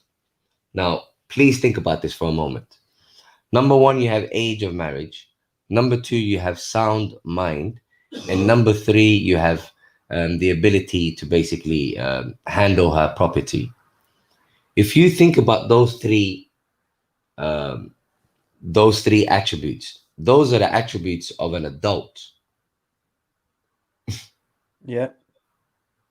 Think about that's literally the definition of an adult. An adult is someone who handles money, property. You see what I mean? Who can reason, sound mind, and who's of an age of marriage. Age of marriage, according to the Arabic, nikah just basically means an age of contract. And to be able to write a contract, you need to have the two that I just mentioned earlier: sound mind and property. You see what I mean? Yep, sound mind, I would say. So that's obviously saying like mentally they're okay. Yeah. Or could it mean that they have, where you said they can reason, right? So now the equivalent of that in today's society would be, for instance, there's a reason why age of consent seems to be after you've completed secondary school. Mm-hmm. Right? Why? Because you have received a sufficient level of education for you to be able to make rational decisions. Yep. Now, I know there was a guy on Zirab's channel once, right? No, was it Terran Pool's channel or something like that? And I came across him, a Turkish guy, right? Q. And he wouldn't accept that, basically just because someone's gone through puberty, don't make them an adult, don't make them at the age of consent, because in this country, because we were talking about that girl Shamima Begum, where I was saying she's a minor, right? So there's a crime that's been committed, but he wouldn't admit that she's a minor. He'd be like, no, as far as I'm concerned, she's an adult. Well, how the hell is she an adult? She hasn't even got a GCSE to her name. Divi, what do you think of the criteria the Quran has given? So 1 is the ability to write a contract, 2, sound mind, and 3, the ability to handle property. What do you think of that? Yeah, so the contract would be your education level, right? So sound mind would be like mentally you're okay. Yeah. And what was the last one? Handle property. Yeah. Yeah, so obviously, like a child can't, if you can't protect your property, you would be handling it. Well said. Well said. I mean? Well said. So is that not perfect way of saying an adult? Absolutely. And that would work universally. Yeah. But that doesn't mean that it has to be fixed to a specific number, because different societies are set up differently. And do you see how that caters to it? Yeah, absolutely. Do you see how perfect that is, bro? On the level, if you really think about it. Because I'm glad that you brought up that different societies will be different. And this works regardless. Yeah, I agree. I mean? Yeah. Because there's no way, like, for instance, I don't even think the age of Aisha, I think that's like a red herring anyway. Do you think Aisha would even fit this? Well, not if you're talking about the age of 6. Exactly. And 9, no way. But those ages, they don't even make sense anyway. Because you know the argument I've heard? Let me just quickly give you this here. I've heard from the traditionalists when I pulled this verse, they've actually said to me, this verse is talking about orphans, not your own daughter. I swear to God, bro. They stood on that as well. They stood on it, DV, bro. They wouldn't back down from that. They're like, oh, this applies to orphans. This does not apply to your daughters. So I'm like, you mean to tell me that this is how you're going to treat orphans if you were looking after them, but you would marry your daughter off younger than What's one of the orphan? best? What's one of the Huh? best things you could do in Islam? To raise an orphan, right? Yeah, exactly. Mm. In that manner, throw them under the bus. No, they're saying when it comes to the orphan, they're gonna follow this verse, but when it comes to their own daughter, they don't. The verse doesn't apply. Yeah, so you're not exactly rescuing an orphan, then, are you? But do you see what we're dealing with, though? Unbelievable. The Go funny on, thing go is, on, when I actually looked into this, like the history of the age of Aisha, right? She seems to be the only child, the only person, right, to get married at such a young age. Her brother got married at like 19. Her sister got married in her 20s. It's like, so everybody else, her father got married in his 20s. You know, the Prophet got married in his late 20s, 30s, right? Everyone else, right, in that community got married in their late teens, 20s, yeah, 30s, but not her. And then you get, and they always put up the argument, oh no, do you know what? Because it's hotter over there, they go through puberty earlier. It's like, oh, okay, so she was the only one this happened to, yeah, and nobody else. How does that make sense? It doesn't make sense. No one cares Unless the people who are propagating this were not from that culture and were from a culture where this actually happened, which is the Far East. And when you look at Bukhari, for instance, where did he come from? He came from Bukhara. Yeah, his father may have been an Arab, but what culture did he grow up around in? All right, guys, 10 minutes. I gotta go. My missus is gonna kill me. God damn it. So, like, these practices occurred in like India and China region.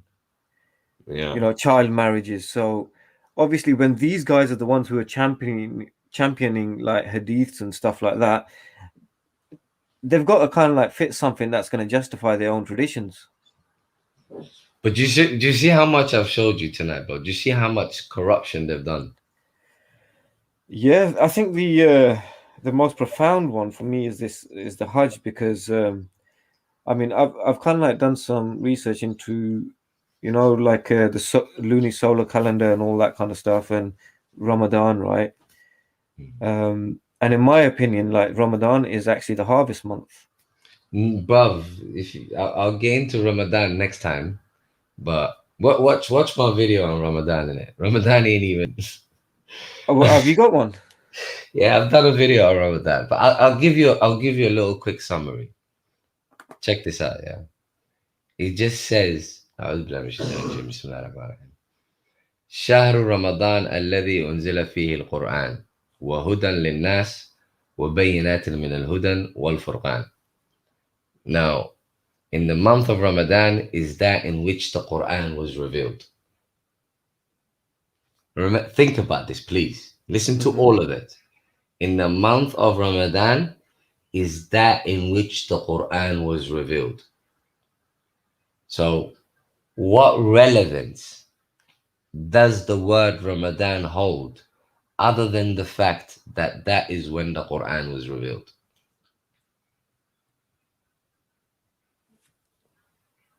Well, it seems to be implying that is like the That's the relevance of it. It Yeah. literally says in the month of Ramadan is that in which the Quran was revealed. If you was to replace the word Ramadan with, let's say, 1950. So in 1950 is that in which the Quran was revealed. Would you expect 1950 to come again? No. You wouldn't, right? So why do people think there's any difference here? As a matter of fact, ask yourself this. If it says in the month of Ramadan is that in which the Quran was revealed, unless the Quran is going to be revealed again, why is Ramadan coming back again? Because one's a month, and the example you gave of a year only comes once, whereas a month comes every year. Okay, all right. That's that's if we accept the notion that the word has anything to do with the name of a month. As a matter of fact, we can clarify that ASAP. There is no ambiguity about that because they will tell you themselves that Umar created that calendar way after the Quran. Umar created it. So when the But Quran was being, doesn't the verse say that in the month of Ramadan? no, the verse, see, the word month is even tricky as well because shahr just means like what it means like the beginning of a moon, basically. So it's like the beginning of a month. You understand? Yeah. So it's not, so when we hear the word month, we're thinking of 30 days or whatever. No, it's just the beginning of a particular moment. Yeah. And Yeah, then it so says, is that like saying a new moon? yeah, it's like saying the new moon, exactly. Yeah. So so during the new moon is that in which the Quran was revealed. So does that mean that the new moon always has some sort of a relevance? No, it's just stating at what point in the month. Exactly. Exactly. What people have done is look, it says, watch this, it gets worse than that. It says, in the month of Ramadan is that in which the Quran was revealed. And then it says, guidance for the people. And then it says, clear proofs and a criterion. So it continues to talk about the Quran. However, people put that aside and then just made the word Ramadan into a highlight of its own. Do you see the point I'm making there? Yeah. Because if you consider the verse, I'll read it again. In the month of Ramadan is that in which the Quran was revealed, guidance for the people, and a clear proofs and criterion. So how it's about the Quran. It's about the fact that the Quran came. It's not about the word Ramadan. It's about the fact that the Quran came. Mm-hmm. You see what I mean there? Yeah. So obviously, then, what's the significance of using the word Ramadan then? Good point. I'm glad you went there because that was the next point I was going to address. Now, the word Ramadan means, you've probably found out, the word Ramadan means scorching heat, something at the peak of something at its peak, Yeah. scorching heat. Do you see what I mean? Yeah. So, the something at its peak here, you have to ask yourself, according to the theme of the Quran, according to the context of the Quran, what is this peakness, this peak period that it's talking about? You have two choices. Either A, this peak period is something to do with a season that everyone seems to be focused on, or this peak period is something to do with in terms of corruption and stuff like that society has reached. Because if you consider the theme of the Quran, it's always about when a society reaches a certain peak in terms of its corruption, when a messenger is sent to them. So it would make sense here that this society reached its peak in terms of corruption, hence why this revelation was sent down. Okay. Yeah. Does that make sense to you? So that's one choice. The second choice that you have is the Quran was sent down during a particular climate. Yeah. In terms of season wise. But then you would have to ask yourself, why would God tell us the particular season in which the Quran came down? What relevance would that hold? It wouldn't really, unless it's trying to say celebrate this season or put emphasis on this season. That's a very good point. I'm glad that you said that. But however, unless one presumes that, they cannot conclude that from the Quran. Yeah, that's true. Do you see the point? Yep. So if we speak Quranically,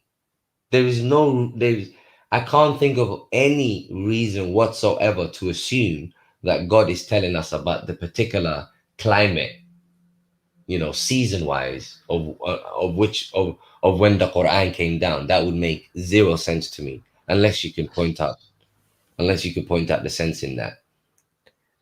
Well, your first description seems to make a lot more sense than, because obviously what's the peak of, what's the harvest got to do with the Quran? Thank you. For the life of me, it's like I'm like, why aren't people asking this question? I don't get it. What has that got to do with the Quran coming down? Think about it. During summer, the Quran came down as guidance and in clear proofs and criterion.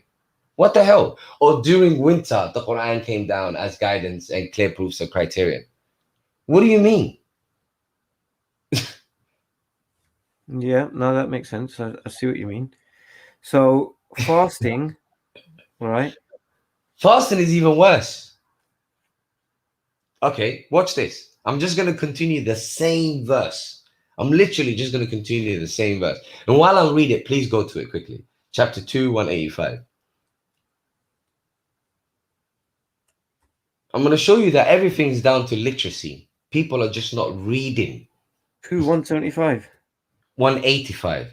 185, sorry. Yeah. Okay. You ready, yeah? Yep. Okay, so I'm going to start again. So in the month of Ramadan is that in which the Quran was revealed, a guidance for the people and clear proofs of the guidance, of the criterion, of the guidance and the criterion. Now, please listen to this. So whoever witnesses among you the month, then let him siyam therein. I'm going to stop right there. So watch. So whoever witnesses among you the month, then let him siyam therein. So See, the witness. translation I'm reading, it's saying that month, implying Ramadan in the verse before, in the sentence before. What? Read it. So it says, so any one of you who is present that month, meaning the month that it's mentioned in the sentence before, should fast. Okay, no problem. We'll go with their translation. But obviously, if you say the month, then it breaks the connection to the sentence prior. So it could be talking about a different month, not necessarily. No problem. We'll go with that translation. So first and foremost, there are two things to notice there. Number one, the people who are witnessing that month, that's not us, is it? That's those people, isn't it? No, if it's that month would come every 12 months. No. Let me tell you why. Because when you say that month, just like you said, it's connected to what we just read previously, right?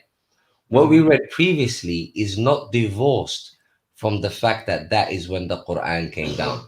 What people do is they always divorce Ramadan and the fact that that is when the Quran came down.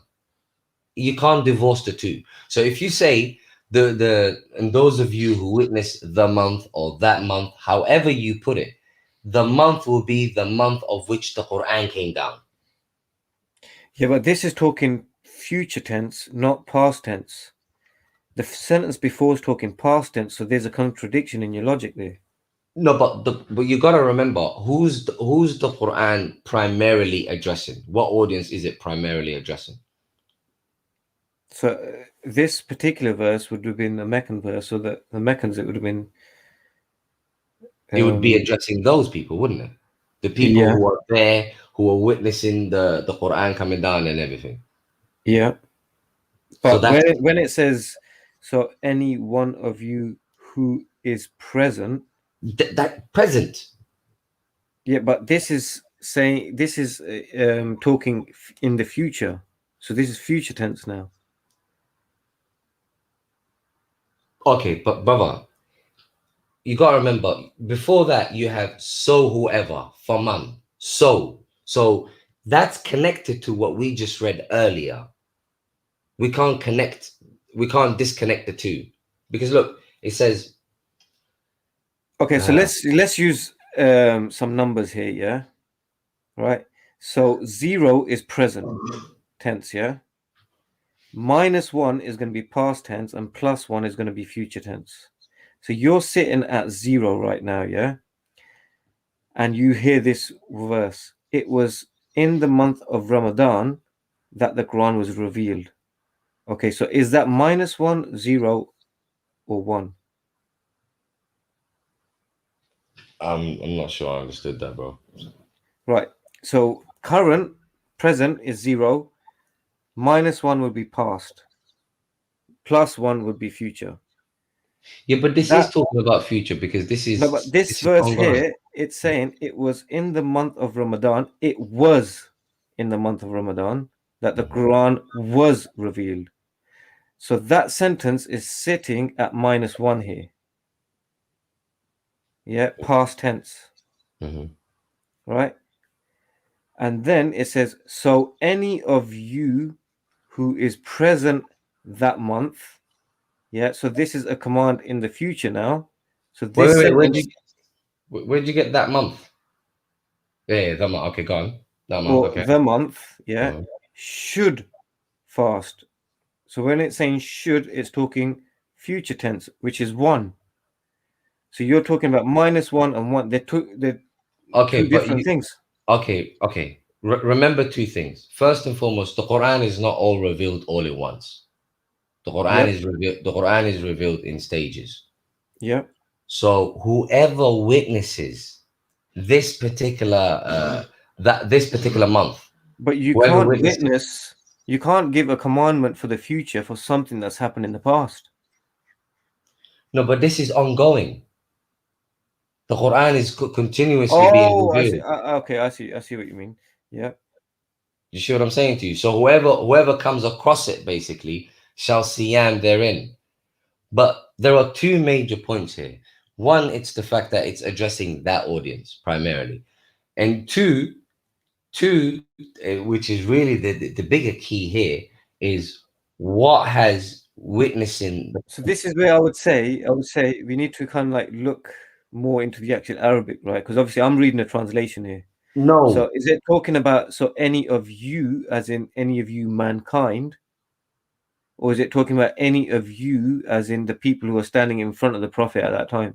the thing is this, DV brother. Let's just pause the presumptions of Ramadan being something yearly. Let's just pause that. Let's just go by what we can get from the verse itself. Okay. According to the verse itself, we are told about a particular phenomena, namely a particular new moon of which the Quran was revealed. That is what we are talking about here. We're talking about the Quran being clear proofs and criterion and a guidance for the people.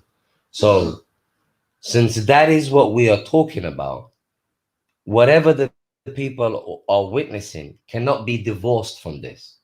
It can't be divorced from the Quran. So you can't just say the people are witnessing the month, but the month has nothing to do with the Quran. You see my point? Yeah. So with that said, the second question here is when it says فَلْيَصُمْهُ فَمَنْ شَهِدَ مِنْكُمُ الشَّهْرَ فَلْيَصُمْهُ, which is translated as let him quote unquote fast therein. What has the coming down of the Quran? We can put it two ways actually. What has the coming down of the Quran got to do with fasting? Or even if you say, even if we entertain the idea of yearly Ramadan, this somehow celebrating every year the coming down of the Quran, what has the coming down, celebrating the coming down of the Quran got to do with fasting? Both ways. What has it got to do with fasting? So that would be in the last sentence where it says he wants you to complete the prescribed period to glorify him for having guided you so that you may be thankful. Okay, so now when you say for the prescribed period for to glorify him for having guided you, again, when you say guided you, it's back to the Quran, isn't it? Is that not how he's guided us? Yeah.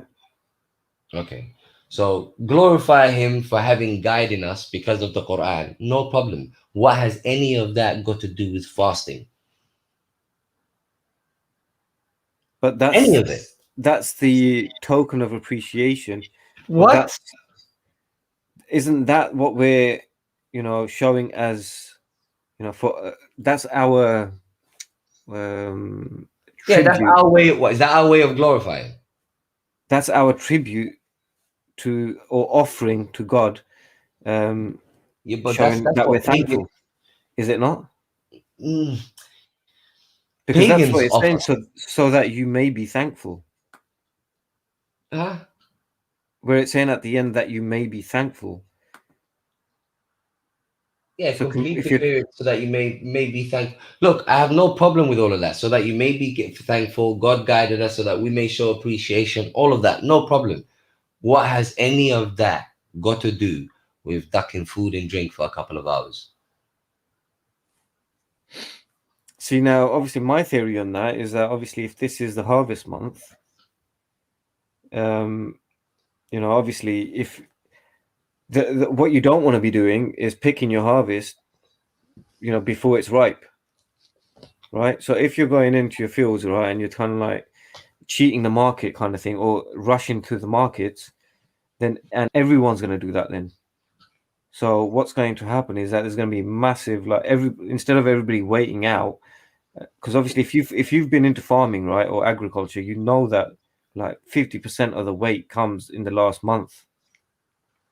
Do you know what I mean? Where if you duck to the market early, and everybody else starts following you, because obviously everybody wants to cash in on, earlier, then what ends up happening is that the society suffers in the long run, because you're going to be at 50% yield when you could have been at 100% yield had you waited a month.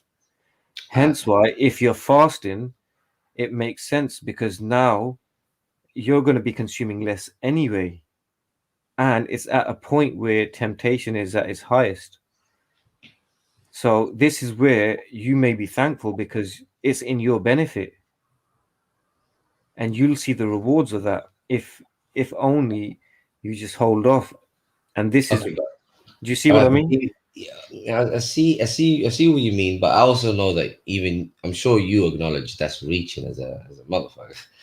But listen, No, but I see the Quran as a guidance for mankind. I know, but I know, So it but has to be connected or grounded to the natural environment that we live within. The so-called guidance that you just told me about, that what someone teaching someone how to profit.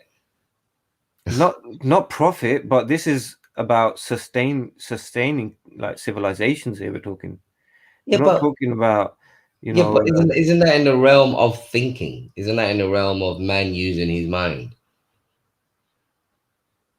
no, And besides that, yeah. If What's it got to everyone do is with on an individualistic like mindset or a capitalist mindset, you would all kind of like more or less be rushing out to market early. Whereas if you're thinking collectively, it makes sense. You could feed twice the amount of people if you guys actually just take it easy. Do you know what I mean?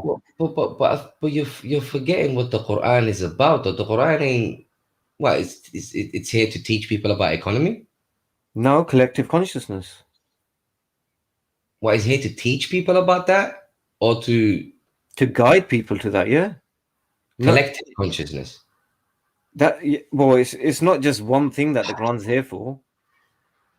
It's guiding us to something, isn't it?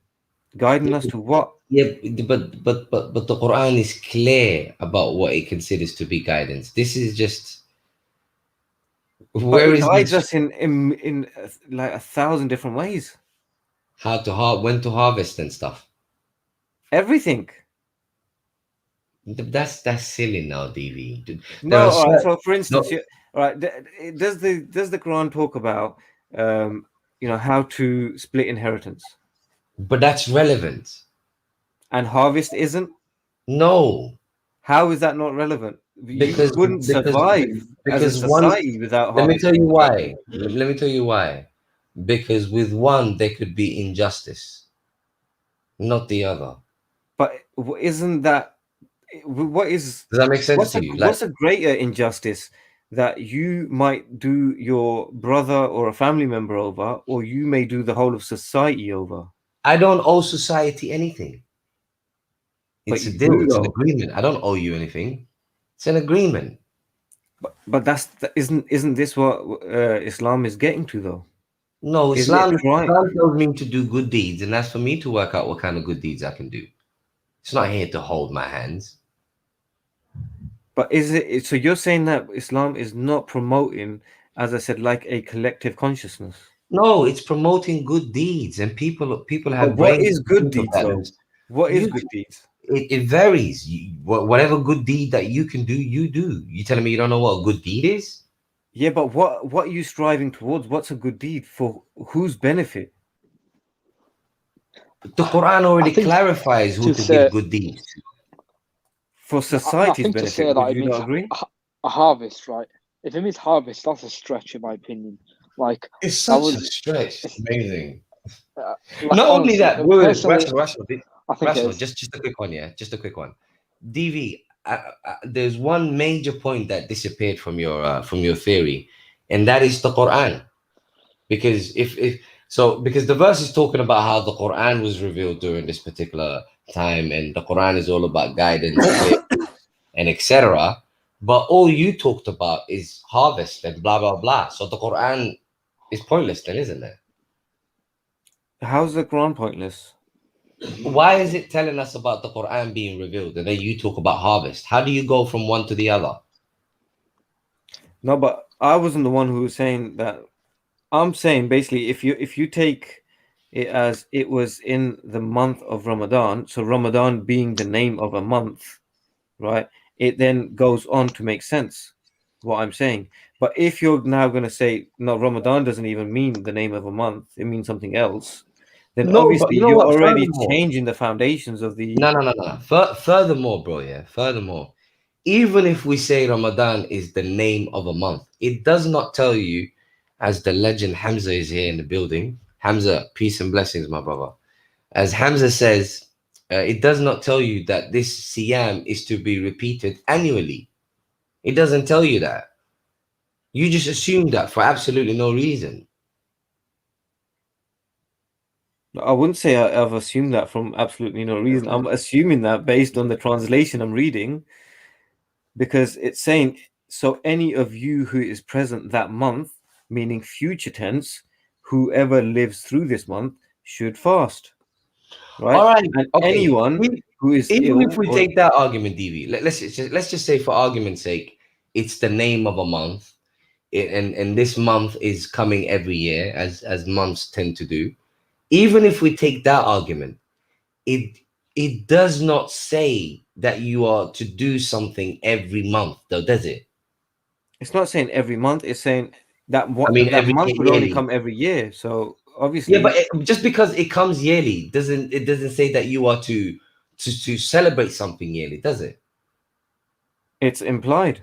How? Because it's every in the future that month is going to come every year. So Okay, any of you but then persons according to that verse, you have to take the Quran as well. Listen, if you're gonna say the month of Ramadan comes every year, you have to also say the Quran comes every year, because in this context, it is very clear that the relevance of Ramadan is the fact that the Quran came down. So how can you have one without the other? because it's saying to you it was revealed, right? It was in the month of Ramadan that the Quran was revealed as a guidance for mankind, right? Okay, so what is it putting emphasis on? So it Is it putting has emphasis been on the revealed. month or the Quran? It's putting both. What? What is it It's putting saying that emphasis the on? Quran, it's establishing that the Quran has been revealed in this month. Okay, That's so what what it's is it saying. putting emphasis on? So what holds relevance here? The month or the Quran? Both. It's putting emphasis on both of them. Otherwise, it wouldn't have mentioned the month. It would have Okay, just all right. said Let me ask you this. the Let me ask Quran you was this. Okay, revealed. let me put it this way. What relevance would the word Ramadan hold had not the Quran been revealed? No, but that's like saying I'm born in October, right? So you're saying, all right, what relevance does me have with the month October? Well, every year I'm going to recognize that this was when I was born. Every year, this is when you guys need to recognize that the Quran was you revealed. you recognize every year that this is when you were born because that's the sort of culture you're from. That's the only reason. It's not because it has any particular significance. It's because you are from that sort of culture. Certain cultures don't give a damn. Yeah, but the fact that this is telling us that you need to give a damn, that's the whole point. But That every year you need to show that your appreciation, DV, that how you value can that this has been revealed. DV. Other than the particular background that you come from, how on earth can you get that from this verse? Because I don't just look at it as, what's it called, you know, like a ritual thing. I see it as more than that, which is why, as I said, I've come to the conclusion that I believe it's the harvest month. So during the harvest month, the Quran was revealed. Can you please listen to that? Yeah. What relevance does one have with the other? Why say the Quran was revealed during harvest month? For the life of me, why? Why not give us the That's date? just, Why not say it was revealed on a Tuesday?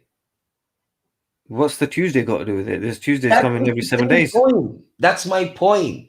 Whether you say Tuesday or during the time of harvest, they're both irrelevant. What's it got to do with the Quran? No, because harvest comes once a year.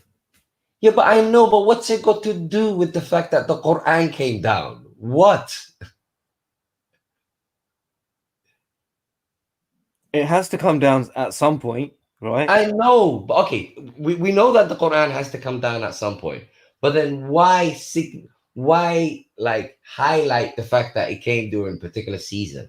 Like Because otherwise, you could fast would you in a million years assume that without the presumption? if you assume it to be any month, yeah, then that means you're going to fast at any month. But because it's yeah, mentioning but- Ramadan, God wants you to fast during that particular month. Why? What has fasting got Exactly. to do with Why? that? Ask yourself why. And if you connect it to the harvest month, you understand why. But that's insanity, DV. No, That's insanity. that's coming to a rational conclusion. So the conclusion that you come to is the Quran was revealed during some sort of a harvest month, and people are to fast this harvest month. Really? That's literally the conclusion you've come to. Yes, Even because if- there is No, benefit. but the thing in is, this. right? Even if I go with that, it was only harvest for them. What does that have to do with everyone else It's anyway? harvest for everyone. Exactly. It's harvest for everyone. Oh, but people's harvest. What you said? People's seasons differ. So what are we gonna do?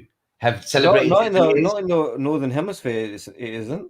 Oh, but people's harvest. I said the world is not limited to the northern hemisphere, is it?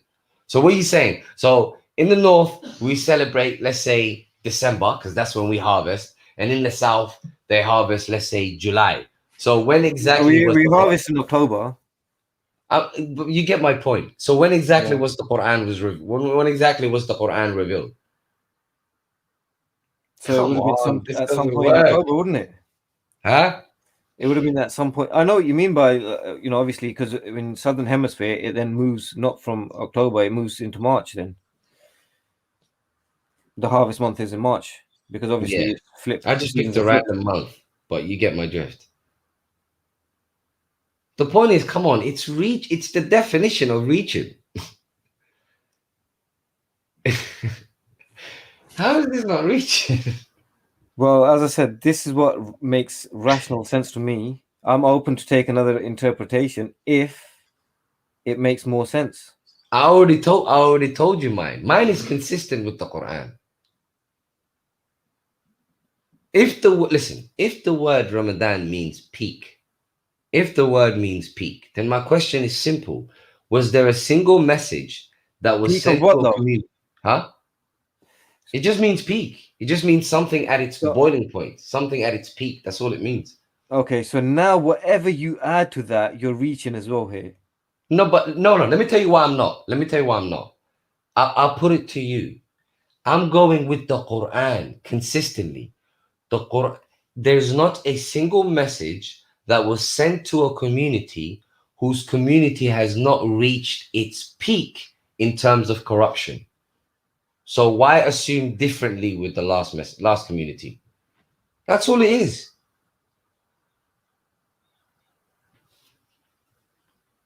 There's literally no need to complicate it.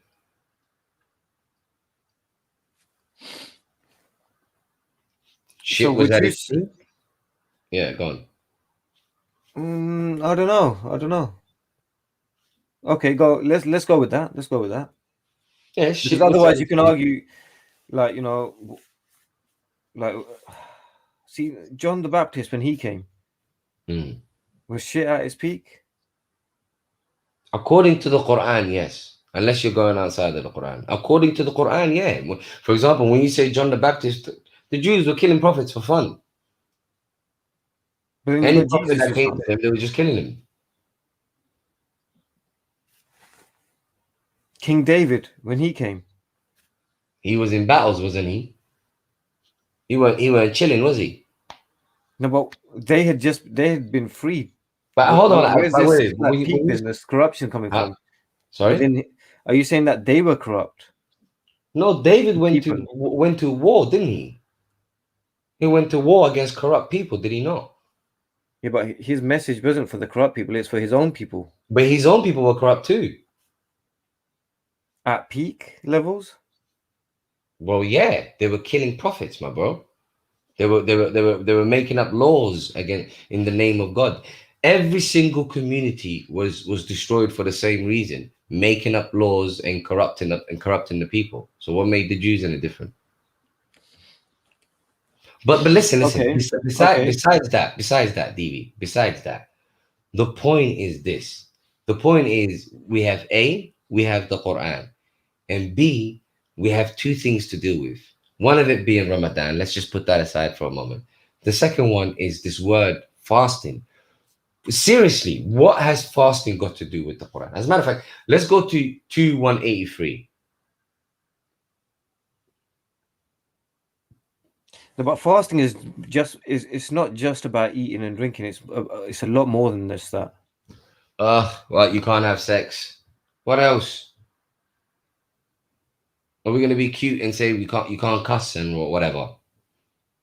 well, it's basically abstaining from all basically sin and stuff as well. It's not just Yeah, but like, when are you not supposed to abstain from sin? That's just silly. When are you not supposed to abstain from sin? To say that there's a particular month where you're not supposed to abstain from sin, that's like implying that in other months it's not so deep. I'm not saying that that's the only thing, but for instance, the whole abstaining from consumption is not necessarily just food and drink. What else then? Desires. Such as what? Sex. I already covered that. Okay, so any sort of consumption, like a lot of people say, obviously smoking. Okay, but that we'll put that on the eating and drinking. All right, go on. Okay.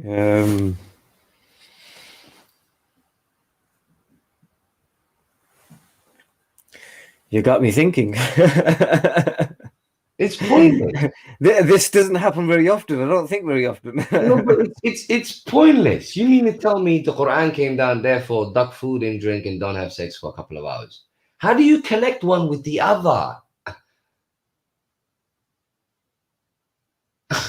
The Quran came, therefore don't have sex for a couple of hours and don't eat and drink for a couple of hours. How? You might as well tell me the Quran came, play five-a-side football, because they're both as equally foreign. What's the difference? They're both as equally foreign. Okay, so what? Yeah, Obviously, I don't really understand Arabic, right? So I don't know the actual word. Please, 1 second. DV. Fast. One moment. So- Hamza brought up what I was actually about to bring up. So if we go to chapter 2:183, أعوذ بالله من الشيطان الرجيم بسم الله الرحمن الرحيم. يا أيها الذين آمنوا كتب عليكم الصيام كما كتب على الذين من قبلكم لعلكم تتقون. So all you who believe, decreed for you is siyam, as it was decreed for those before you, so that you may become tattaqun. I'll let you translate tattaqun. So let's say, for instance, tattaqun means to be mindful or God conscious, stuff like that. So the purpose of siyam is to make you God conscious. So the question goes to you now. Are you telling me abstaining from food and drink and not having sex for a couple of hours basically gives you God consciousness? It's not necessarily gives you good God consciousness. It's a But that's sacrifice what that you're God is making. saying it does. God is saying it does. Look, listen. كما كتب على الذين من قبلكم لعلكم تتقون, so that you may become God conscious. That's literally the purpose of siyam. So now my question to you is, if you tell me just abstaining from food and drink and not having sex for a couple of hours, you're basically talking about most homeless people. Most homeless people, I'm sure they, they don't eat and drink for a couple of hours, nor do they have sex for a couple of hours, I'm sure, if not more. So are they God conscious? They must be really that means they must be the most religious people on earth. They must be the most God conscious people on road. By the way, there's brother Moses who wants to join the link.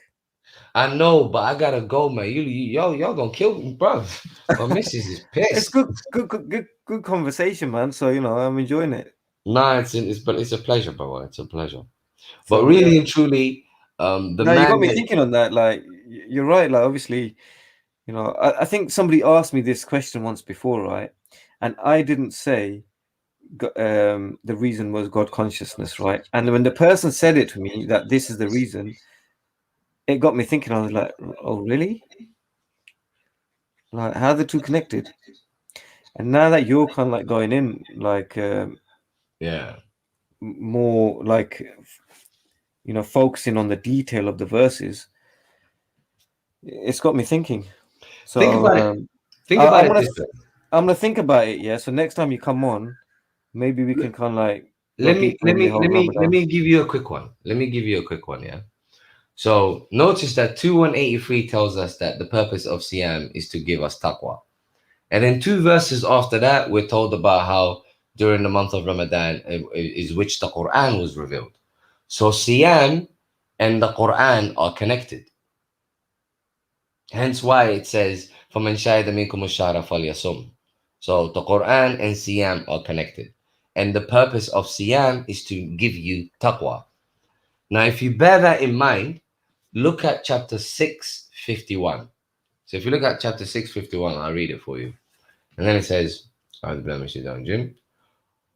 وَأَنظُرْ بِهِ الَّذِينَ يَخَافُونَ أَنْ يُحْشَرُوا إِلَىٰ رَبَّهِمْ لَيْسَ لَهُم مِّن دُونِهِ وَلِيٌّ وَلَا شَفِيعٌ لَعَلَّهُمْ يَتَّقُونَ. So, and warn with this, this being the Quran. Watch this, yeah? And warn with this those who reverence that they will be summoned to their Lord, and there is not for them other than him a protector, nor an intercessor, so that they may become yattaqun, taqwa, self-defense, as my Baba Hamza says. Yeah? Mm-hmm. So by warning with this Quran, one attains taqwa. Mm-hmm. So by warning with this Quran, one attains taqwa, according to this verse. Yeah? And the verse that we read in chapter 2, 183, it tells us that Siyam is so that we may become tattaqun.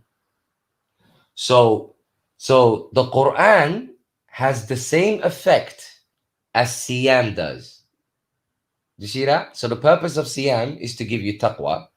And by warning with the Quran, one attains taqwa. So if Siyam has the same effect as the Quran, what's the possibility of it being fasting? So what this 651 is saying is use the Quran to warn those, right? So basically spread the message. Yeah. And so you're saying that now defines when it's saying fasting, that's what defines what fasting should be. Right? So it's like saying it's like looking at it in a nested way. Right? So where we're now seeing fast, we have to like superimpose this definition because this is the definition it's given us of what fasting is, right? Is that what you're saying? I'm saying it's telling us that Siyam gives us taqwa. So we have to ask ourselves how we can conclude that fasting has anything to do with taqwa, especially considering that 651 tells us that the Quran, preaching with the Quran, is what leads to taqwa. So if we say that Siyam means fasting, then we equate fasting to the Quran. As a matter of fact, I can say to you that if by you preaching but with the, what wait, do you wait, do with the wait. Quran? You What are you preach, supposed to you learn the Quran. You learn Yeah. the Quran, you follow it, and that is what leads to taqwa. So where it says, so any one of you who is present that month should fast, should preach. Is that what you're saying? No, I'm glad that you said that because I was just gonna bring that up for you. So it's where it says any one of you who witnessed the month shall abstain. And you might say to me, abstain from what? And I'll simply say to you is that had they not witnessed the Quran, they would have been busy, wouldn't they? Yeah. That is precisely what they are abstaining from. They're abstaining from whatever activity that they were about to engage with, and they are now engaging with the Quran. As a matter of fact, we don't even need to have an argument about that. Ask yourself this: if the Quran has come down and you have witnessed this phenomena, what would you do? So repeat that again. If the Quran has come down and you have witnessed this phenomena, what would you do?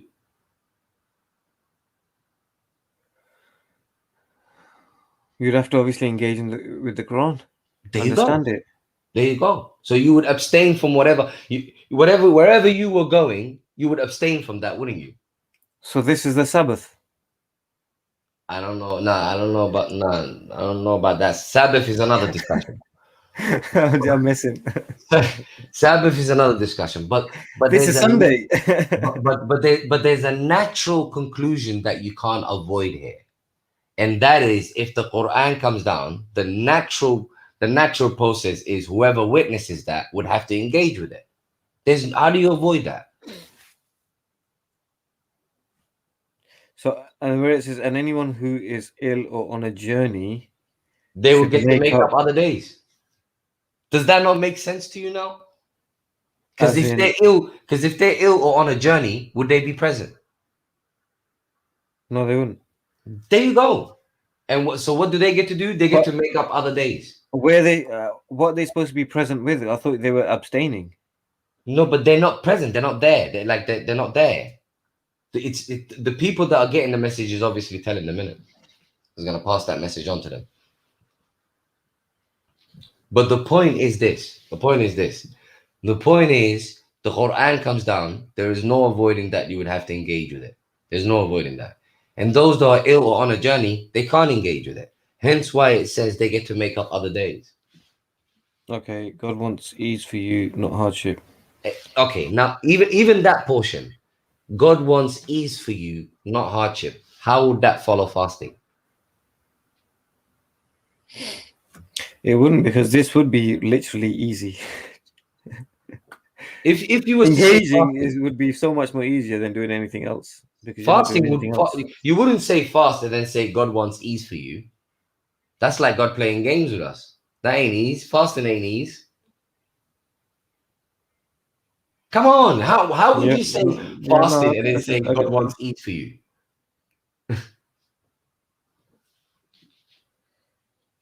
Huh? No, I get that. He wants you to complete the prescribed period and glorify him for And having guided you. the prescribed period would simply be the length of That the month. revelation of the Quran. Would it not be a month? No, the Quran is not just being revealed in 1 month, is it? Yep, that's true. There you go. So the prescribed period here would have to be the length of the Quran being revealed. Okay. Oh, you better hope you're not a slow reader. Bro, what's happened is a message that is all about the Quran has been basically been made to be all about rituals and not about the Quran. I could see how we go from that original message to the through an evolution where we're at to today, if you know what I mean. A Because serious evolution. you see it where people, where weak-minded people, you know, it's like, for instance, the whole Mufti Abu Layth incident where people attacked his home. Yeah. How many religious people who are on the other side of the fence have come out to condemn that? I'm saying. Weak-minded people. Do you know what I mean? Well, our Because community- why? Because they're afraid of their following turning on them. Oh, wait, Hamza the legend. He brought a perfect verse, man. Oh my god. So this what a kind of verse. like makes sense in the sense that, you know, I could see how slowly over time where people want something, want a ritual to make themselves feel like we're doing something. Yeah, it's a backdoor thing, man. It's something to occupy themselves with. Yeah. Yeah, but check this out. I've got to bring this verse because it's a perfect verse. When you say Hamza, who are you on about? Because I Hamza. don't see no Hamza in the chat. Okay, you see where it says only the truth matters. Right. Okay. Yeah. He's basically a scholar in comparative religions. So, Okay. Cool. So you're talking about an actual legend there, my friend. Yeah, it's Hamza Abdul Malik, man. Cool. You don't understand how honored I am to have Hamza Abdul Malik on my channel. You have no idea. Yeah. Well, I'll be appreciative as well. Please subscribe to his channel. Have a look at his videos. All right, cool. Like you won't need to hear anything from me once you've seen Hamza's videos. No, I'm extremely open-minded, man. Bro, I'm telling you, Hamza. If anyone debated Hamza, if they had, forget a debate, if they had a conversation with Hamza about this topic about the Sunnah and the Quran, wallahi, it would be the most embarrassing thing you have ever seen in your life. Wallah. Should I tell you why, bro? Go on. See, the man does nothing but cite verses. On point as well, yeah. It's like rolling. Honestly, like he does nothing but cite verses, bro. So you would have to argue against the Quran. But check this out. If you understand Arabic and you understand in like. Wait, before I forget, you know, earlier on I gave you the example of chapter 6:51. I used to think that is the greatest, you know, verse that will show what taqwa means and blah blah blah. But look at the verse that he just highlighted to me, yeah. So if you go to chapter 2:21. 2:21. So it says, "O people, serve your Lord, the one who created you and those before you, so that you may become taqwa, tattaqun."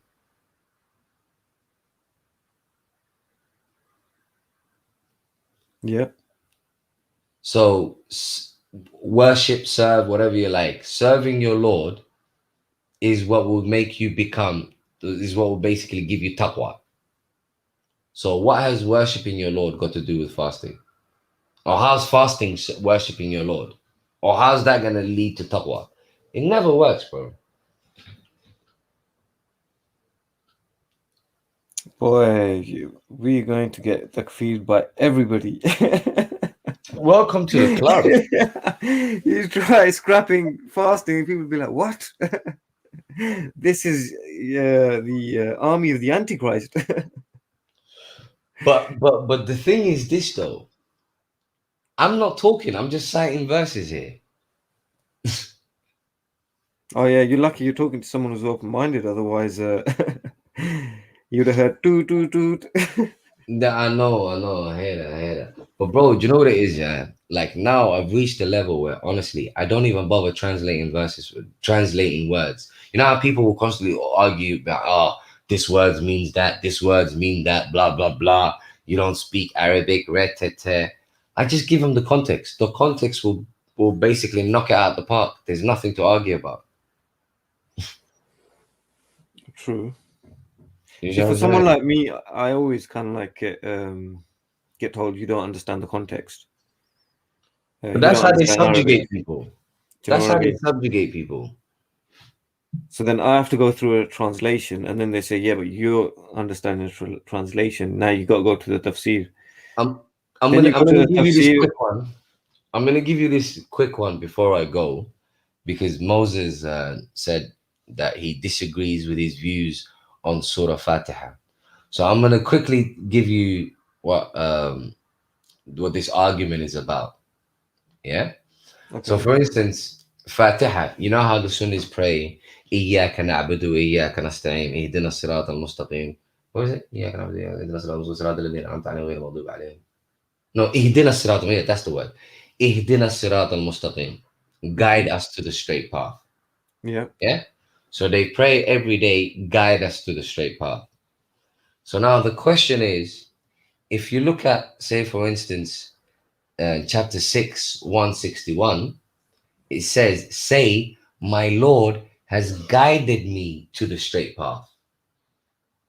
So if the rest of the Quran says this is the straight path, or you've been guided to the straight path, then Fatiha, when it's asking, when it's making the invocation to God to guide us to the straight path, you have to ask yourself, like, okay, for instance, there's a chapter 1587, I believe, Quran versus Hadith. Put that verse for me. Chapter 1587, I believe. It says, we have sent you the 7 oft recited verses and the great Quran. Yeah. So So which verse am I looking at? Yeah, 1587. 1587.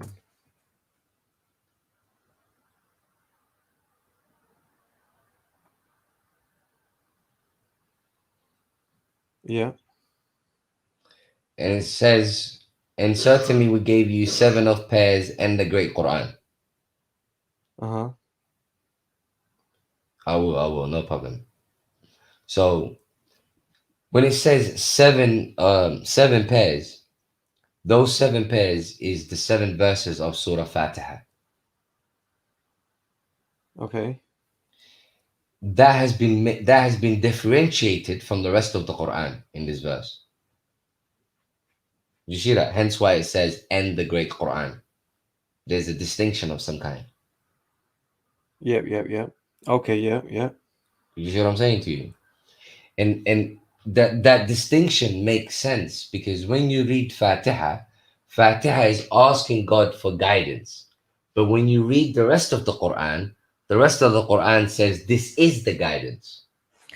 Phew, thank God you said that, because I was thinking, oh, where is he going with this?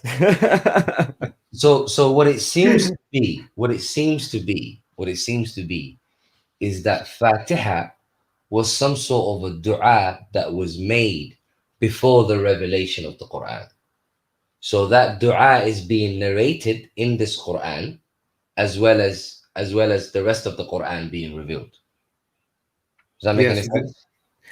Well, yeah, because this is obviously our speech to God, and then the rest of the Quran is God's speech to us. There you go. That is the point.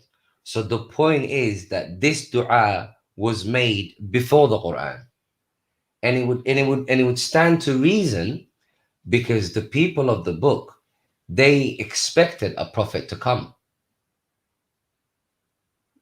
Well, yeah, I've heard that. Yeah. They expected the prophet to come. Do you see what I'm saying to you? So it would stand to reason that they would be invoking this sort of dua.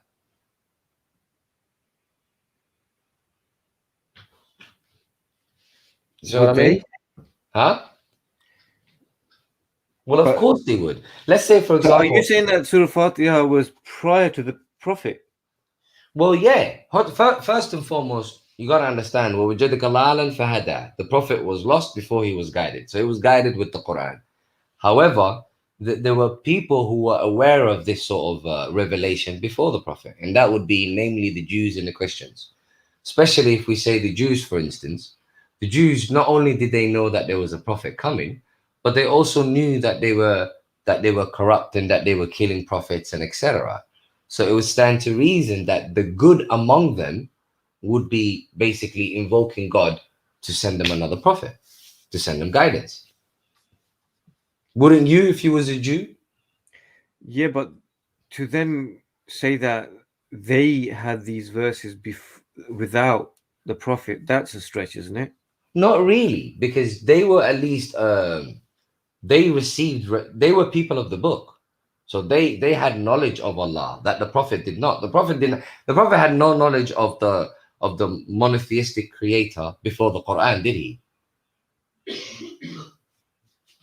No, but isn't this the whole interaction between the Prophet and Angel Gabriel, where Gabriel saying read? Yeah, but And isn't this what he reads? no, To but ask, well, like, I'm confused, I don't know. no, And but then he reads the this out, Quran, which is no, why then the Quran is like revealed but upon the him. Quran narrates the previous civilizations, does it not? Yeah. This is simply part of that narration. What, Surah Fatiha? Yeah. Ask yourself this: who would be reading Fatiha? Would the Prophet be reading Fatiha before he received the Quran, or would that just be completely new with the Quran?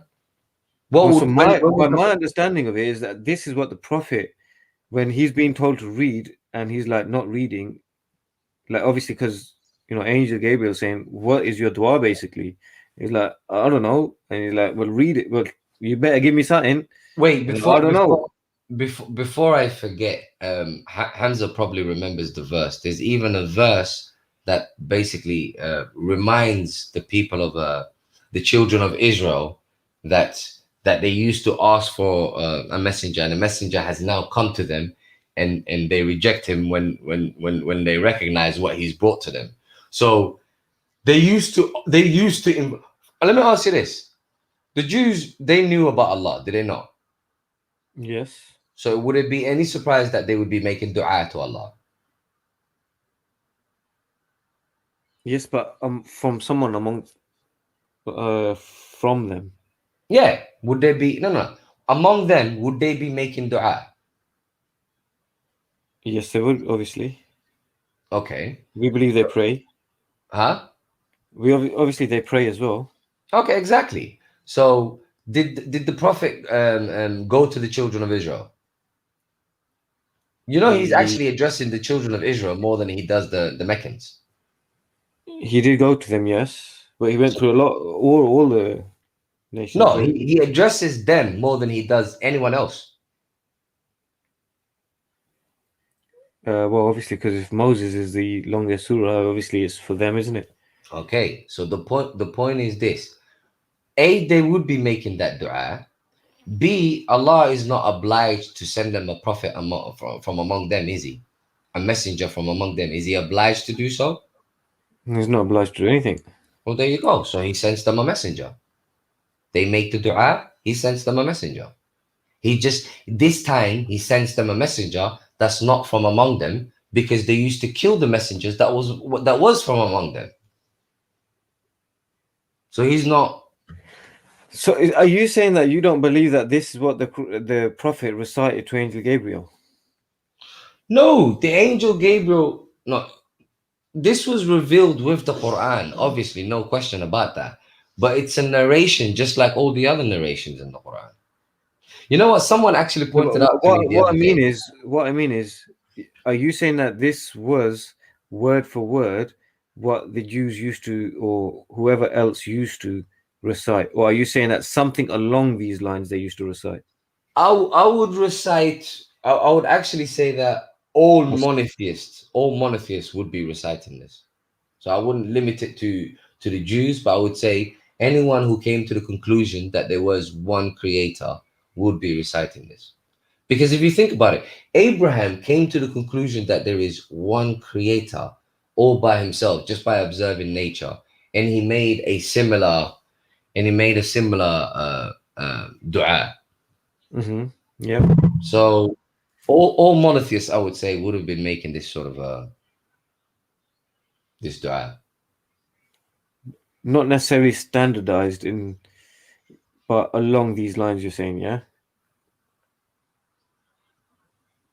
Hmm? Okay, here, chapter 289. And when it came to them a book from besides God, when one which confirms that which is with them, that they used to from before, used to seek to disclose. They used to seek victory. Basically, they were expecting this. You see what I'm saying to you? Yeah? They used to from before seek victory over those who believed. Then when it came to them, that which they recognized, they disbelieved in it. So the curse of God is upon the disbelievers. So they expected this message. The Jews expected this message. As in the Quran. Yeah, Yeah, of course they did. there you go. So wouldn't it stand to reason that they would be making this dua then? Not verbatim, no. Why not verbatim, actually? Even verbatim, I don't see what's so difficult about that. Why? As a matter of fact, verbatim would make sense because all of the guidance that they have, the Torah that they have received would be along these lines. Yeah, but that's in a different language. Oh, I'm glad that you brought that.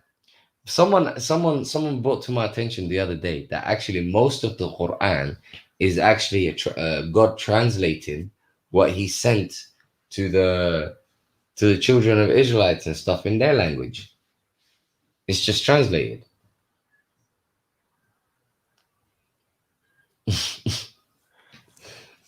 So when people go on about translations, think about it. The Quran So itself would they not necessarily? Oh well, you could make the argument that this wasn't necessarily corrupted.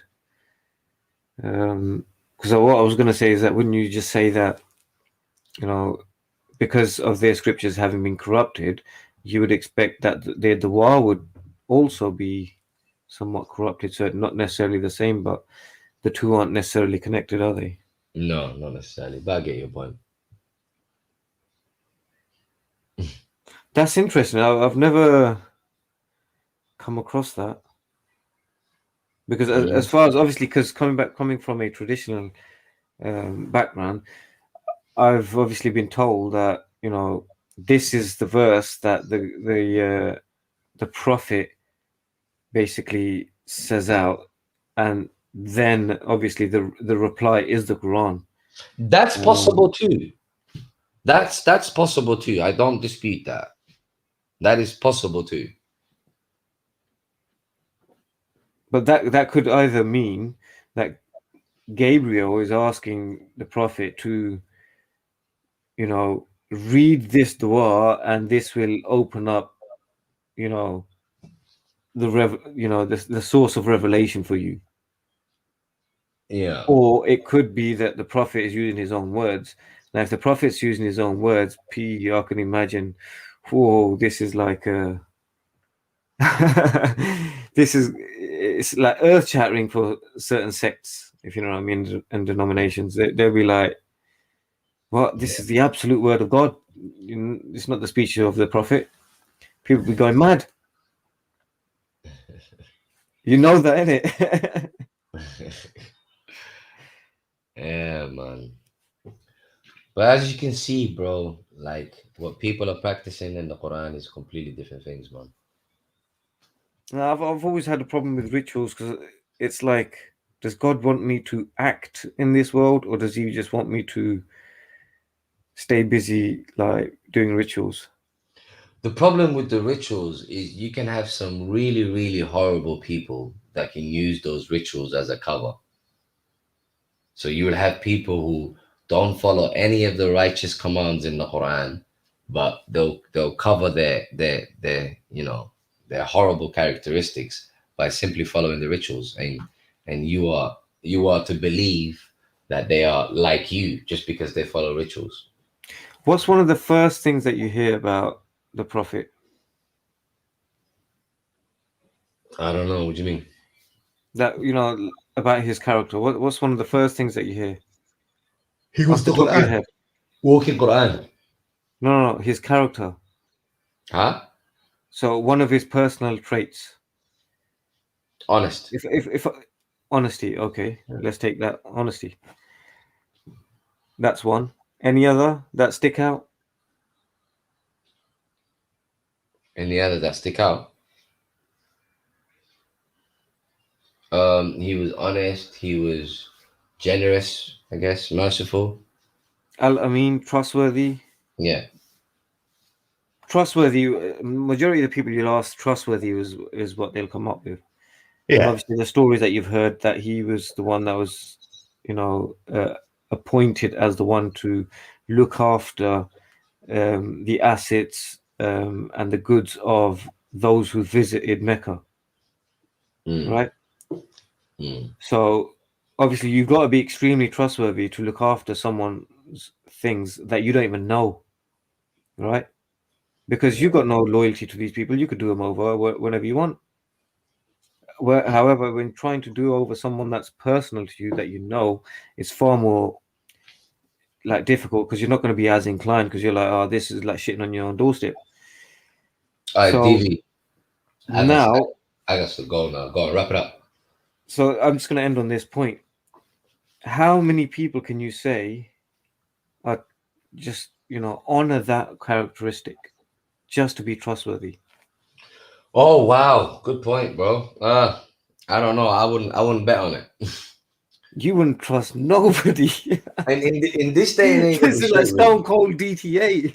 I'm gonna be very honest with you, bro. Yeah, I was already, worried about the state of mankind, but the moment it reached a stage where people are even lying about the Quran and trying to twist translations and all sorts to twist the message of the Quran, I gave up on humanity, man. You can't trust people, bro.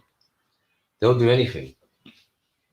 Come on, man. From that's time the people are saddest lying about the Quran, what good do you expect? I'm not sure if they're I can understand people who've been misguided, right? No, I'm talking about the out of translators. ignorance. I'm talking about the translators, the people doing this on purpose, the people behind this stuff. I'm not talking about the followers. They're just they're just followers. But I'm talking about the people who are with this mission. Those people. So you believe that they're intentionally disingenuous and Bro, not just incompetent? It's impossible to conclude otherwise. Like, wasn't it you that we read 1187 with, or was that someone else? The Salah argument. Yeah, that's me. Was that you? We've read about half the Quran today. Yeah. Go on, bro. Really and truly, was there any excuse for a lot of them? Was there any excuse? No, it's pretty, Hey, I'll give you a quick one. Go to 22:18.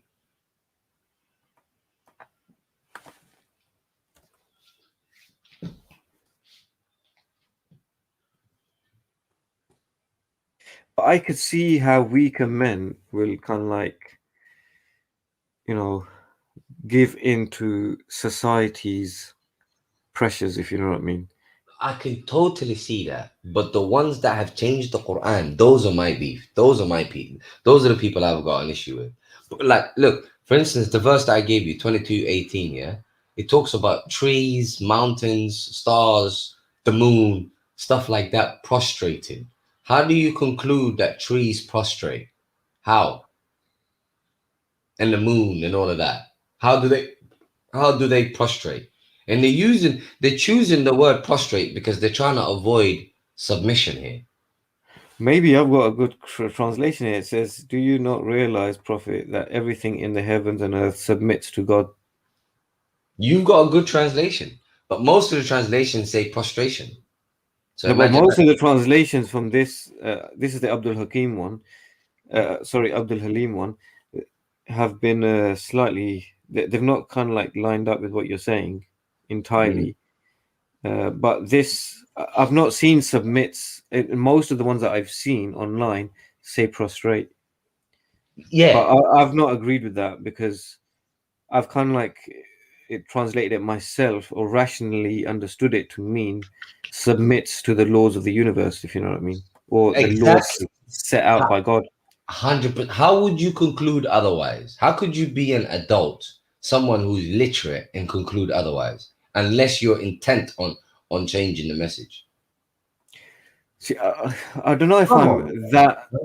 In, I'm usually like How do you quite skeptic, conclude but trees prostrate, bro? How? How would you? How can you be an adult, someone that's literate, and conclude that trees prostrate? no, but some of these people, you give them too much credit, man. That's why I say I don't take what any man says, if you know what I mean. I don't see any man as an authority. I The hear only you, but I'm not authority talking about is the followers. myself, if you know what I mean. Bro, I totally hear you, but I'm not talking about the followers. I'm talking about the people behind this stuff, the translators. They cannot be ignorant. But some of They're them not are ignorant, though. huh? You Most of think the these people are, translators are man. ignorant? You think they don't know what they're doing?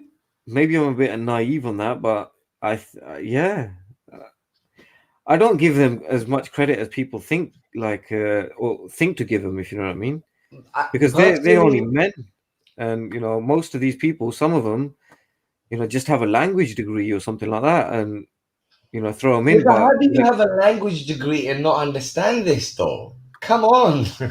Trees, prostrating, moon, the sun. because they also have all of these like superimposed ideas of what the Quran is trying to say, and most of them are like lazy anyway. They take the translation of the previous one, and whatever they don't really want to look into deeply, they're just kind of like, okay, copy and paste kind of thing, isn't it? Mm. Where one person has already looked into a concept like Salah, for instance, and they've come up with the understanding that it's a ritual prayer. There ain't going to be anyone following him who's going to contradict that, I hear that. because it's too much heat for them to kind of We like. will never get off this topic, and I'm already dead with my message, so let's end it right now.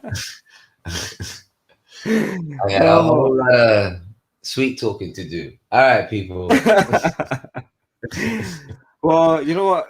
Come on, man. It's been Get a it back pleasure, my home. brother. It's been a pleasure, my brother. It sure has, man. Thanks for having me on, man. I've been looking Inshallah. forward to this because, yeah, previously I was really looking forward to having that conversation about history with the Orthodox more. But instead, Yeah. I got, educated and blessed with all of this knowledge. Thank So, you. I appreciate the pleasure's up in all mine, man. And I appreciate may Allah kind of like guide us all. I And appreciate anytime you want to have me on, of guiding us please. all, speaking of guiding us all, just before we go, just read 151 to 153, please.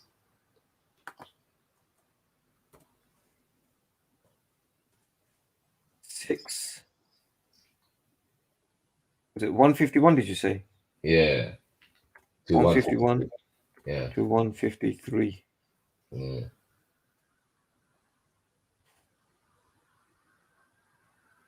By the way, next time when you come on, there's a verse 350 that I want to go through with you. No problem. No problem. Say, Let's just right. end it with these three verses. Okay, say, come, I will tell you what your Lord has really forbidden you.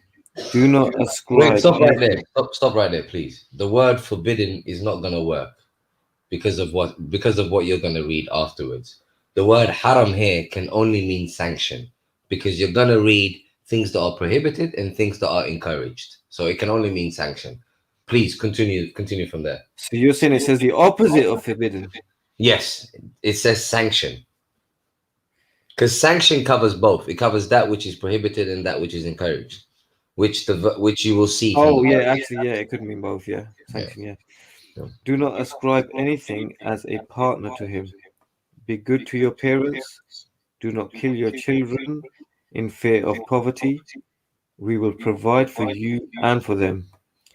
Stay well away from committing obscenities, whether openly or in secret. Do not take the life God has made sacred except by right. This is what he commands you to do. Perhaps you will use your reason. Stay well away from the property of orphans, except with the best intentions, in parentheses, until they come of age. Give full measure and weight according to justice.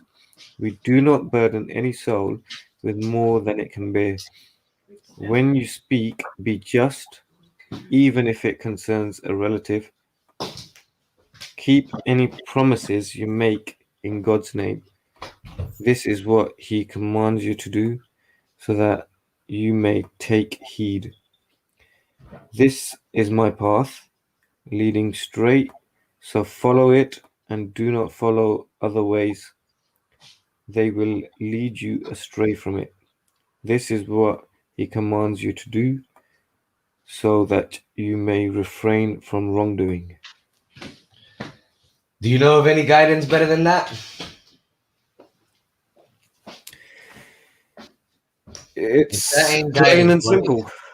Plain and If simple. that ain't guidance, what is, my bro? Sorry, say that again? If that ain't guidance, what is? Yeah, it's straight to the point and it's pretty simple. And the Arabic says, وَإِنْ هَذَا صِرَاطُ الْمُسْتَقِيمِ. So the Sirat al-Mustaqim that people are asking for every day, this is precisely it. See what I'm saying? Not Follow difficult, that is it? and you're guided. You feel Amen. me? Yeah, alhamdulillah. It's been a pleasure, my brother. Next time. It sure has. And for all of you watching, I hope you guys have enjoyed the show. It's been a very long stream. By the way, how can I connect to you guys, man? We're here, bro. We're here. Shall I just drop a message on your YouTube channel or something? Yeah. Are you on Discord or anything? Yeah, there is one Discord that I'm in. Yeah. Just drop a message on the chat and we'll sort out the link and whatnot. Perfect. Yeah? Yep. It's been a pleasure, all of you. And peace and blessings to all of y'all. Peace. Take care, man. Peace.